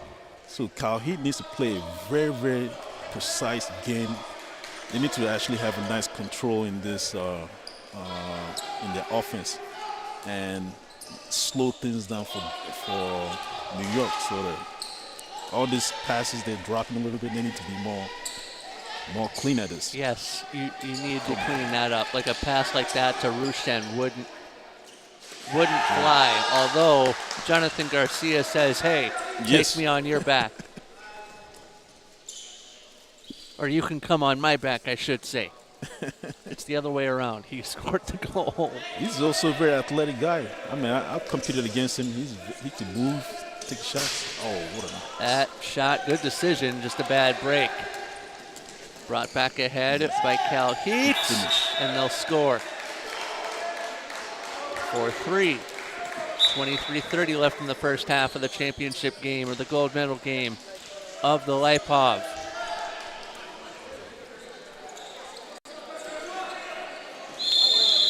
We'll go the other way, steps. Took a little bit too much steps right there. So those type of errors that New York is doing is it will give Cal Heat a nice chance to stick around the game. We've seen I'm not going to say a lot of uncharacteristic handball because we haven't seen that much. Mm-hmm. But we've seen uncharacteristic handball from at least 3 teams by my count. Good pass. Let him go. Good And that finish. shot off the... No, goal was scored. 5-3 Cal Heat. But we've seen uncharacteristic handball from New York City now. Nyack at one point yesterday, at least. Off-ball foul. Yellow card issued. And that's one way for the officials to get control.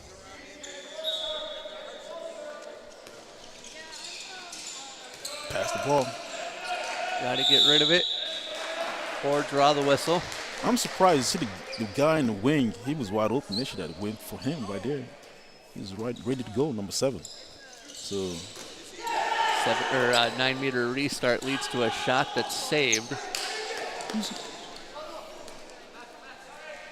Although New York extends the possession.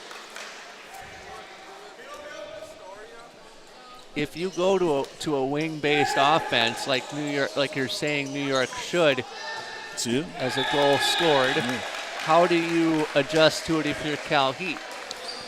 Say that again. I missed it. How do you adjust if you're Cal Heat? How do you adjust should New York go to a wing-based offense?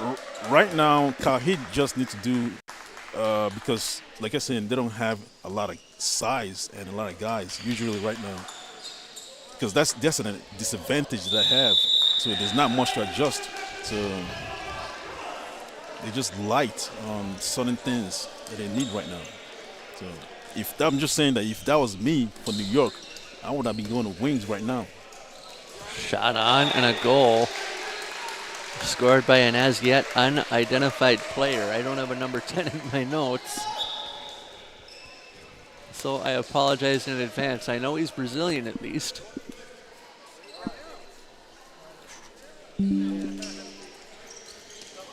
That shot missed wide into the spider web of doom.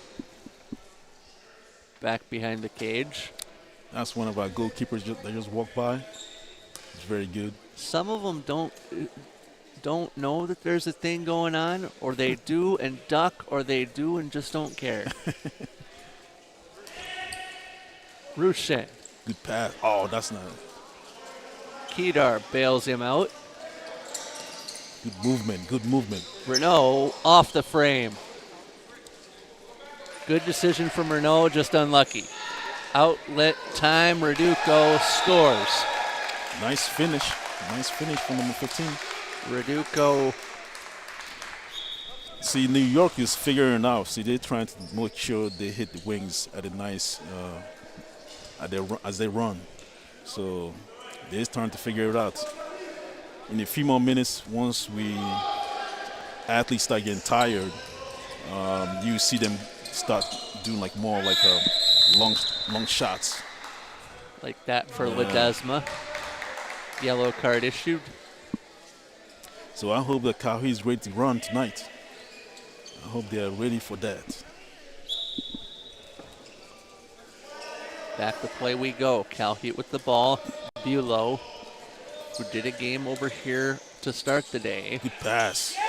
And a great goal. Great finish for Cal Heat. Whoops. 6 apiece instead of 7-5. What is working right now for Cal Heat is the middle. They're doing a very good job in getting the pivots and all the guys scoring right there. Right, number 2 score right there. 3 on 1 with numbers. Bulow couldn't score. New York City goes the other way. Body contact halts the movement, but New York City keeps the ball, and the clock continues to move. Wing. Goes far wing. Inside, ball stolen. I don't know that was the best decision, but still early in the game. Brought back towards midcourt. Fresh body coming on for Cal Heat, I believe, is Rushen. It is.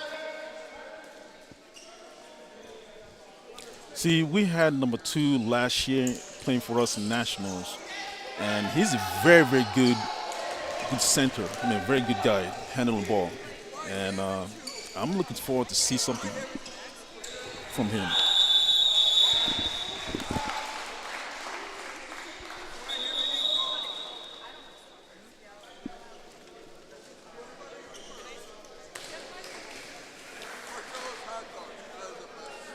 Number 10 for the penalty shot. Meter throw coming.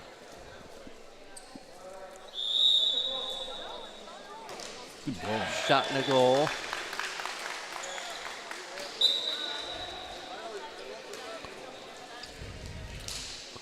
Seven six now, New York City.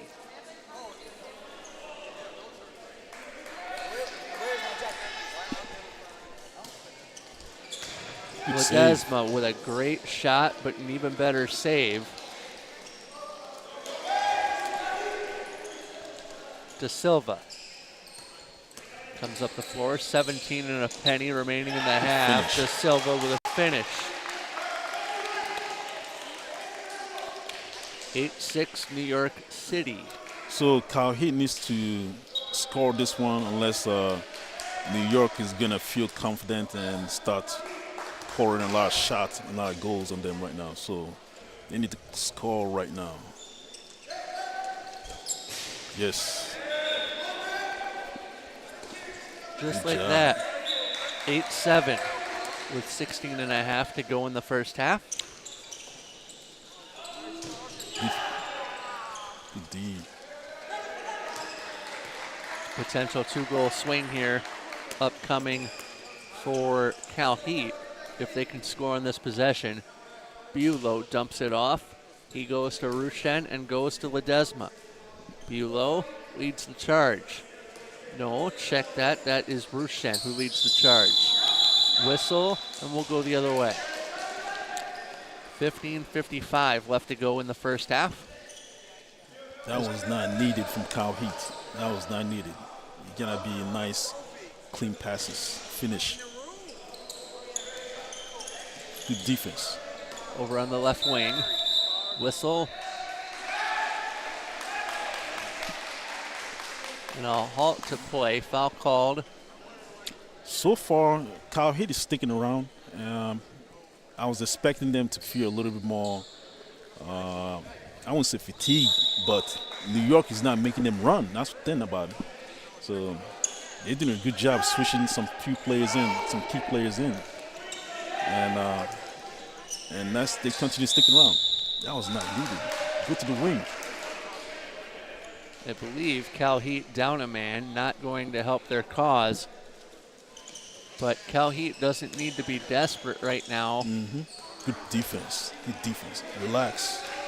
Just play your game. Kedar, no. Timeout on the floor. 2-minute penalty, 2-minute suspension called. Who'd they get? They got a New York City player. Number 16. So we are essentially full strength, or even strength. I'm not going to say full strength. Double, so a double whammy, Ike, would be when you give up a 2-minute suspension, and then you give up or you have a 7 that is scored upon you. So we have a double whammy alert for Cal Heat here. Nice. Bulow, Good score. Needed. Tie game. 8 apiece. 14:55 to go in the first half. Gold medal game at the Lipov Memorial Cup. Save is made by Balti. Balti with the highest 2-digit number one could have. Just ask Wayne Gretzky about that. Renault. Kedar. Renault. Rushen. Renault needs to have a very good game. Like he needs to step it up some more. Kedar wanted the contact, not going to find it. New York City coming up the floor. 8 apiece, 14 minutes and some time left in the bank. It looks like New York is really gonna let number 13, number 13. He's gonna have to now take a lot of shots from New York so that they could like pull away from this tournament. That's Briffy for New York City. So that's what game start right now. That's what they're doing right now for New York. So 9-8 NYC. Both teams, I believe, short a man.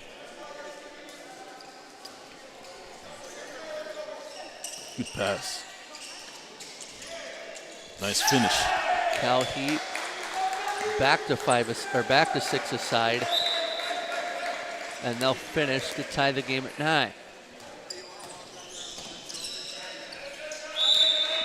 Whistle from the trailing official.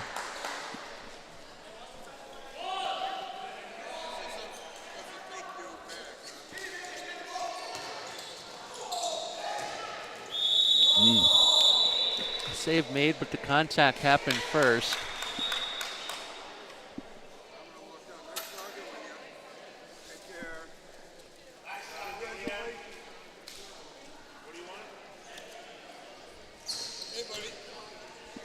How you doing?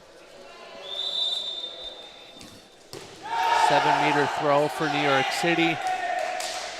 Very good Goes save. by the wayside because of a great save.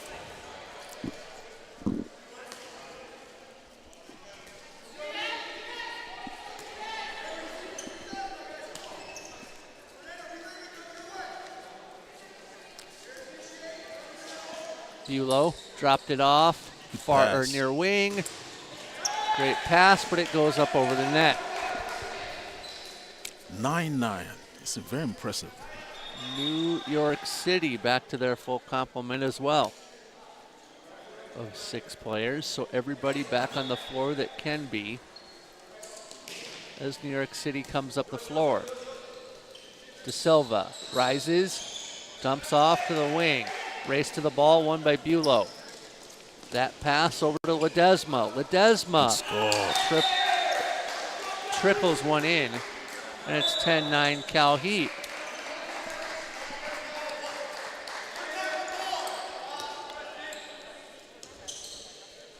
De Silva in on the near side. Nice pick. That ball nice dribbled off the foot of Ben Brippy.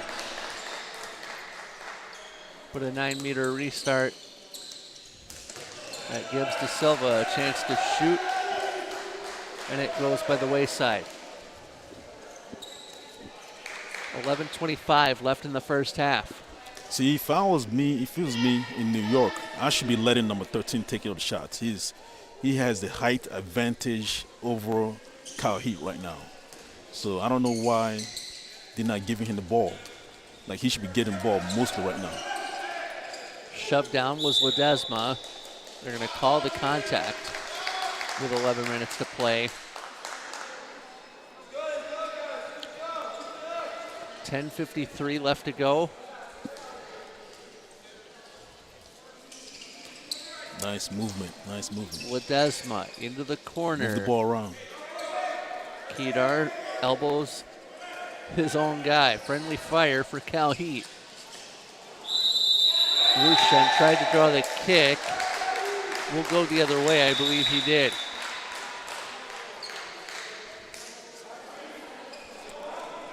Time out on the floor.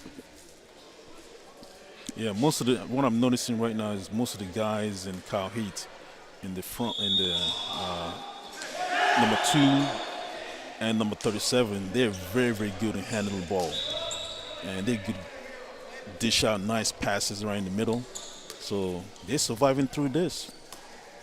But New York needs to be giving the ball to number 13. He should be taking a lot of shots De Silva. right now. De Silva down low, gets it back up high. Yeah, he should be taking the shots. Griffey. Whistle goes. Drew the contact.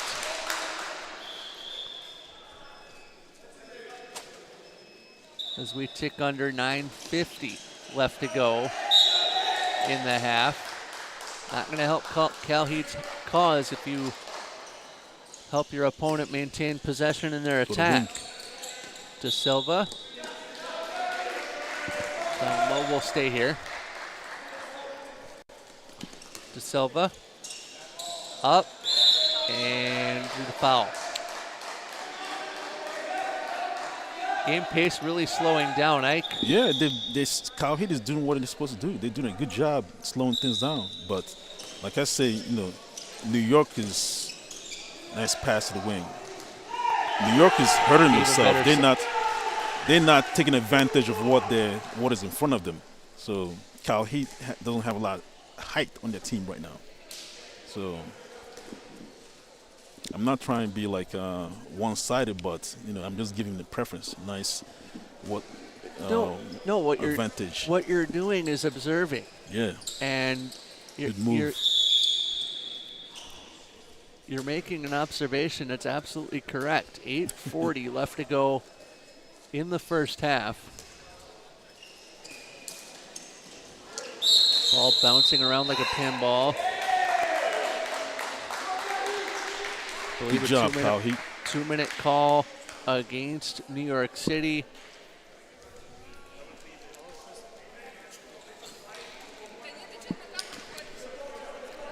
Yuri, one of my teammates. Hopefully he will come back and play with us a few times. So I believe he's played a Minnesota Fall Classic or two. I recall him. 12-9 as New York City down, New York City down a player.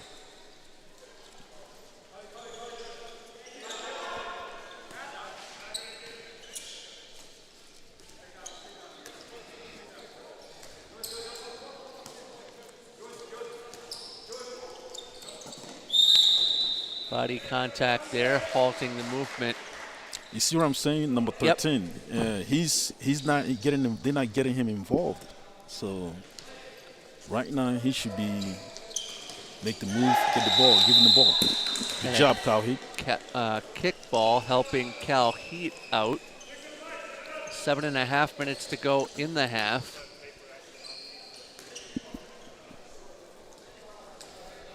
Bulow, shortest on the floor. Yes. And Ledesma lost possession. Coming up the floor now is Griffey. Griffey will dump that off as New York crosses into their attack. 7 minutes and a nickel to play in the first half. Nice movement. In on Mustafa. Balti to make the stop. And it's still 12-9.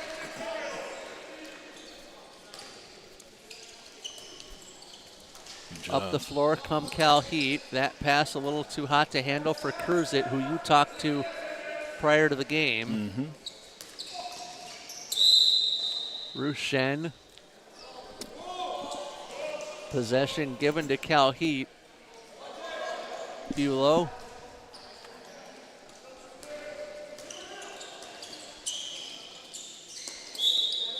Body contact on Kruzit. 6 minutes and a quarter remaining in the half. Bulow gets the restart. Kruzit, or Ledesma, offensive foul. Will go the other way. New York City still down a man. They are not. So back to full strength, they're New York City. Griffey over on the far side into the right wing corner. Sloppy pass.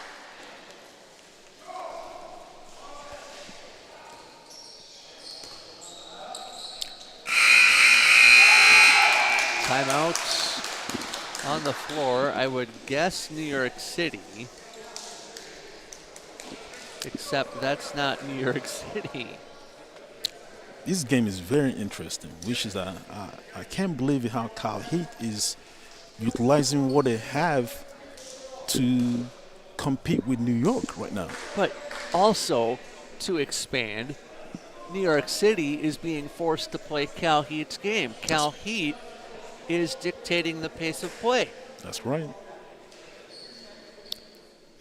It is very shocking to me. I can't believe it. Yeah, shortest team on the shortest roster in the tournament is dictating the play. 5:37 to go, first half of play. Remember, we're playing 30s in the championship game.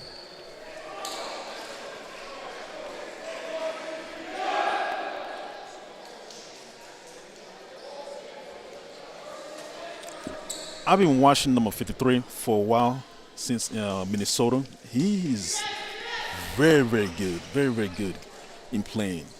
I like his offensive game and the way he scores. And he's very, very. He's somebody that's very little in the offense. So New York needs to pay attention to number 53. Ledesma. Yes. Kruzit. Eventually to Bulow with help from Rushin. Cross to Ledesma. Kruzit, Ledesma. Nice Ledesma movement. on the right wing. That was a pass that one could ill afford to make late in the first half. 5 minutes and a nickel to play in it.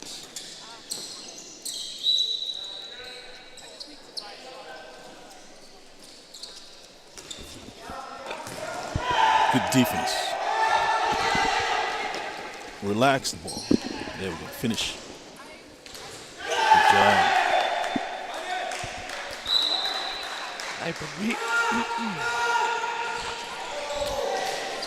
I believe that was Kedar with the goal. I believe that was Kedar with the goal to put Cal Heat up now 14-9. I cannot believe this. Cal Heat is outpacing New York right now. Yeah. Very interesting. 4:15 to go in the half. Yeah. Griffey, there you go. Number 13 needs to get involved. For New York to stick around and stay competitive in this game. 13 he needs to take more shots. So he's the only one that has the height advantage and the arm strength to make the shots. 3:45 to go in the first half. Ledesma. New York City allowed to come out. Race to the ball, Reduco, save, Balti. Good job, keeper, Cal Heat keeper. Good 99, job. the Cal Heat keeper, Mohamed Balti. 3:20 to go in the half. Was he number 99? The keeper, was he in the national team? Could have easily been. I can't 2-minute remember. call. Because he's a very good keeper. Very good keeper. We have quite a few in this tournament keepers that are very, very, very, very good. Calhoun, I believe, down a man, Good shot. and they pay for it. 14-11 with 3 minutes to play. He's Ignaci with 2 N's. I'm Jeff Disher with 2 F's. Nice to meet you. Helping the viewers at home orient if they're just joining us as well. Ledesma goes to Urban. I believe Cal Heat down a man, and they are for the next little bit. Move the Bruno, far side, whistle goes. See, that's number 19. That was not needed for him to get 2 minutes. You can't let the game get to you. So, and New York is somehow playing sloppy game right now. Both teams are short, no? Good pass. That goes wide. Was a 2-minute call just assessed on New York? Yes. Both teams are short. 2:06 to play in the half. Shot and a goal. 14-12. Kyle Heat needs to take advantage of this. They really need to take advantage of it because halftime is almost halftime. Can't let New York recover.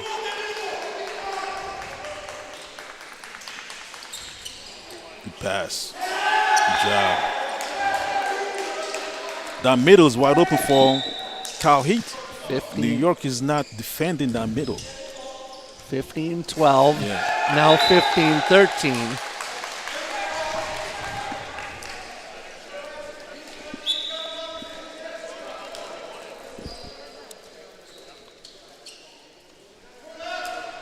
With a buck and a dime remaining in the half. This is the New York City Handball Club we expected.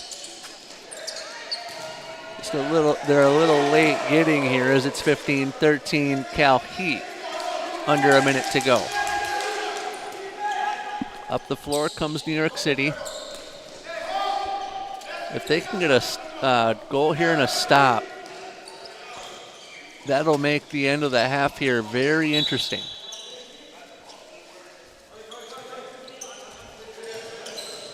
Good job. Got by Bulow. Tipped around. Loose pill. Cal Heat will pick it up. Ledesma goes across to Bulow. Fires and he scores. 20 seconds left in the half.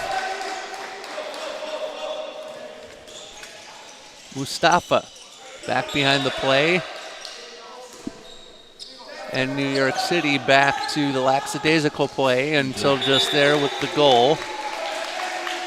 Final seconds of the half. And 16-14 at the break in favor of Cal Heat. you see, most of the points came for New York from 13. He needs to be involved. If he's not involved in the second half, I don't think New York will beat Cal Heat. I don't think they will. Right now, he needs to be almost, just about every ball come his way, either his way or towards the wing. So, but Cal Heat is doing a very good job in the middle, and they have exposed New York middles because Repeatedly. They're not defended well in that sense. So, and they have the size. That's impressive. Let's pause. Second half on the way shortly. 16-14 Cal Heat at the break.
16-14 at the half. Cal Heat leads New York City. Jeff Disher, Ike Nachi with 2 ends.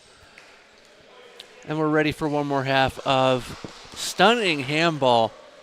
Like we were talking off camera, Cal Heat should not be leading this game by 2 with all the weapons New York City has. Yes, it's impressive that Cal Heat is competing right now with, not even just competing, beating New York right now. Very impressive. Well, we'll see what the second half will be like. So, if New York doesn't start, if they don't give the ball to their main guys right now to strike the ball and score them goals, I don't think New York will win this game.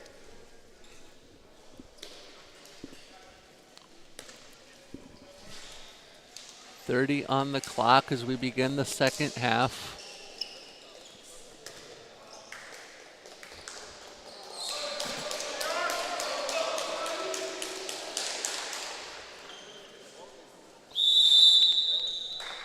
Underway we are. New York City still a man short from, nope, both teams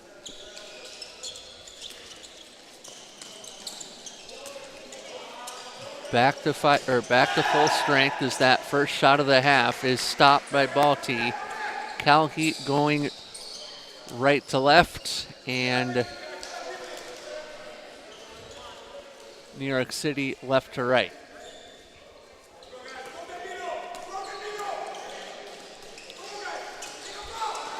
Rushen, whistle goes before the shot from Garcia.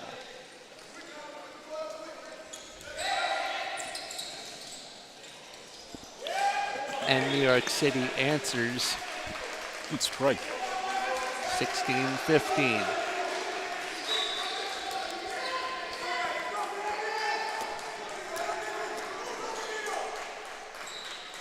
Cal Heat with the ensuing possession.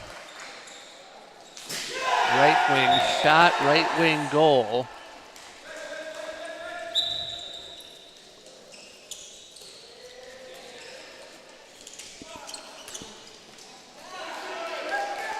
That was done, did he? And that was a miscommunication. He missed the handle.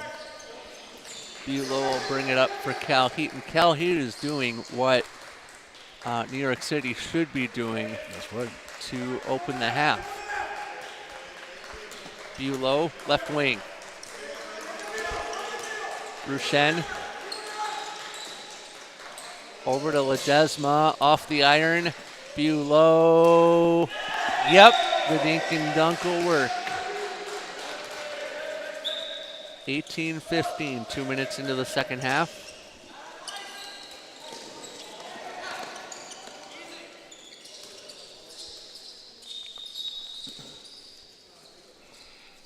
Timeout, and I believe the resin is, or not enough resin is on the ball. Yeah.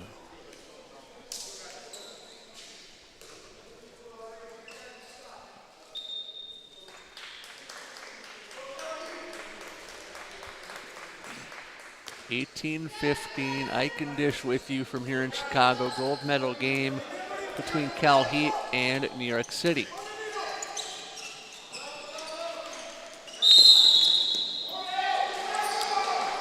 That number 37 is dangerous. I knew that number 2 from Cal Heat, but to have 2 guys that can handle the ball and pass the ball from in the same team, that's dangerous.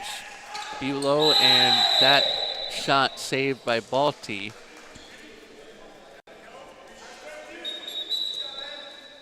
And Balti injury. In a bit of discomfort, we'll say.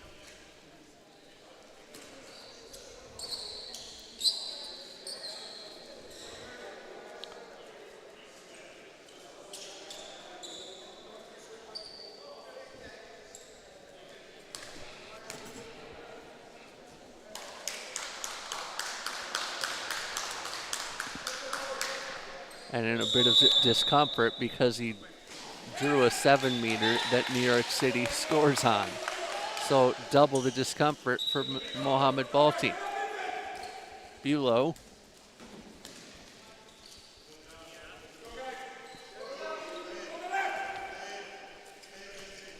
Goes across. Bulow.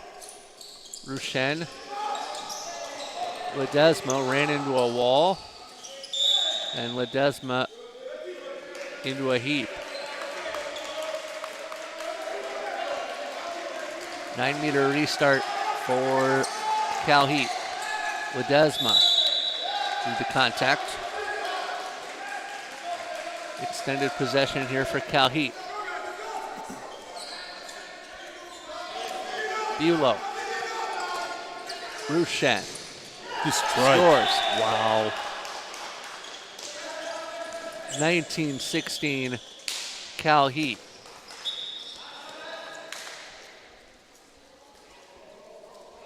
What I'm noticing right now is New York, the guys, they are a little bit, they don't know how to handle number 37, number 2. And they're moving the ball in a certain way that New York can, they can't respond to it. I mean, I know that usually players that can handle the ball, players that can move around, they're very athletic. And usually players like that, they're very, very hard to defend. They went to Briffy on the last attack for New York City, but Mohamed Balti stepped in and said, I can only stop you because I can also hope to contain you. Mm-hmm. Like, watch number 37 and number 2. I mean, keeping an eye on both of those guys. I know number 2 has good handle skills, but I didn't realize that number 37 is very good too. And Bulow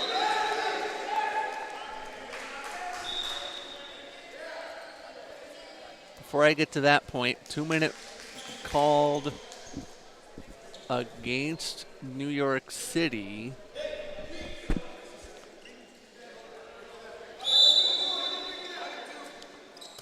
But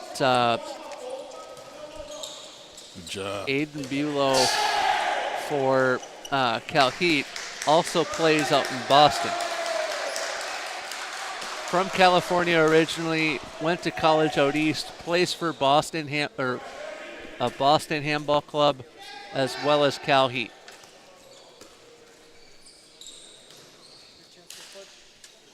A few of my teammates just walked by.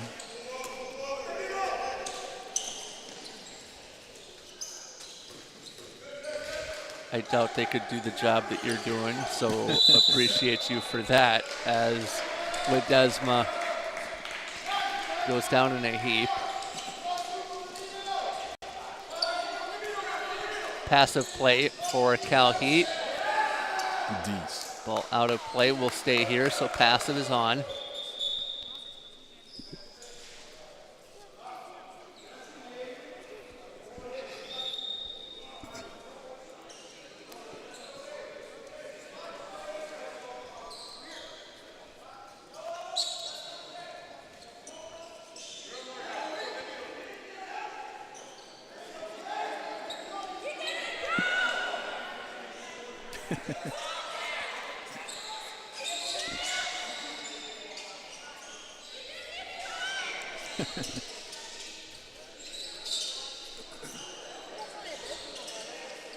That's one of the things we don't have over here with I'd love to have an explanation of these calls. I'm not quite I think, let me see, they have food. 1, 2, 3, 4, 5, 6, 7, 8. Go the other way. Good defense. Good defense. New York City's definitely got its full complement.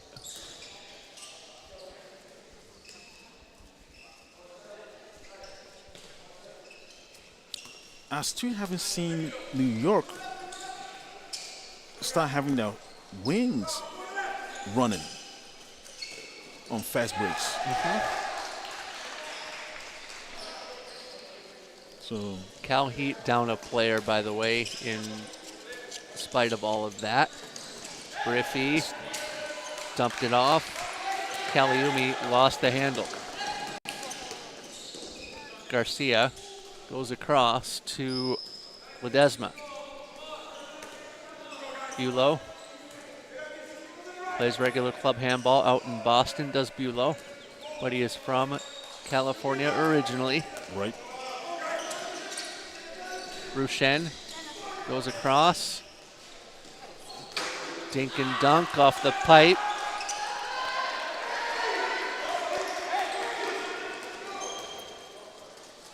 Sloppy. Yeah, New York just can't get out of their own way. Though New York City scores a goal with Griffey to come to within 2.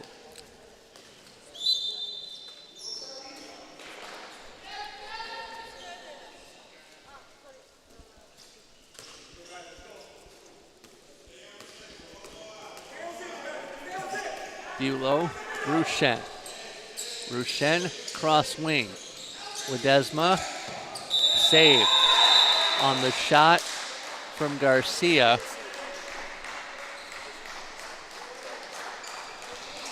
And a whistle goes.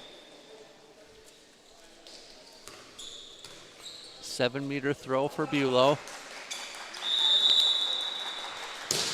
Good save. Save made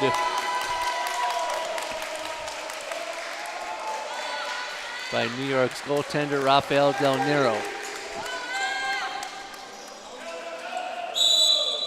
Contact drawn.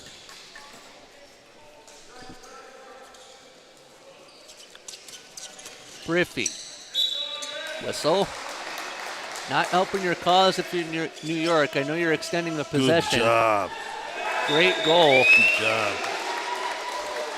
Took them a bit longer than I suppose they needed. So Tahiti needs to respond unless you don't want New York to get really, really confident right now because they have probably have scored within every single possession that they have had. So that was not needed. Should have taken the shot. Body contact there, halting play.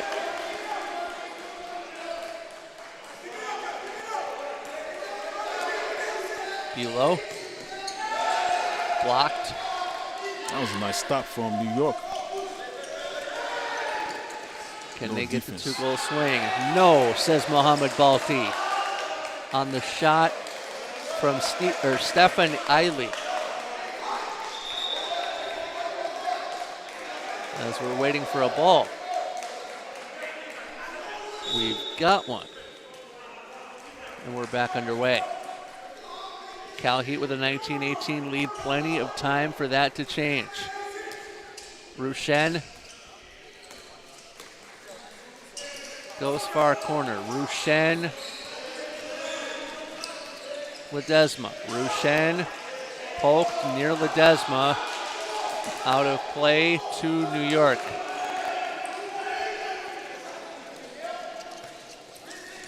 Griffey inside, shot and a goal.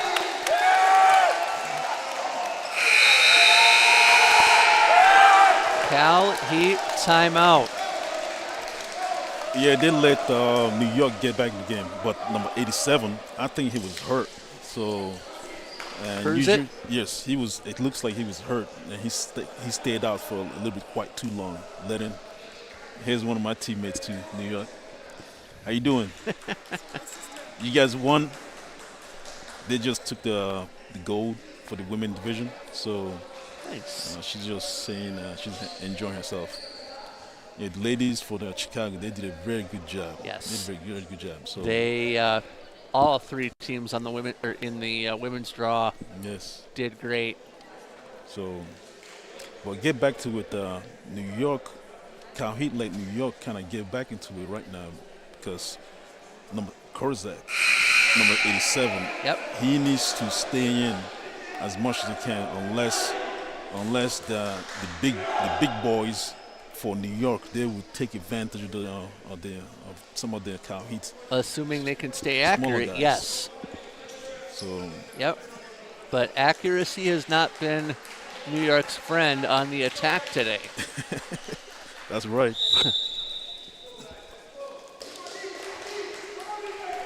Cal Heat out of the timeout. Each team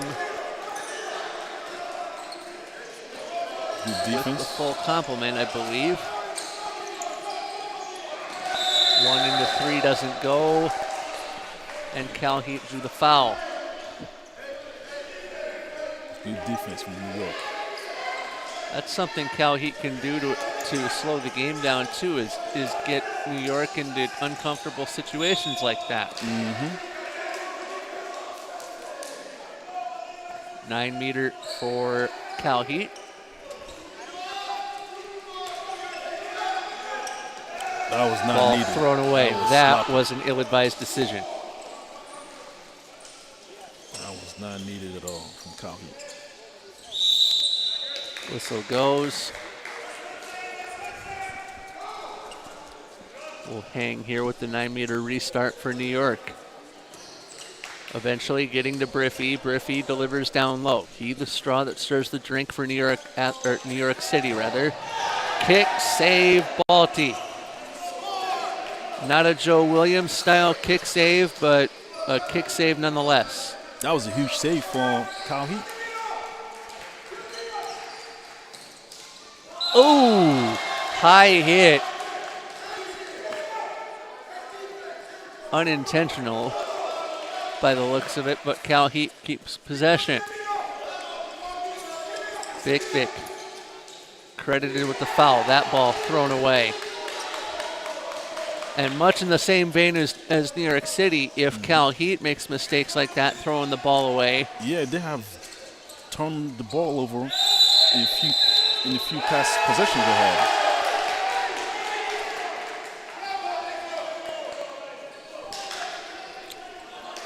Number 37 needs to relax. He's rushing the passes too much. So And I also believe Cal Heat down a man.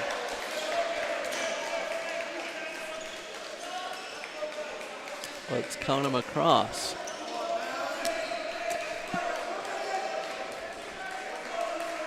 2, 3, 4, 5. Yep, Cal Heat down a man.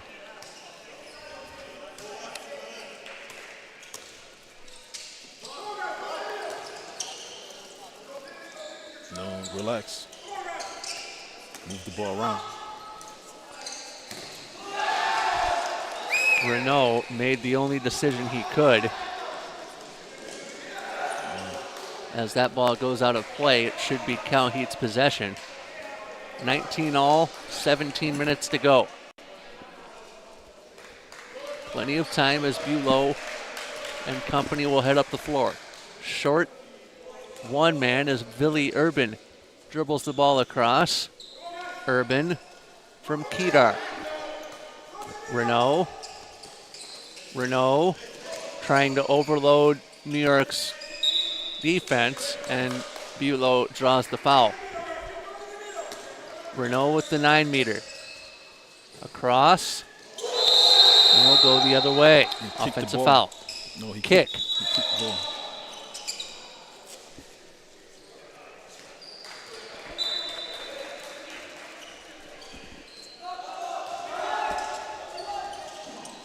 Up and over.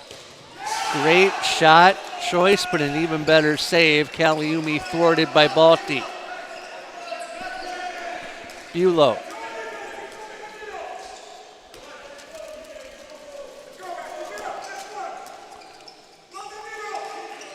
Renault.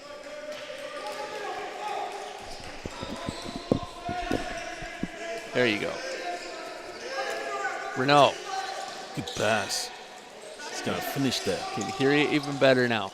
As New York comes up the floor, 15 and a half left to play. Briffy across. Griffey Good couldn't pass. handle the reception of that pass. Contact drawn by Caliumi. Griffey on the restart. Griffey swims around 2, save Balti. As we get down to the final 15 minutes or so, I dare say goalkeeping will be the name of the game. Yes, they are saving Kyle Heath's goalkeeper, number 99. He's Balti. doing a very good job. Very good job. Both goalkeepers are playing Both. great. With Del Nero in net for New York City, too. Let's not lose sight of him. Yes, he's doing a good job too. Very good job.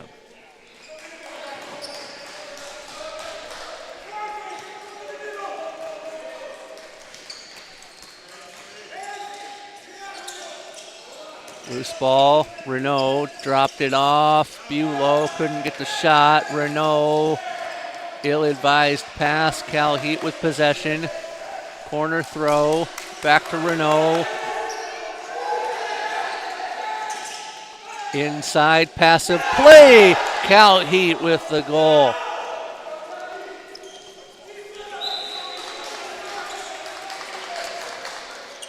Caliumi. Briffy inside. Big scores. Good answer back. Very good answer back. 20-20. Kyle Heath, number 87, needs to be in the game. Cruise it. Yeah, he needs to get in the game. I don't know why he's sitting down. Rushen back in. Bulow. Rushen.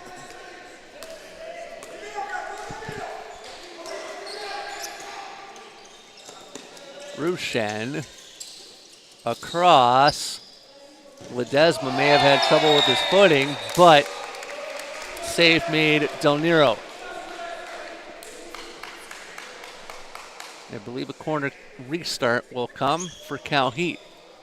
13 and a dime remaining as that goes back to Rushen. Bulow. Rushen. Score. Good strike, number 37. Excellent play from Rushen. Got it from Bulow.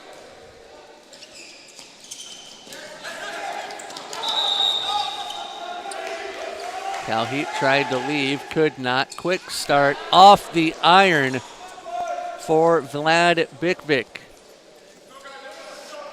I can't believe he missed that. He had the right angle too. I cannot believe that. Beat the keeper, but couldn't beat the post.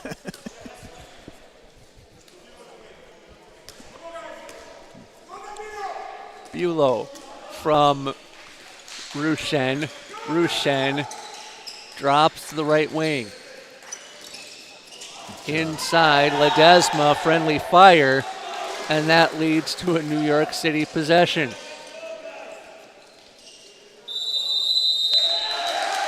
Halt to play. It'll be a New York timeout. Kyle Heat has utilized passing the ball inside to the pivots in a way that I cannot believe it. I know that they have two good handlers, number 37, number 2, and they are absolutely exposing New York middle. I cannot believe it. I cannot believe this. Yeah, this game is a heck of a lot closer than I suppose it should be.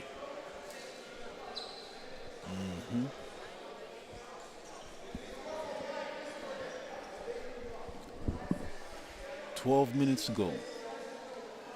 We still have Plenty of time. plenty of time.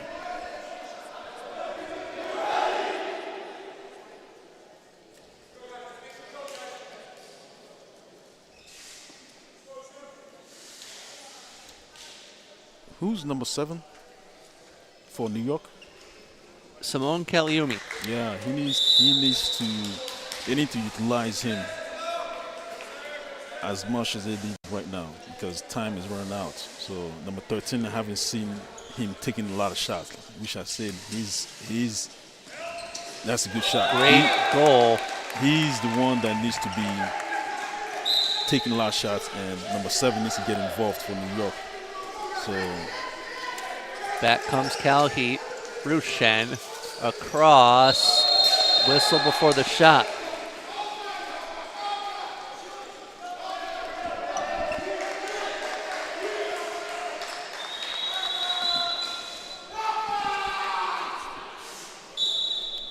New York City with possession.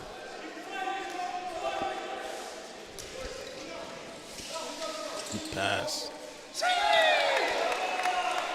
And a great goal to tie the game with 11 and a penny remaining.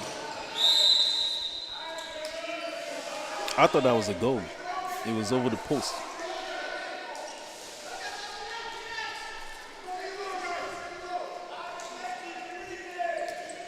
So the spider web got you. Yeah.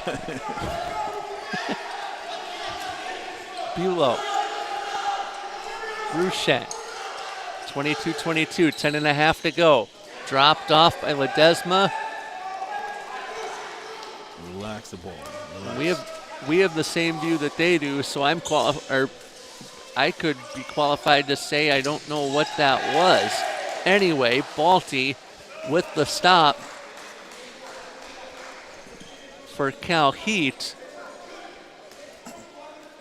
And Cal Heat needs to handle their business on offense here down the stretch, because if you let New York get out to any sort of lead as we tick down to the final 10 minutes, Yes, they'll exit and not be heard from again. that's right.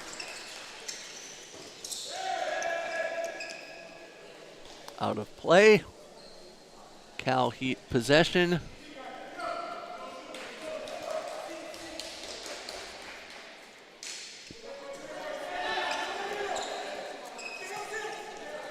Bulow, Rushen, inside.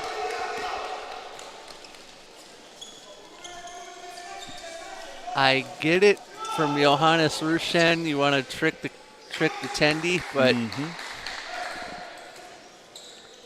not at this stage. You've got to be accurate. Who's number 5 for New York? Ide.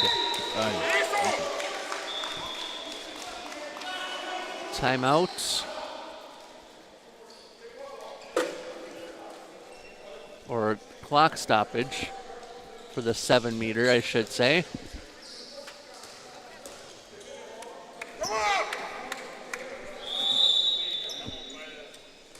Scores. New York City 23-22. Carl, he needs to respond. They need to really respond right now. So You shouldn't be, if you're Cal Heat, you shouldn't be able to trade goals with New York City. no.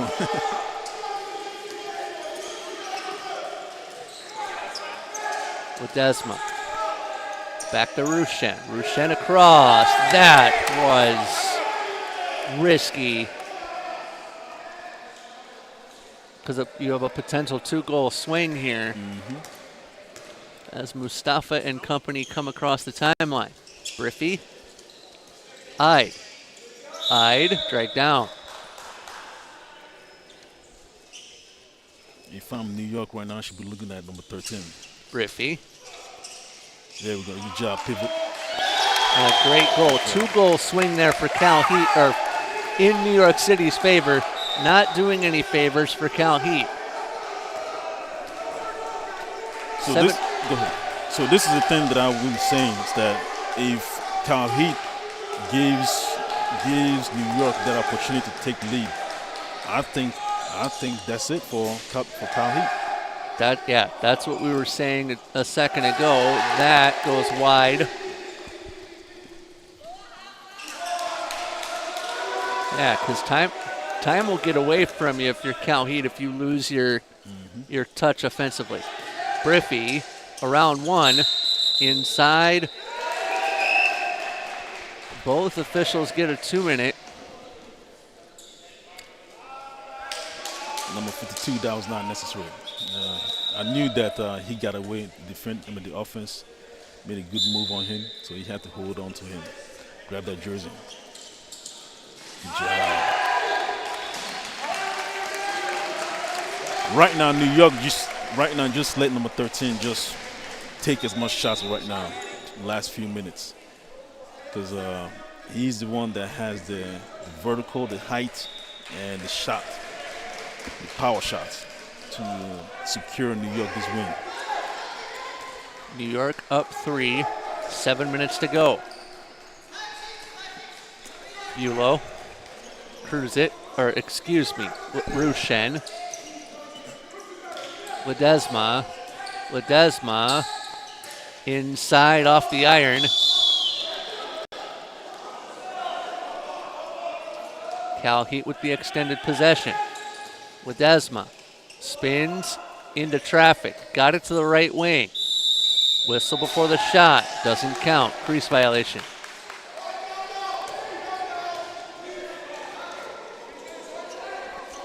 Briffy.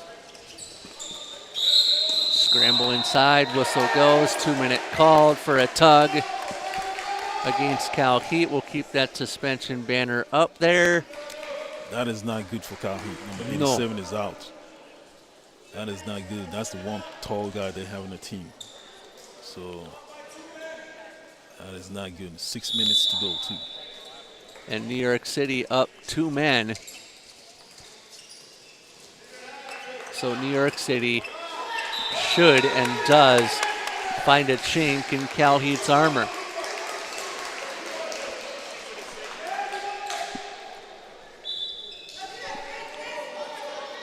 .5:55 to go, 26-22 New York.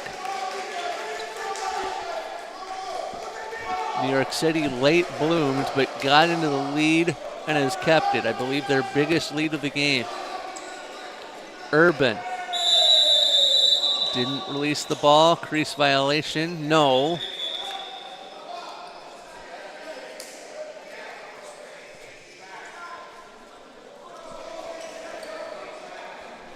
Typically, that's what I would assume with a whistle there, but sounds like a 7-meter, looks like a 7-meter. They are give, yes. It is a 7-meter for Cal Heat.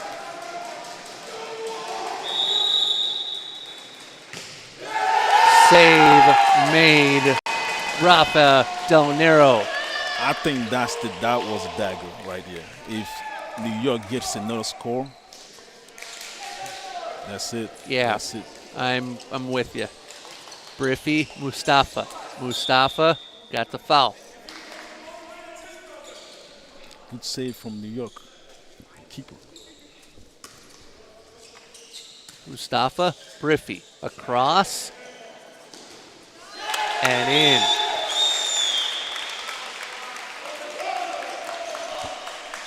(27-22). Cal Heat still down 1 man now.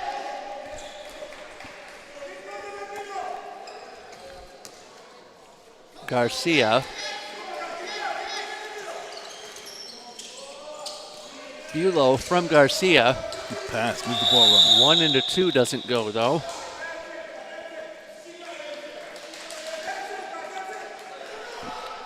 Restart for Urban.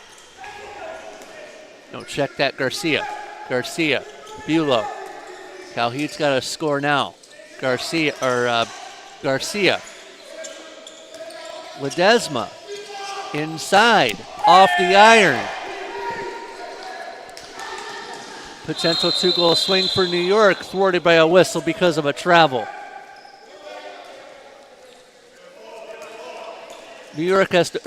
Cal Heat has to fire everything on net and not try to make the pretty play. You don't have time. You're down 5 with less than 4 minutes to go. Yes.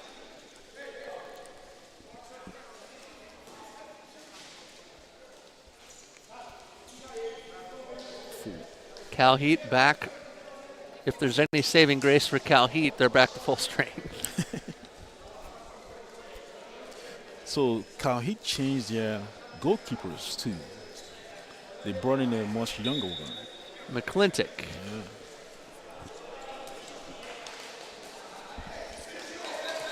Briffy. Briffy around 1. Beats McClintock. That might be the dagger. Yeah, that few misses from Kyle Heat. That was what did it. A few possessions ago, probably say like around 6 minutes ago, when it was around 6:40 something or 6:30. And then with that save, that 7-meter save from who's number 2, when he shot that and the keeper from New York saved it. I think that was that would have been Bulow. Bulow, yeah. Del Nero is the goalkeeper we're looking for New York City. Yeah, he needed to make that 7-meter shot, but he missed that. So a few more minutes, 3:31, and that's it for Cal Heat. 17 games in 3 days. Are you coming to San Francisco tournament? Doubt it.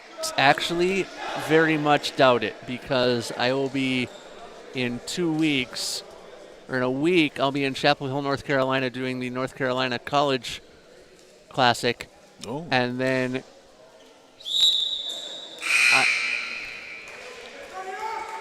That's good. I am, after that visit to Chapel Hill, I am at my winter job calling high school hockey back in Minnesota until March. Oh. So no, I probably won't be in San Francisco. You got a full schedule on you.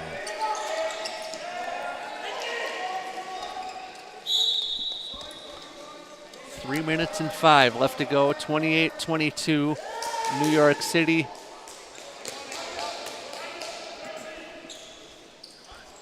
Denver's also host to one next month too, so I'm still debating on that one. So I wanted to earlier this season. I wanted to go there, but it seems like I'm gonna have to see if I'm available that one. So.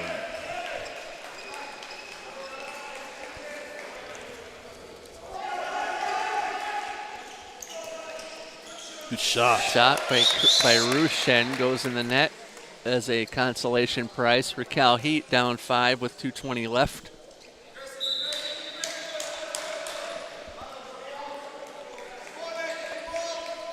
And it wasn't a case of Cal Heat being worn down. They hung with New York City longer than I'm sure everybody in the building thought they would. That's right.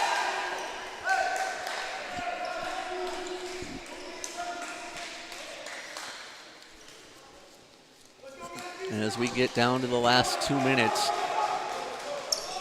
we get ready to give the championship over to New York City. Up 5 with 1:43 to go. We'll go the other way. Cal Heat had its opportunities. That's right. 90 to go.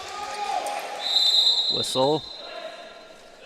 Halt to play. The clock continues to move, and the clock, the own worst enemy of Cal Heat.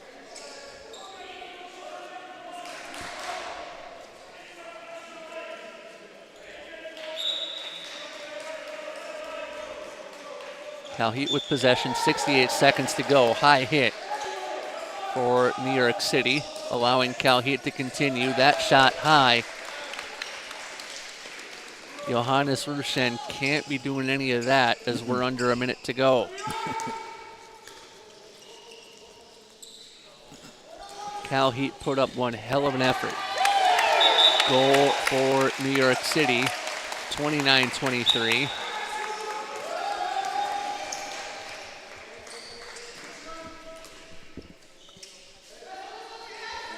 .30 left. Bulow. Rushen, tipped out of his hands, will stay here. 20 seconds left.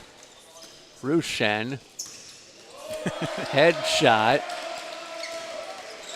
will stay alive. 10 seconds to go. Dumped off into the right wing. No, and that should just about do it. I want to say good job to Kyle Heat. Kyle Heat did a very, very good job. But at the end of the game, I wish it was expected for New York to get the victory. So I wish they did. But the thing is that I've said that Kyle Heath did right was that they really exposed New York's middle in a way that I wouldn't have expected it. So I want to give a shout out to Kyle Heath and some of their players. We'll say that, or I'll say this too. New York City outscored Cal Heat in the second half, 15-7. Oh, really? Wow. For a 29-23 final. New York City wins the gold medal at the Lipov Memorial Cup. We will stream the award ceremony shortly. No audio from here, though. So, Ike, a pleasure doing business with you. Thank you very much. And we'll hang here. The award ceremony coming up shortly as the Lipov Memorial Cup comes to a close, with New York City taking all the spoils by a count of 29-23.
Do you know how to run?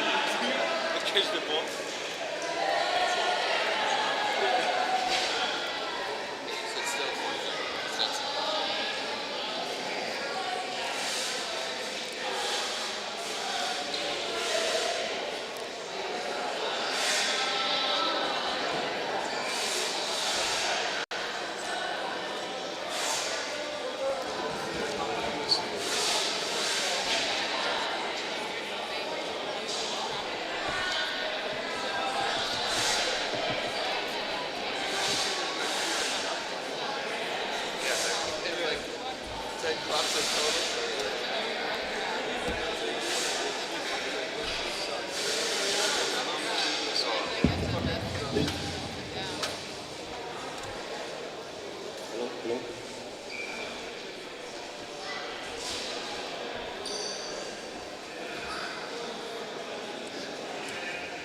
it works.